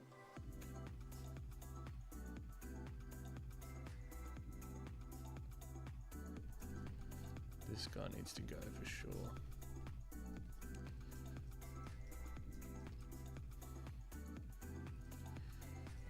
Now they look way too saturated. Desaturate them a tad, maybe bring them into the yellows. These guys here, let's make them, yeah, but there's got to be some finessing definitely. Here I think let's add in some more brightness to the front of his uniform. The light's gonna hit.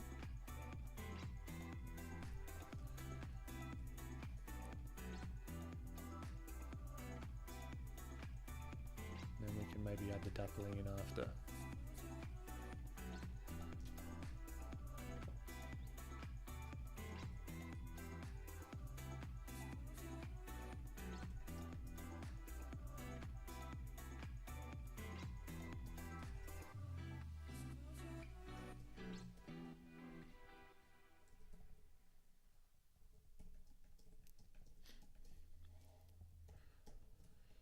Should be more glowy in here. So that's adding. Oh, we've lost our music. I'll get it back.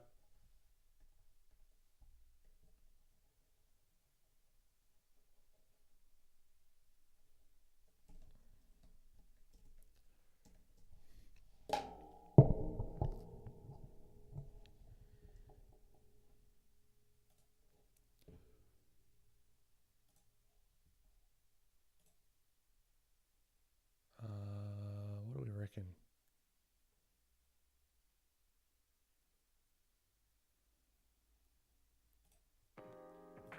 That's fine. Okay, good point.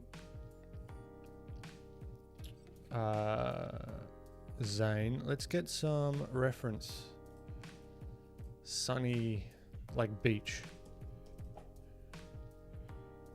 Like even this, that's going to be kind of the lighting that we're going to be using.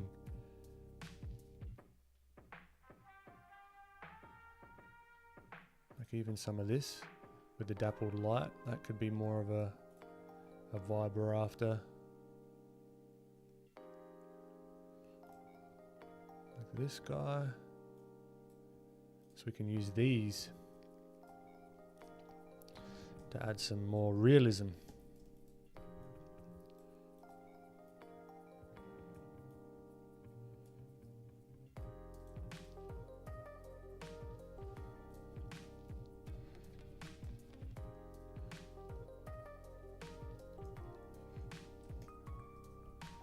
Now it's just a process of figuring out what's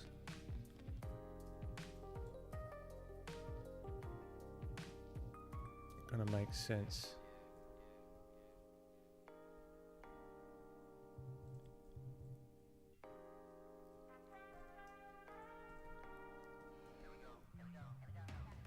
This almost certainly needs to be brighter.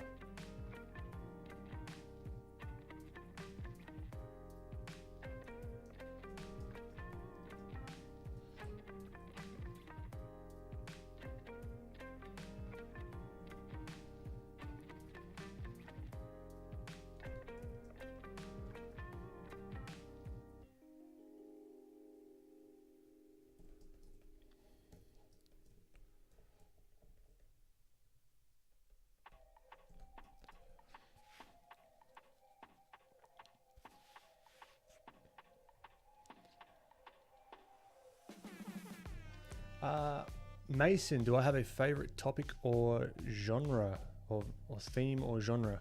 Not really. I couldn't name one. Colorful is what I'm going for as of late. That's probably about the only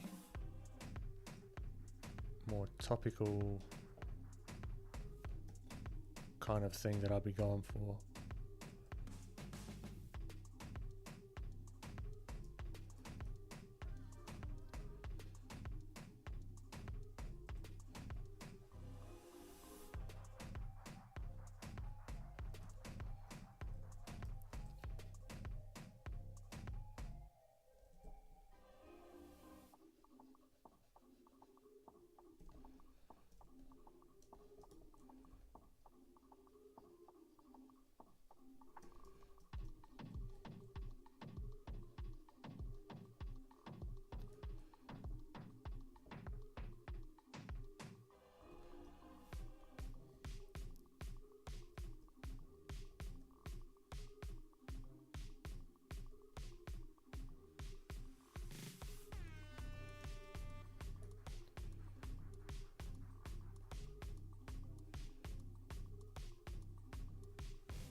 So these highlights are going to be pretty intense.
Ishan.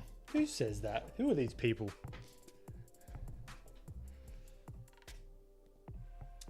Antoine. Great to have you. Work is a great inspiration for mine. Thank you so much. No, that's awesome to hear. That's really, really awesome to hear.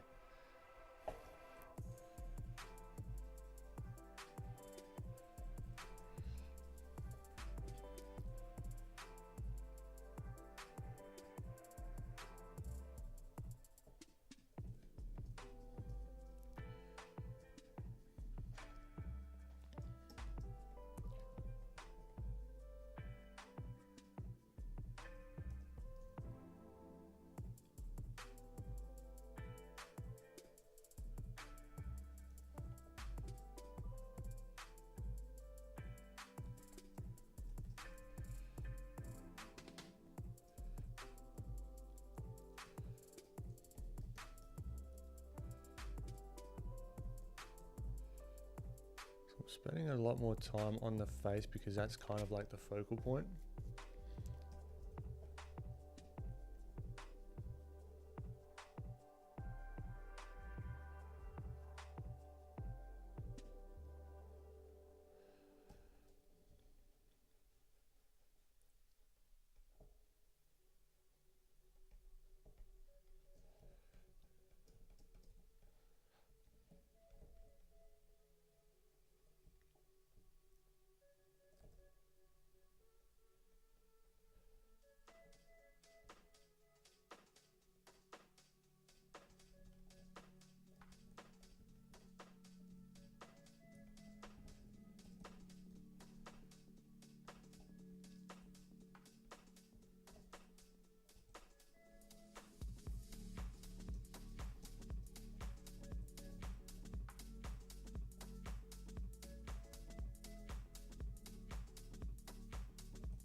Oh, Ishan. Oh, very cool.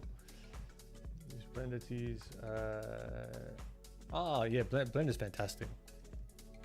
Blender is the bomb. How much time do you usually spend on each painting? Really depends.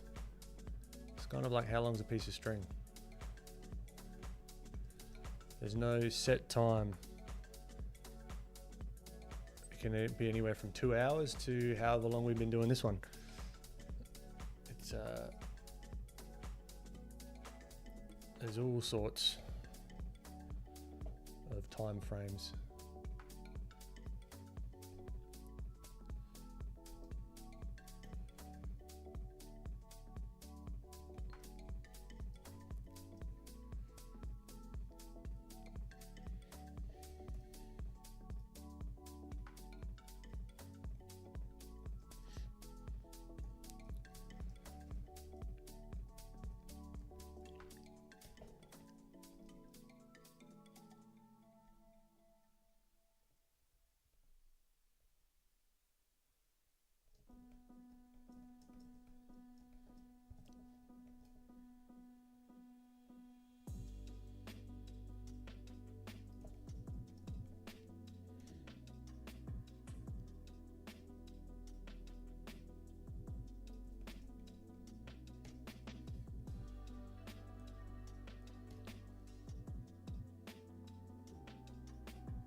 I feel like he should be holding something like here. This is just a little bit like I want him to, I don't know, maybe a hand here or something. Let's sketch. Let's knock back the background a little bit.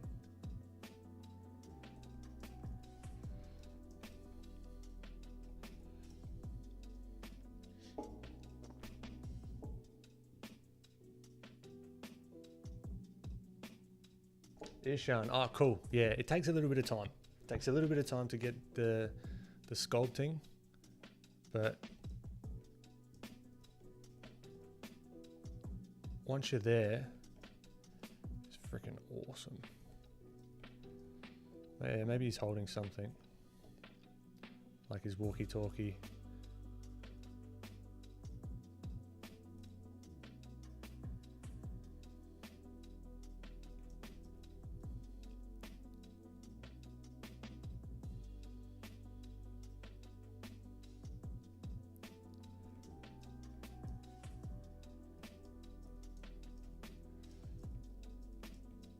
Maybe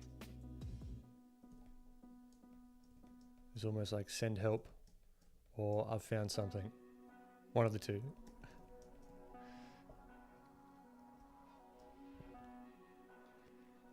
Machete.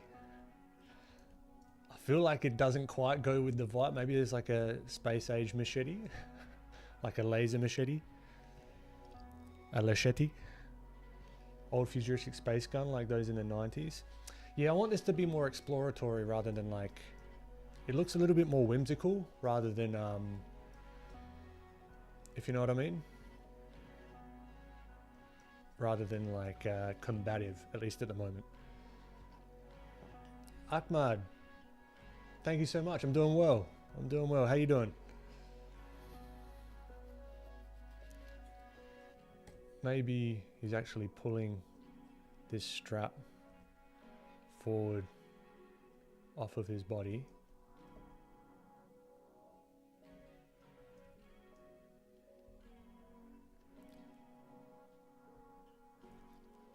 Inquisitive. It is all about autofilling and doing cool stuff in Photoshop. It's a plugin that I made. And I'll show you how I'll be using it throughout, so you'll see how it works.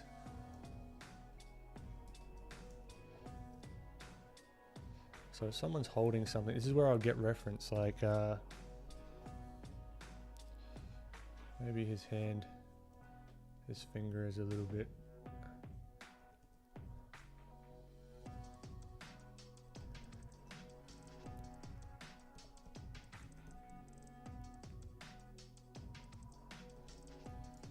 I don't know, something like that. That kind of gives off some cool vibes, like something's happening. You know, rather than just a dude looking off into the distance. It adds to the story, potentially. Hopefully, that's the idea, I guess, anyway.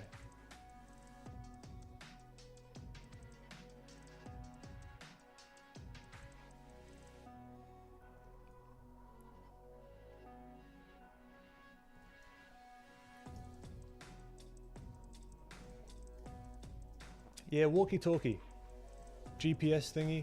Maybe he can have like a little GPS thingy here, so it sort of gives him some readouts or something. But would that make sense to have there? I don't think so, because he can't bloody read that, can he? So maybe that's a patch there or something. And then there's, let's just paint, draw, sketch. Before we do that, 5-minute break. And I'm going to have his walkie-talkie being like, shh.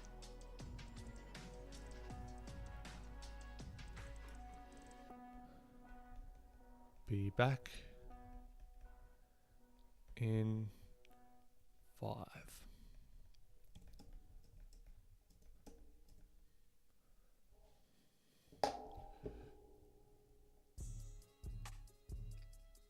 Yeah, a lot of these highlights are very desaturated. So I think we need to desaturate his face, but only up until, and when we get to the shadow parts, really like add some saturation, really compress the darks, right? Because you can't see much information in here. It's just very dark. Even on his face, it's very, very dark. Well, not very, very dark, but it's just like very low contrast. Same here. Even under the chin. All like underneath here. It's just like you squint your eyes, it all sort of like melds into one shape. But here she's got a lot of form all in her neck, her chest, her arms, that kind of thing. And that's to do with exposure. So we can explore that when we come back. But I think I've got to figure out that hand as well. So I might take some images, some photo reference. Inquisitive, yeah, that was a big inspiration for making it. So yeah, we'll have a play, 5 minutes, and then I'll come out and we've got to do our squats. I wanted to get 40 this session. So 40 squats, come back. See you in a bit.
All right. What I might also do for extra health benefits,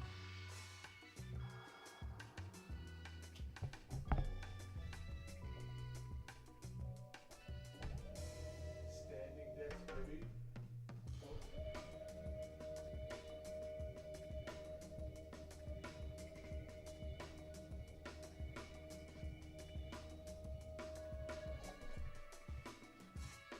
Oh, is that not high enough?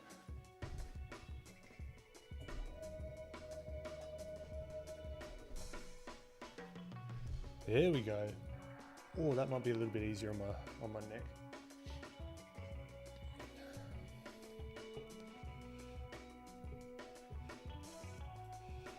All right.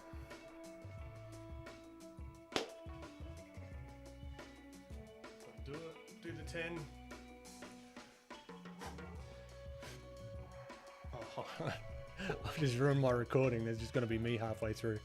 Hold on. Yeah, that's okay.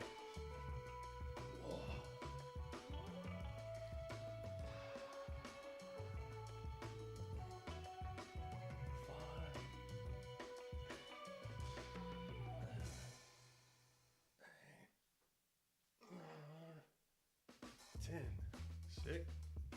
All right, we got 10 more before the stream is out. Oh, I quite like this. I never used the standing section. I haven't done it on the stream yet either.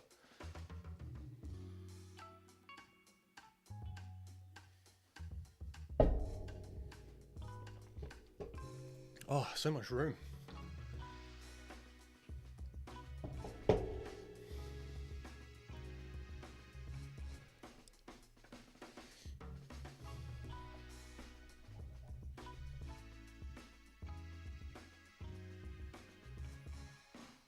Super Trooper, yeah, go for it. Go for it, my friend.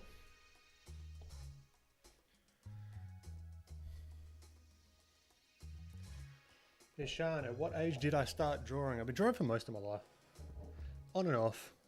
Oh, I really shouldn't be puffed after that. That's not good.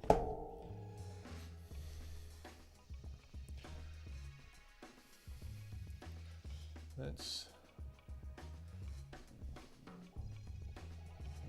move that there. Great. Let's give me a bit of energy as well. Okay.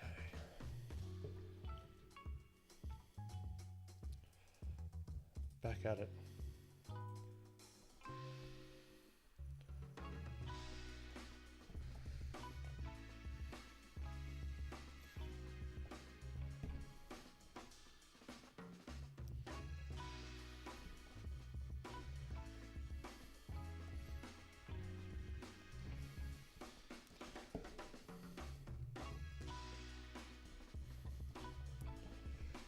Okay, so there's going to be some. Oh, where did it go? There we go. Okay, that's what I wanted. The hand.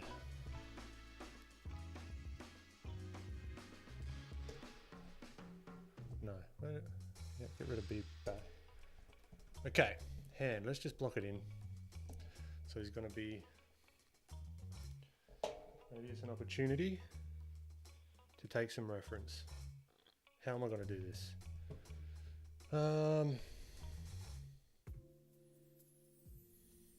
With this stream on. Catch you later, Dylan.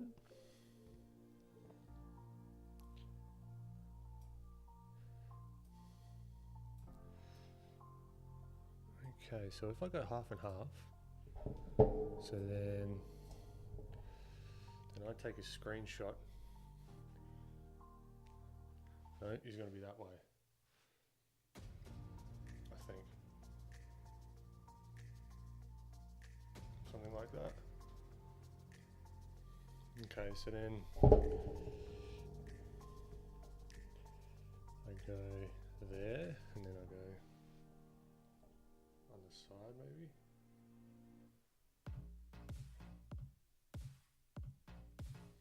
Or maybe it's more like that. More like gripping it. Yeah, it's kind of cool. Got him.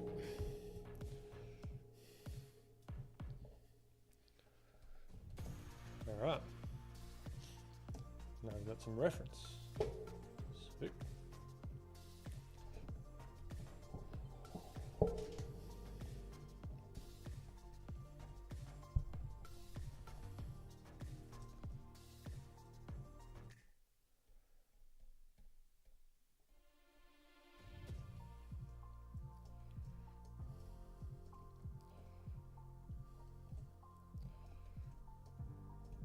That's cool. I like that angle because you could like sort of have it like pulling off all these thingy-mabob.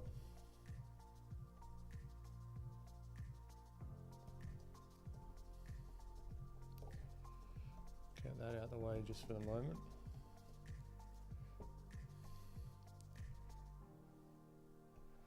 Okay. See how we can simplify this.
the fingers kind of be a little bit more playful, a little bit more chunky maybe.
If we get rid of this and it's just like flat for us.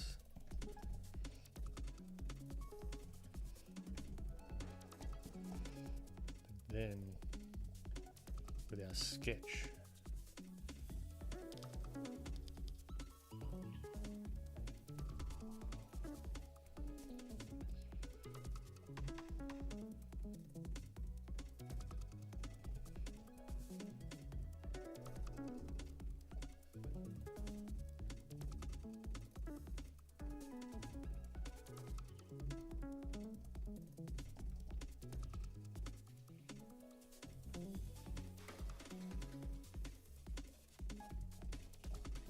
this is a nice little opportunity as well for a little bit of shadow there.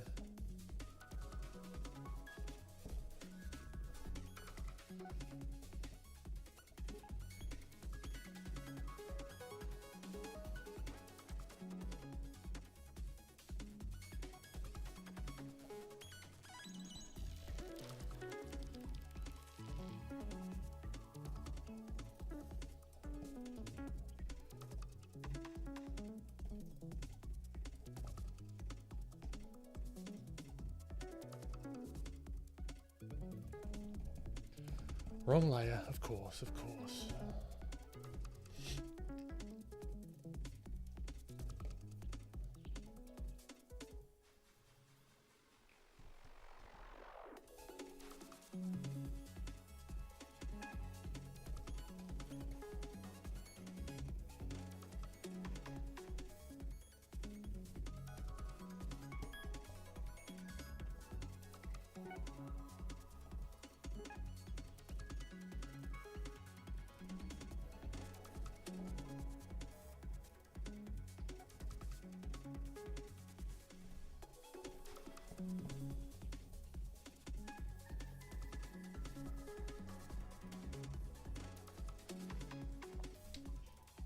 Felix, welcome.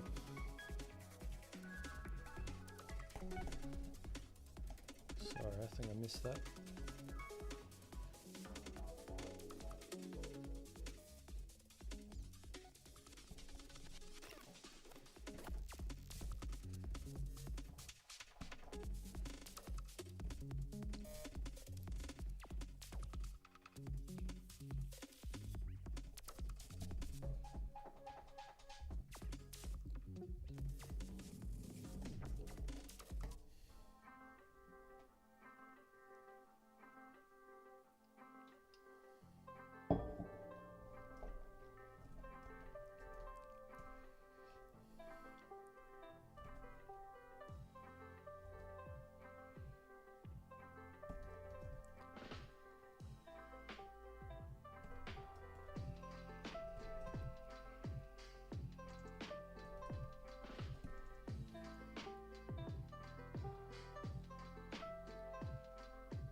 It looks cool composition-wise. The hand's looking a bit jank at the moment.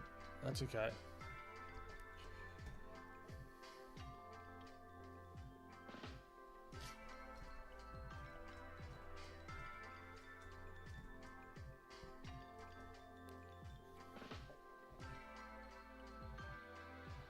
Alice, I'm still alive. Welcome. Ishan, it's a XP Pen 15 point something Pro.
So when I'm in this situation, this little pickle,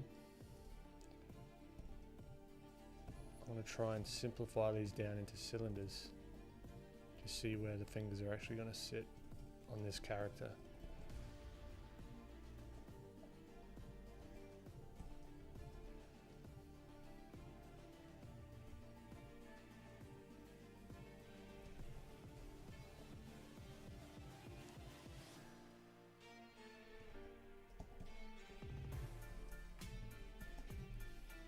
It's that little pinky that's doing my head in. These are looking fine.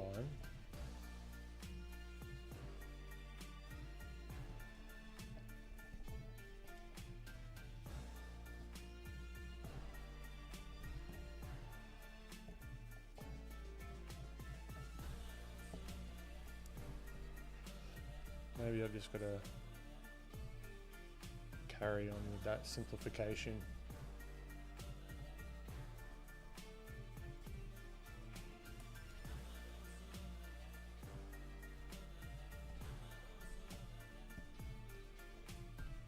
Let that pinky sort of wrap back in maybe.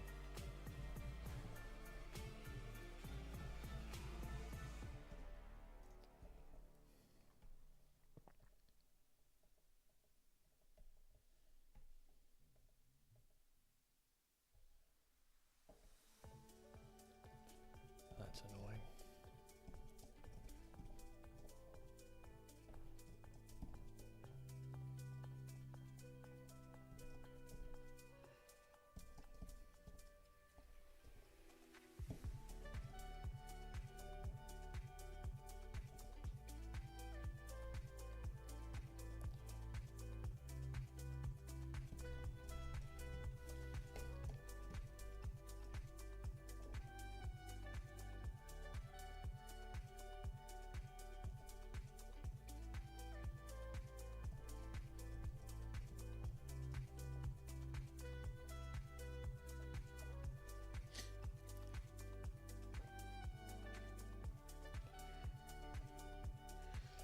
Ah, that's okay. No, you haven't missed much.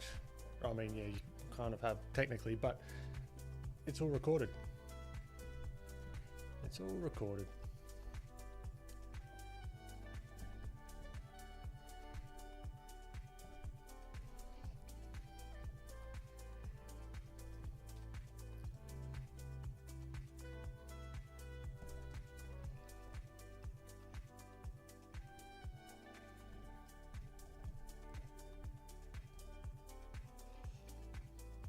Hanta, welcome. Awesome, Alice. Awesome. What are you having for breakfast? Speaking of, I'm getting hungry.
Inquisitive, yeah. Yeah, I'm a developer as well. I enjoy pushing the code around just as much as I do with pushing the pixels around. So yeah, that's what I'm talking about with like autofill. And you can do things like hue shifts. So you can, each shape is a little different. in hue, and you can luminance lock, so you can keep it the same value but change the color as well, which is one of my favorite parts about it. Myself and my good friend and business partner Francis Lee, shout out. We made it together, and we're continuing to sort of develop it and make it. It's available right now in the description if you do want to go check it out. But we're always sort of coming up with different ideas how to make it better. We've got some awesome feedback so far on it as well. Saves me a ton of time. Okay, so let's add some values on the hand to make it start fitting in.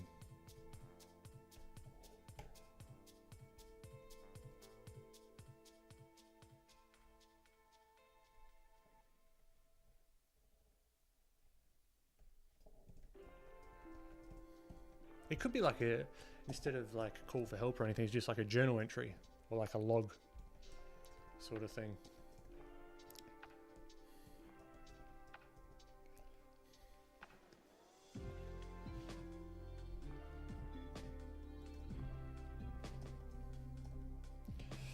Because we got some idea of what's going on with the lights on the face, we can then carry that over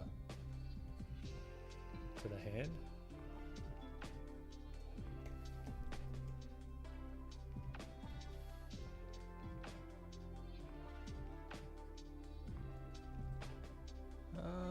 Maybe we do multiply just to give us something to work with to begin with.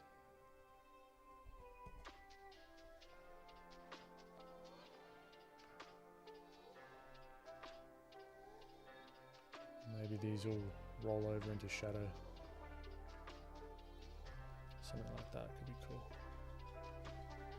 And all this is in shadow.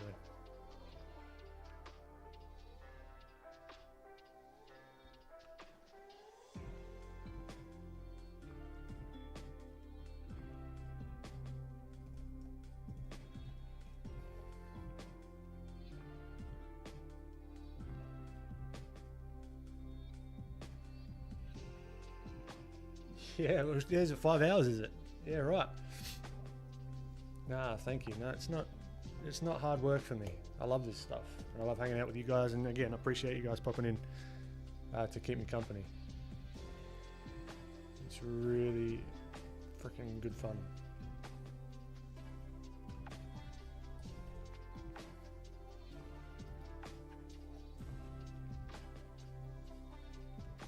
Particularly if the thing I'm working on is working out how I like it, which it seems to be working at the moment. It's like exciting. It's like, where can I take it?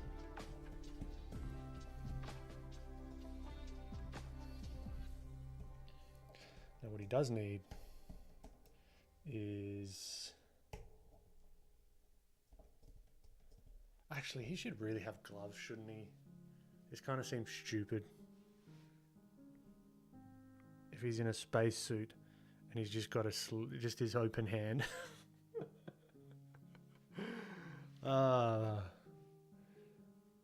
Should he? Yeah, probably, I guess.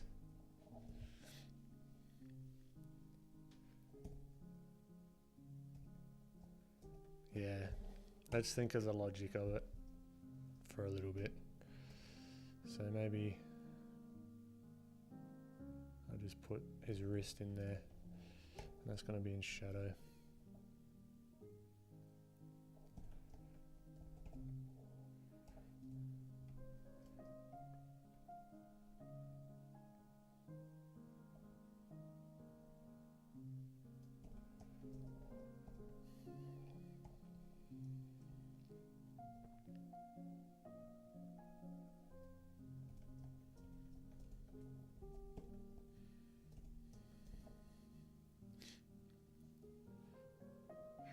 Inquisitive, that's one of the updates that's going to come. We're trying to figure out, we know for a fact that we can add all the sort of Photoshop filter gallery filters onto it, but you can also mix and mash and like combine both of those as well. So we just got to figure out how it fits in the UI. We're going to try and do some custom ones as well, which will be good fun. Yeah, Antoine, I haven't done the glass yet. I have. I did like a little experiment before. I'm going to have it closed so I can add some shine to it and that kind of thing. Or maybe it's damaged. Maybe the glass is shattered. Huh. I don't know. So many questions, so little time.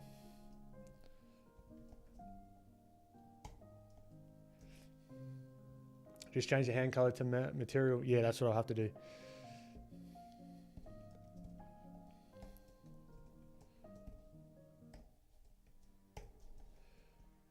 That is what I shall have to do. So this strap, he's pulling it away from himself, which then gives us an opportunity to do this cool little, like some sort of cast shadow. And then his hand is going to cast a shadow, so that's going to sort of come up here. Something like that, which I'm happy with. Then, maybe we do two versions. Maybe we don't have to be married to one. We do one where it's on its own layer, duplicate it. We make this one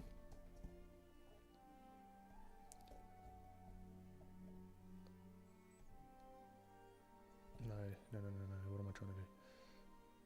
Make this one a glove. We can make the glove look cool as well.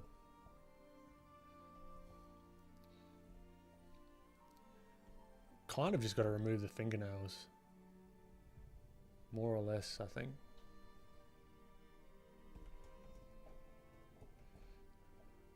Seems to be a little bit darker, but I'm going to do like rubber gloves.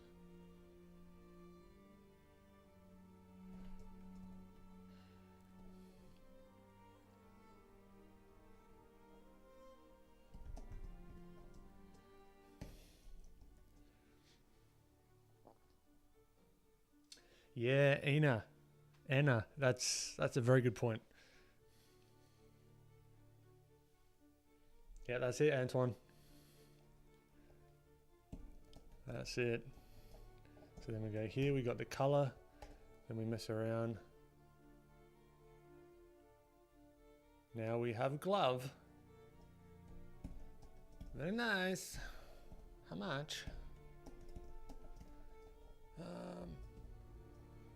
This kind of music kind of goes to it as well. If it's that kind of ominous kind of deal.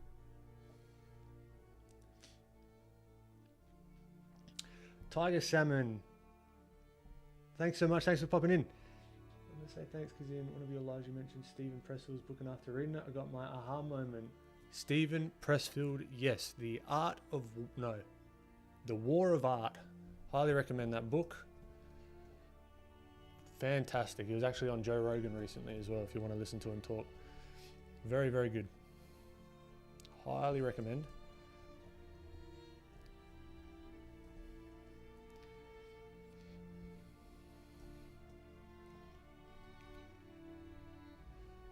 Let's go back to the Filthy plugin. Get some of these shadows feeling good.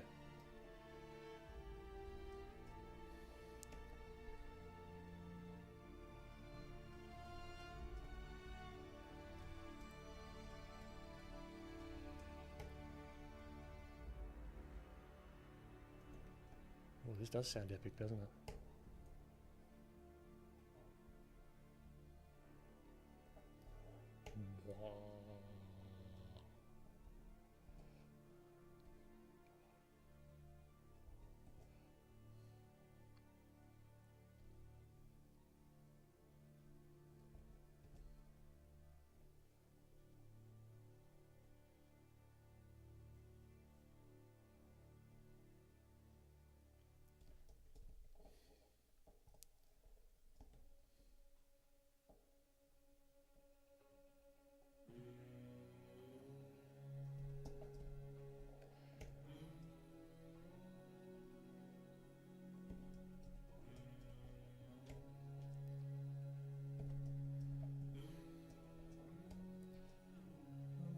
this for the whole glove.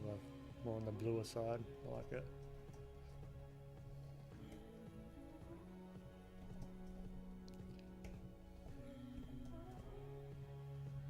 Cool. Yep, I like that. Let's keep it with the glove. Glove it is.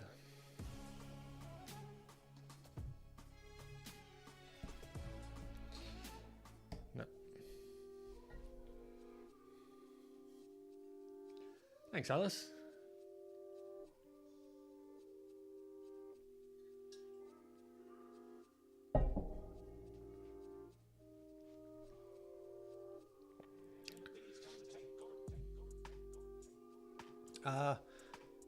Yeah, inquisitive. Once you get it, you own it. So you can like put the file, like the way you do it, you put the file in the plugins folder of whatever Adobe Photoshop. I think it's 2022 and 2023 it works with. You just drag and drop that in the plugins folder, and then you have it.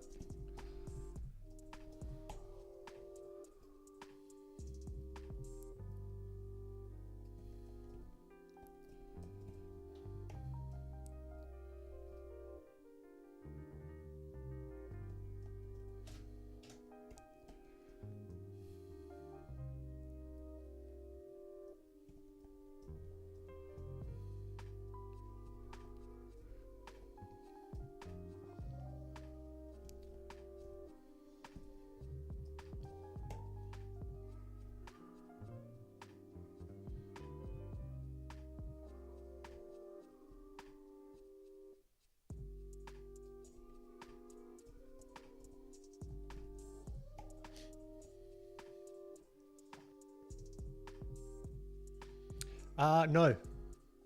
This works with silicon because we're using Adobe's latest APIs. So it should, I mean, I'm using silicon right now.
Not Malcolm. Welcome. Welcome, welcome. Glad you stumbled in.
Could even do some like comic book-esque kind of things just to show like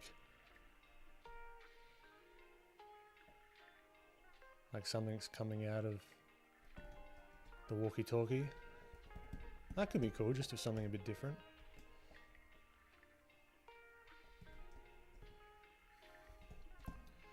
What should it be like? Yeah, I'll keep that in mind. I'll put that on another layer.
Where am I from? I'm from Australia.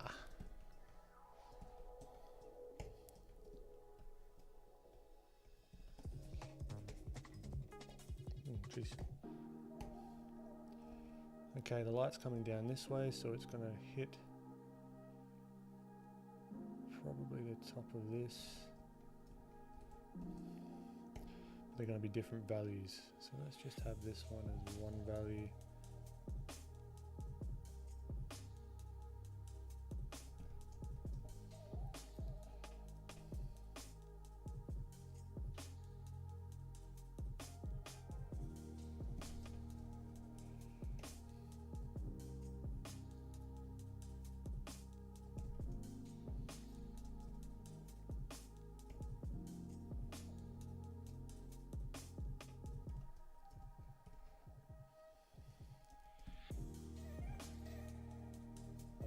Pharaoh, it's getting dark already. Ah, awesome, Inquisitive. Yeah, let us know if you have any questions. Or any feedback, things that you'd want from it. That'd be really cool.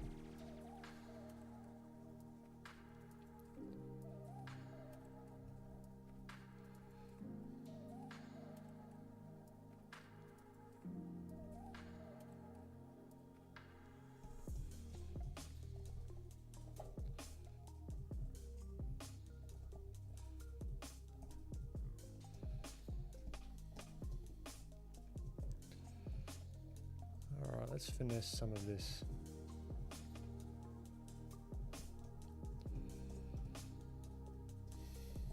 Some of these shapes.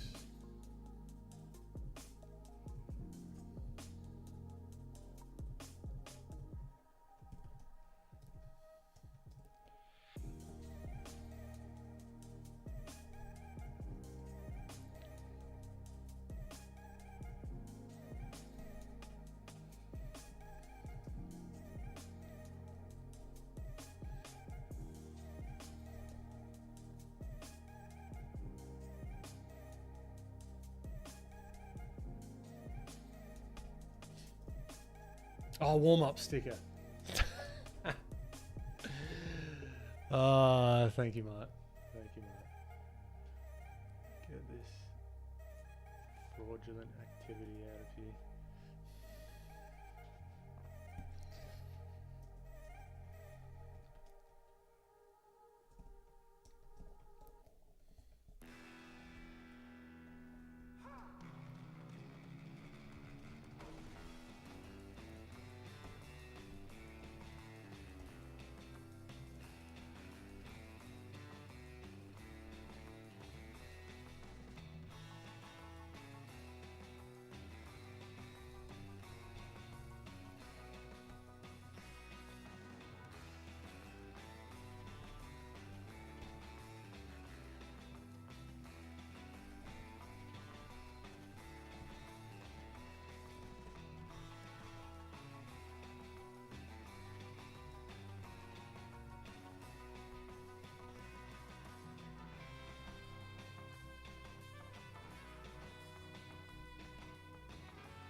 Catch you later, Alice. You have a good one.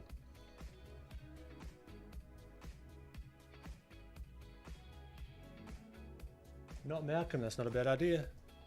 That's what I do. If I'm ever feeling like, oh, I don't really feel like it. Watch others. Get some inspiration.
Thanks, Antoine.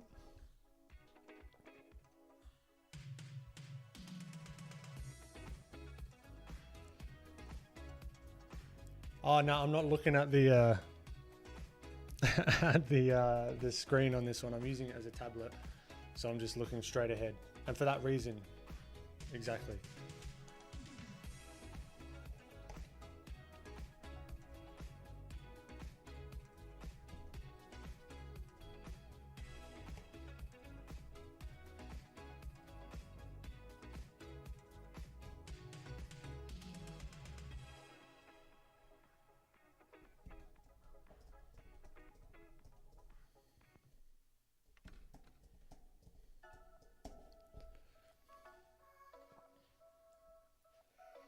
Tero. Oh, thanks so much. Hope you have a good vacation. Yep, Duncan's still here.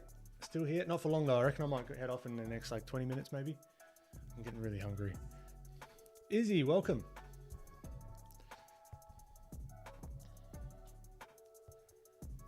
I appreciate it, Duncan. Good morning, Izzy.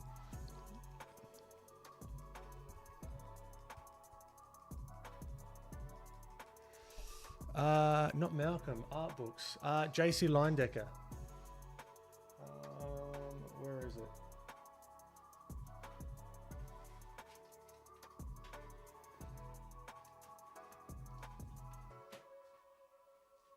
This guy.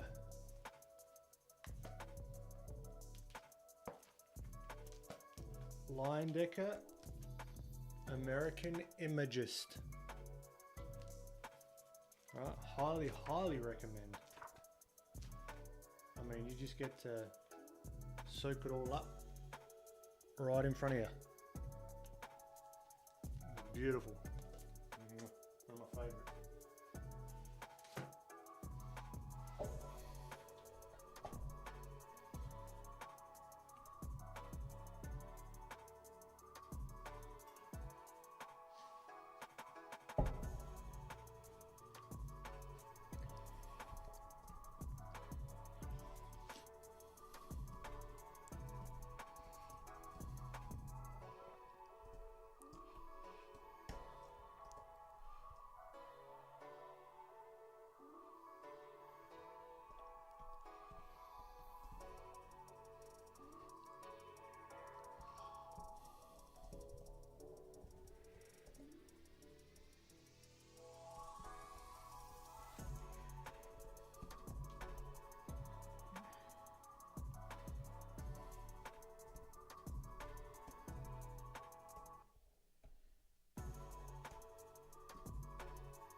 I really want to make this glow. Actually, let's have a look at the visor. Let's start playing around with that.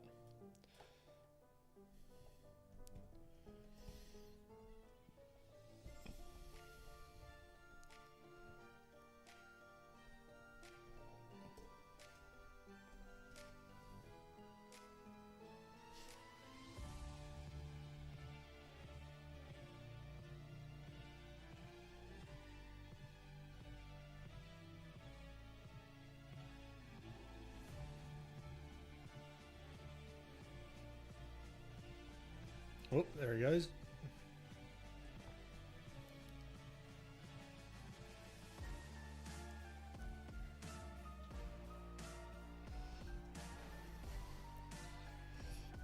No, not what I want.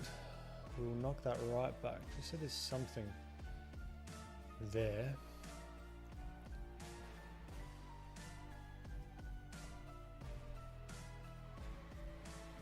What I want to do is really paint some of this stuff, thinking about the surroundings. So there's going to be a lot of these green, so as it sort of curves around, the more reflection it's going to have.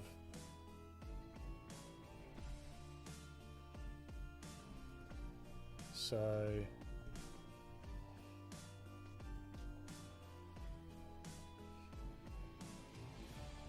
imagine there being some greens in there.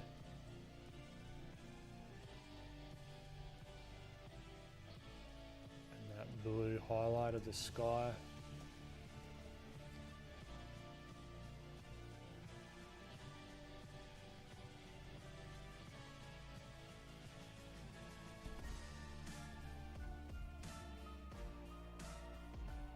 Even having a little bit of this, we'll knock this back for sure, but this might be some of the real faint sort of reflections on the environment.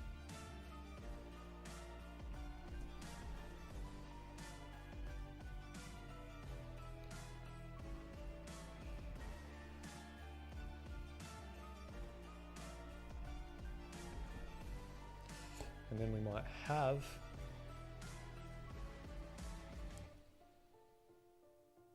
this kind of thing. This is just the preliminary sort of blocking or test, I guess, to say.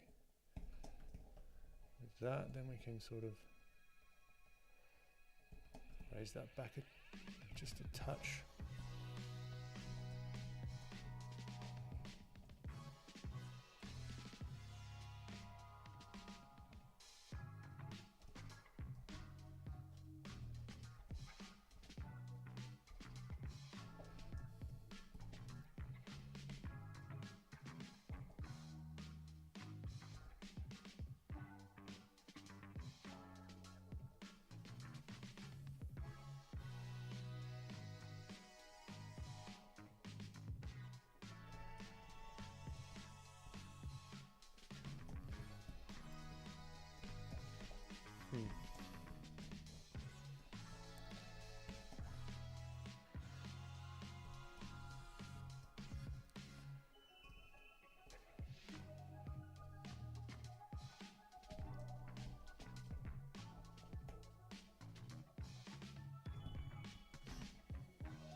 Nigel Strawberry.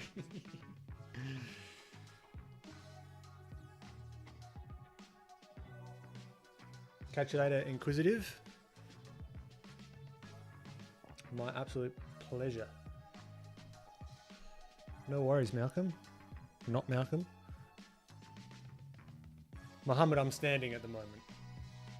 I'm being a healthy boy.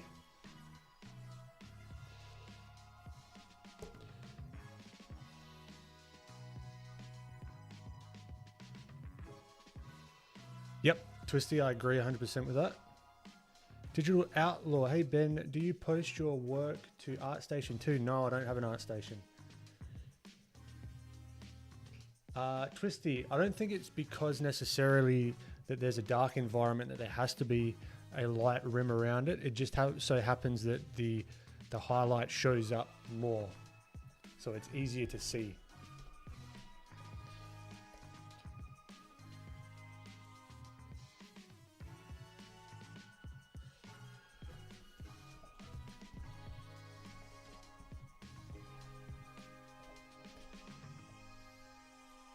But yes, the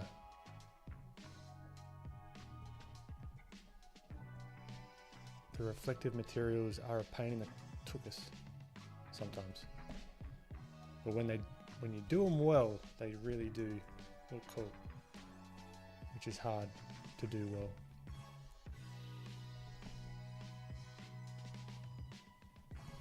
Particularly if you have some like little scratches here and there that are just going to like pick up the light.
I think we need some more finessing on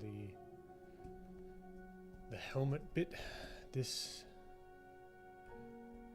should, well, would be nice if there was maybe a little lip here or something. Just to give it something there on that transition. And then we can do the opposite on the underside.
Muhammad, no, definitely not 6.5 hours of me standing. This is maybe for the last hour or so, I think. Oh, awesome, Izzy. That's going to be very cool. And for the longest time, I remember always wanting to have a career in art and animation, but in recent time, with all the AI stuff, I have doubts. Any advice? I think the traditional way of, or like the stock standard way of making a living, not stock standard, but like, I don't know, I've never worked for a studio, right? So the concerns with AI would make more sense if you're going for studio jobs, but even then not really, at least at the moment, because they're not even touching, like a lot of them aren't touching AI stuff due to legal issues and that kind of thing. But for me, I'm more interested in trying to carve my own path. I always have done, AI art or not, making a living from doing art and not being reliant necessarily on like an institution or a company or anything like that. So trying to like figure out different ways, and that's just happened to come through content and content creation and that kind of thing. And that, I think it's at least from my experience, a very viable career path. So you could also become like a concept artist, not just for a company, but for your own stuff, your own IPs, and get people around that idea and start building an audience. So then it sort of gives you freedom to, this is kind of like regardless of AI, this is what I was doing anyway. So it's kind of more so, I guess, it sort of builds a moat around you, and like if you put yourself more behind your art and that kind of stuff, I think it builds a nice little moat around the whole AI stuff. Again, that's just my thoughts on it. But it's still like, again, I've not worked in a studio before, so was never really something I was interested in.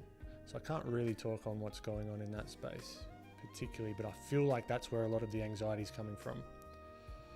Is are the studios going to replace me with the AI? I know from listening to that recent podcast with Adam Duff, I think, with a bunch of artists, at least a couple of them said that the studio that they're working with, they don't want to touch it at all because it scares them from a legal standpoint. So, but I think there's going to be so many opportunities, not using AI necessarily, but just because there's going to be an influx of just AI generated stuff. If you can put more of yourself behind your work, your ideas, diversifying your skill sets into 2D, 3D, that kind of stuff, it just starts to build that nice little moat, which, AI or not, is a good idea to do, I think, anyway.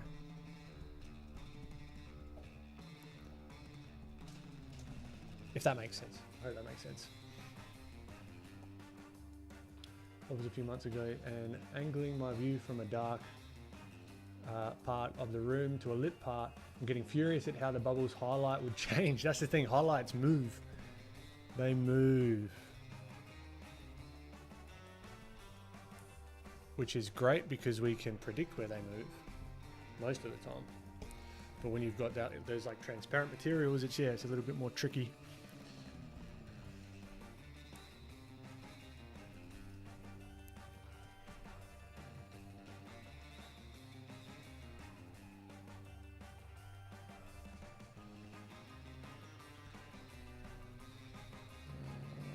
What am I doing here?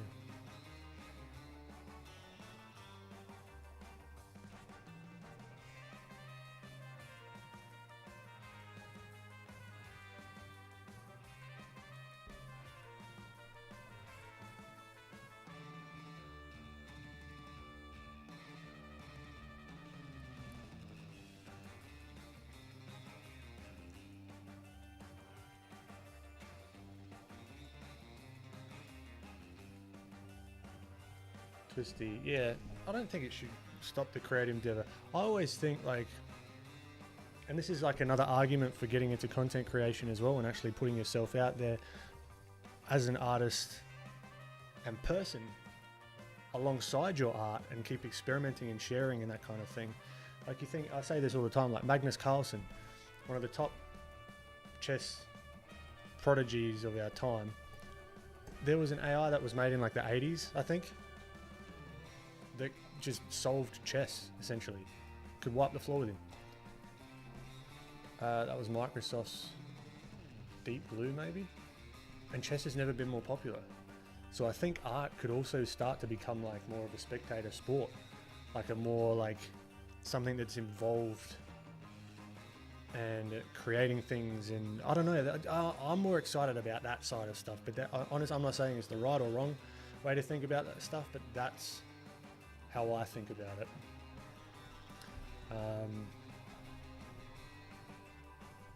But yeah.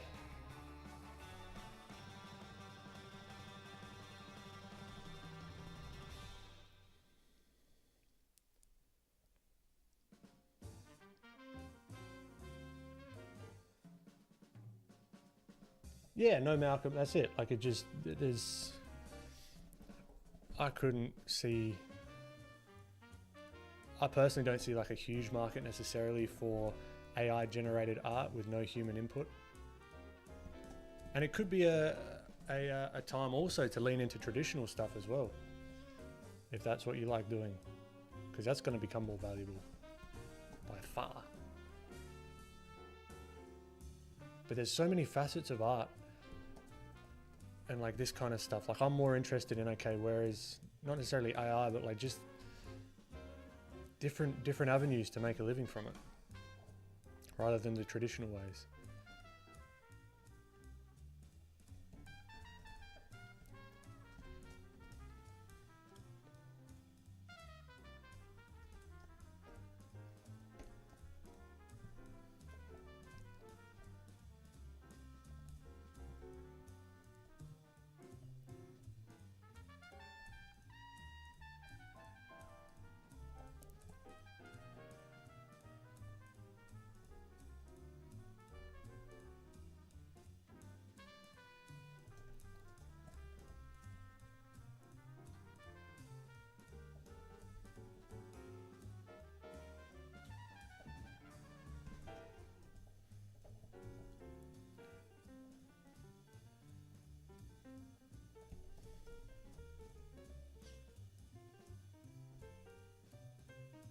Ah, Sam.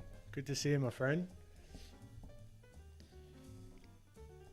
Appreciate it. Hope you and your lady have been doing well.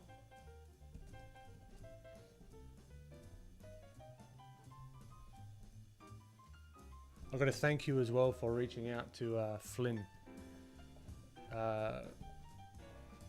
So thank you very much for that. It means a lot.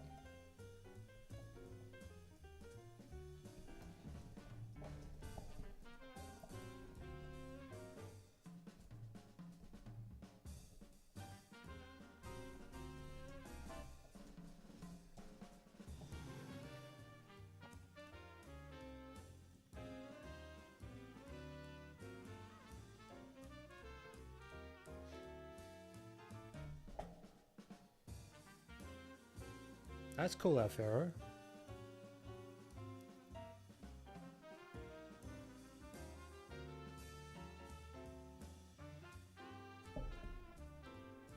There's absolutely no reason why you can't start creating your own IP right now and distribute it to YouTube and start getting fans, you know, of your own work. Absolutely no reason.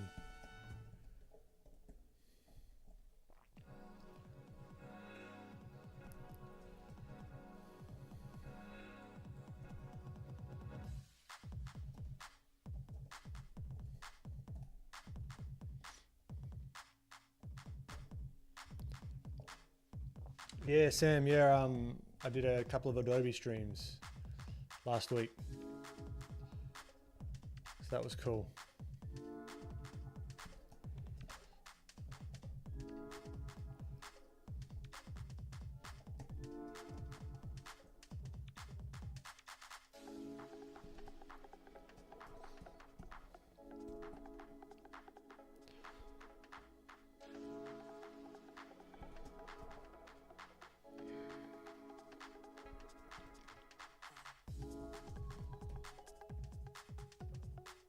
This is where the darker trees could be helpful in the background, you know.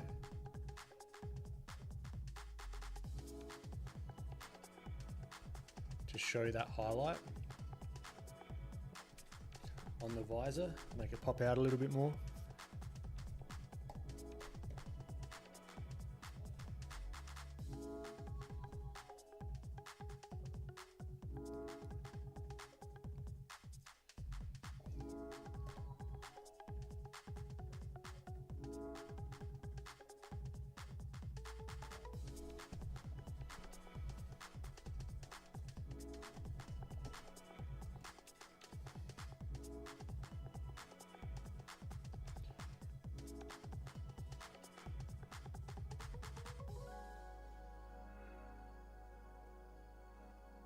Not Malcolm. Yeah, that's fair. I think everyone's opinion on it is valid.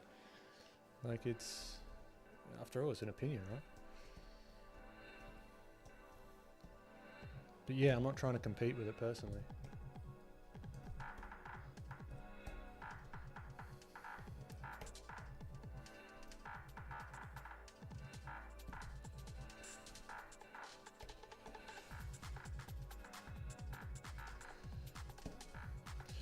Alright, I think I might have to give us maybe 5 more minutes.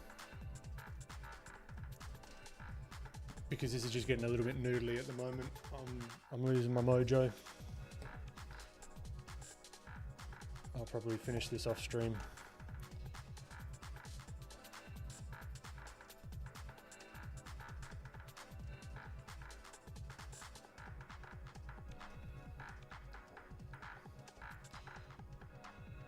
Now's the time to experiment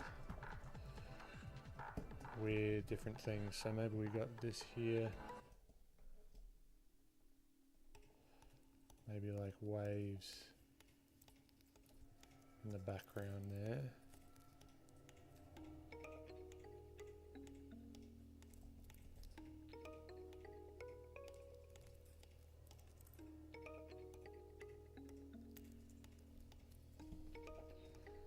Gives the illusion that there's a beach there.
What we can do as a test, so we've got the background there, we can just do a quick little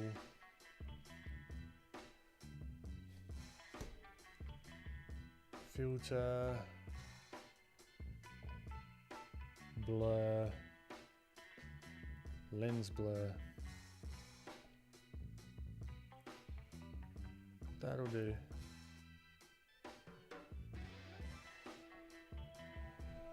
So that sort of pops him out a little bit from the background.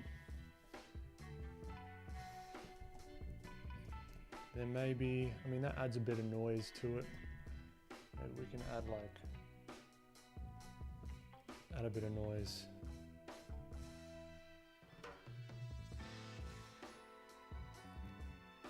the background, and then maybe even a little bit of noise and some blur to this guy, just as a test. This is like the last minute stream test.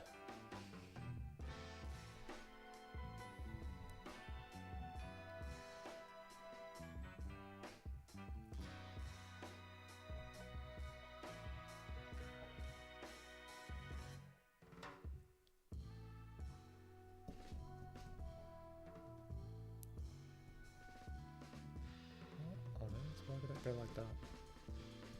Maybe we just do a Gaussian blur, just for funsies.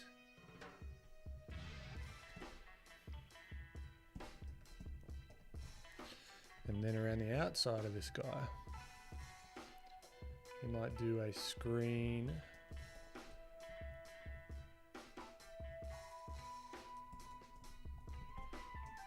Because he's going to be lit by the blue light, so maybe that's an opportunity to get some of that in there.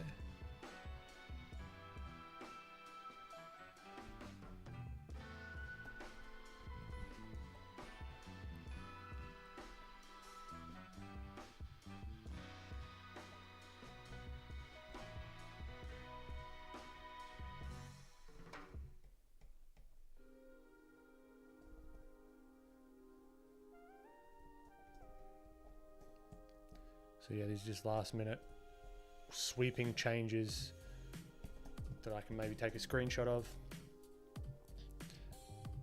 And then go back and do the painting where it makes sense.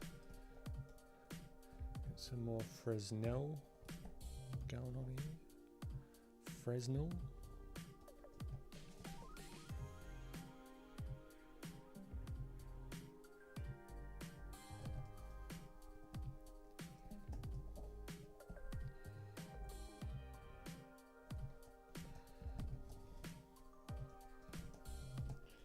Wonder if there's a world where it makes sense.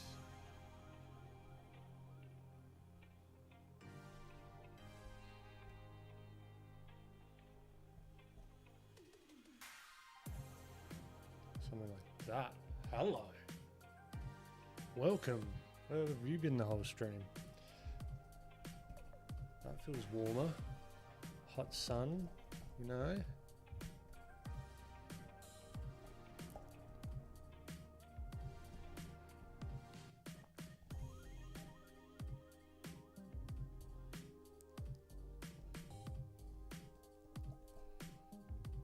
Yep.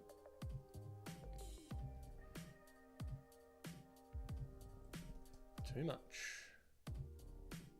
Knock it back. Yeah, I don't know. This is a weird one. I like it and I don't like it. There's more to be explored, as there always is.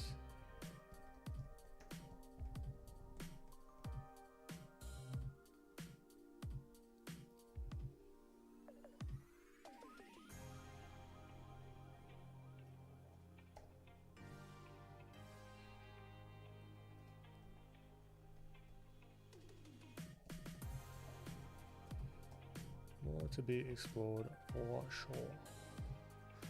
Whoa, what's going on here? At the very least, let's clean up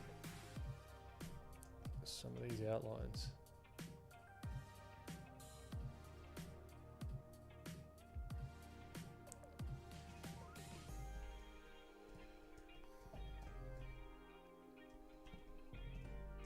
And then we could even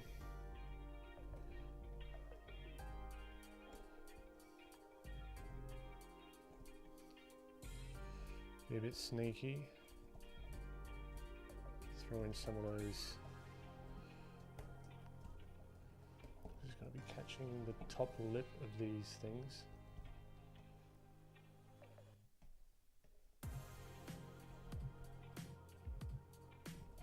We're very gentle. And just what?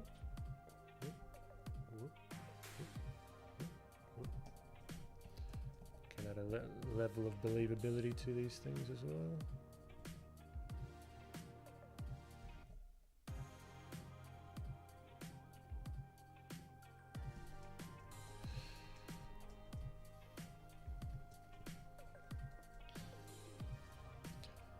test out a few, maybe a little bit larger.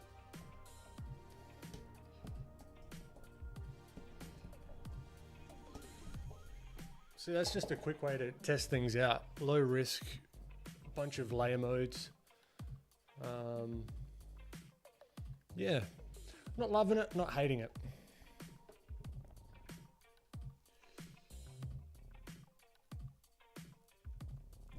I hope you've been feeling all right, Sam. What's been going on?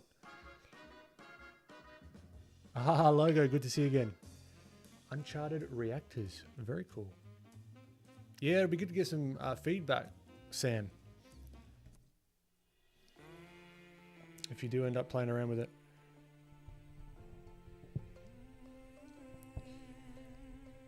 I don't know if you ever mentioned this, but what are your art goals? I know it's not to work in a studio, so why are you making art? It's not so much like a goal is to not work in a studio, it's just to basically figure out a way where I can keep learning different creative things through the art and all that sort of stuff, and just to be able to continue learning and also be financially independent. Those are the two high-level goals. How I get there, we'll see. But this is fun. This is one way that I'm sort of steering towards. I just want to get better. Keep getting better, keep exploring different ways, keep sort of pushing myself, and yeah, just having fun with it, you know?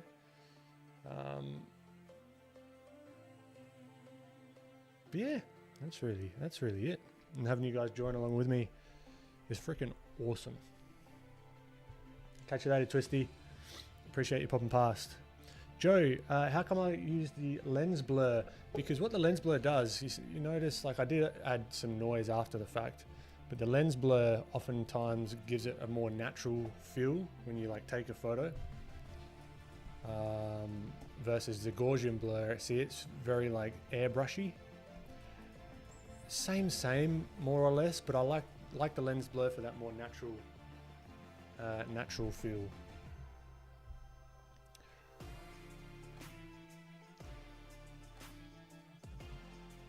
The animal study stream. Yeah, that could be coming up. That could be fun.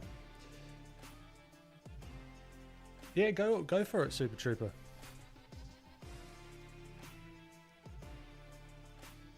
I appreciate it, not Malcolm. Definitely not finished. Got to play. Got to play a lot with it. Maybe not too much. Maybe we can. Maybe there's just a few things that aren't clicking with me. But I think it's to do with the helmet.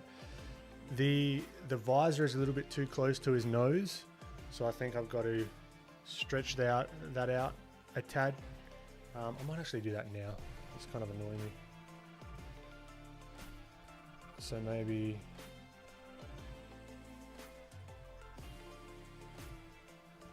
no, I'll turn off auto select.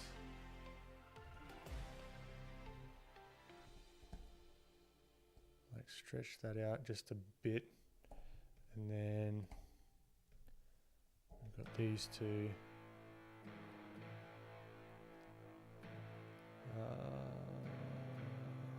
Skew maybe? Yeah, there you go.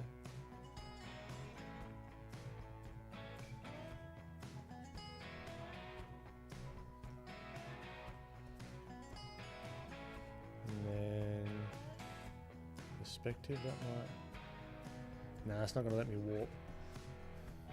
But yeah, that might feel a little bit better. I don't know, I'm not going to play around with it too much. We'll just leave it.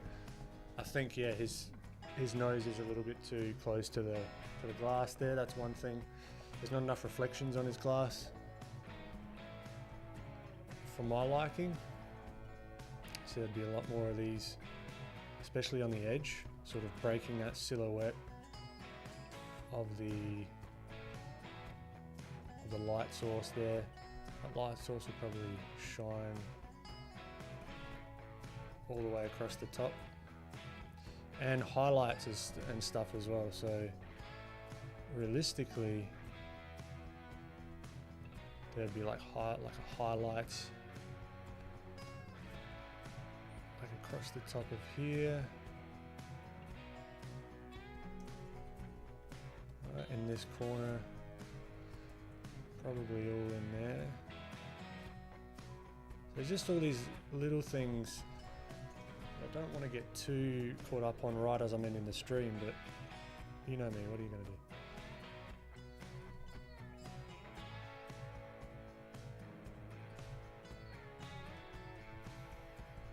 Then maybe do some like nice little cut lines.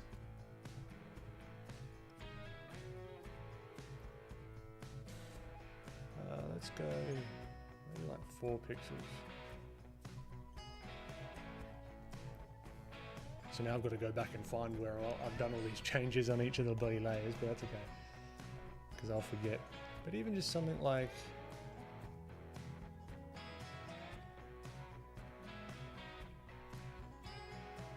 this, just give it a bit of depth. And then that can be like sunken in maybe, so then this is going to be a little bit thicker on this side. So we do another sort of line thickness, another line thickness, another line thickness. And then this side here,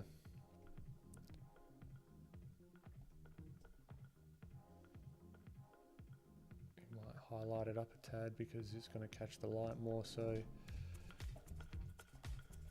And then down here, because it's facing the light of the sky, not the sunlight, I'll be more on the blue side. So yeah, just playing around with that.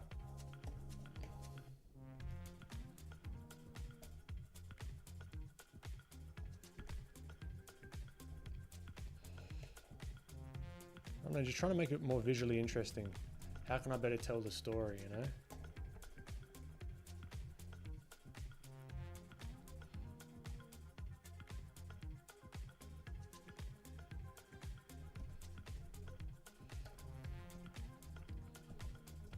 And actually, no, this whole bottom side will actually be lit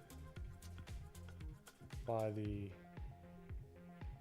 blue as well. So then realistically, this might actually be a bit darker. So now it looks like it's sunken in. So yeah, just little things like that and just playing, making it look cool.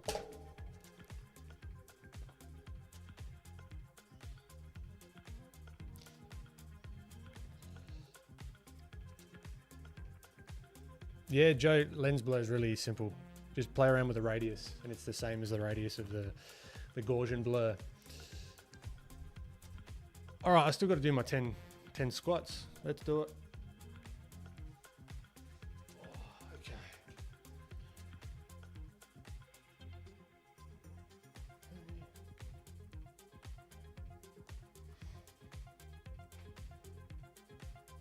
Six.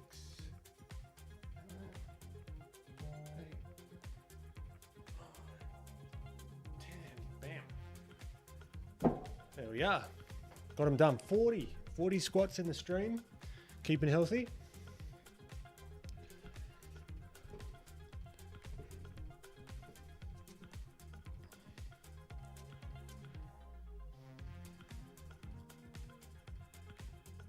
I appreciate it, Sam. Good luck with the project. For centaurs, where do you think the lungs are? Huh. That's a very good point.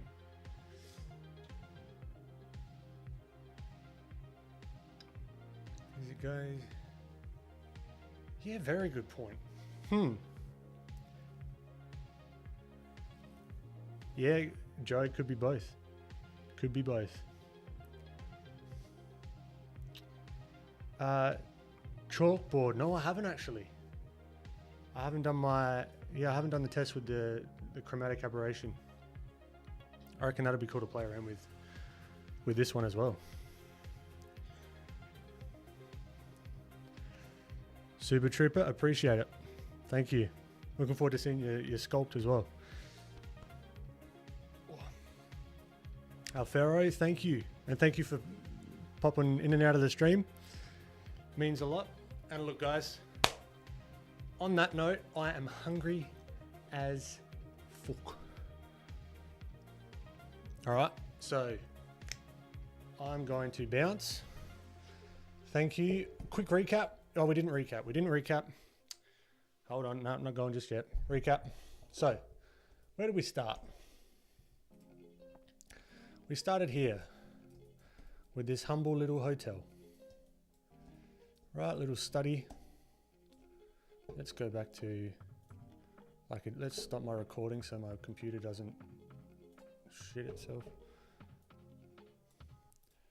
Okay, so where do we start?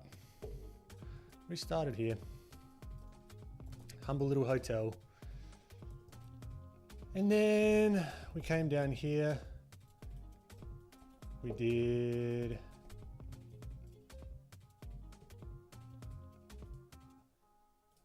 these two.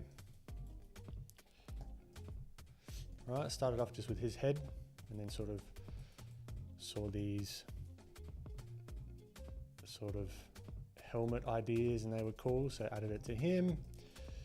I might play around with her as well, adding some stuff to her at a later date. Then I decided to crack open Blender.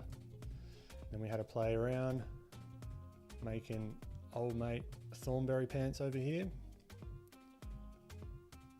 That was a lot of fun. Could have taken it a lot further, but I'm glad we got to do some painting. And then we threw him over here. And this is what we got. So again, thank you so much for joining me. I've got to do plugs as well. Got to be a good businessman. So what do I got? Gumroad tutorial, 8 hours of me actually explaining things and my thinking. Links in the description. You can go check that out. Also, the Filthy plugin, if you want to start carving some shapes, having fun, changing the hues, and just sort of having that more geometric experience. Yeah, go check it out. Again, links in the description. I've got a podcast talking about the content, the whole sort of business side of content creation. That's a weekly podcast. Sort of dive deep with my good friend Francis, where we talk about all things content, business side, real numbers, real things that we're thinking about, real things that we're testing. The last one that was released was about my journey with the first YouTube video and how I sort of put that together and my thinking around that. And what else? Yeah, YouTube, you're already here. Instagram. That's about it, I think. Going to be getting a cohort of people through soon for a stylization or stylized character, getting away from the photo reference course as well. So I'll be posting that shortly as well. So that'll be fun.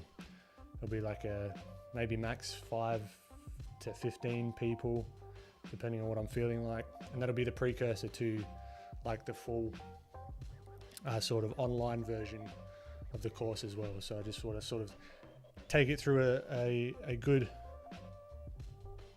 sort of in-person run, which will be awesome. And yeah, just catching up with chat before we head off.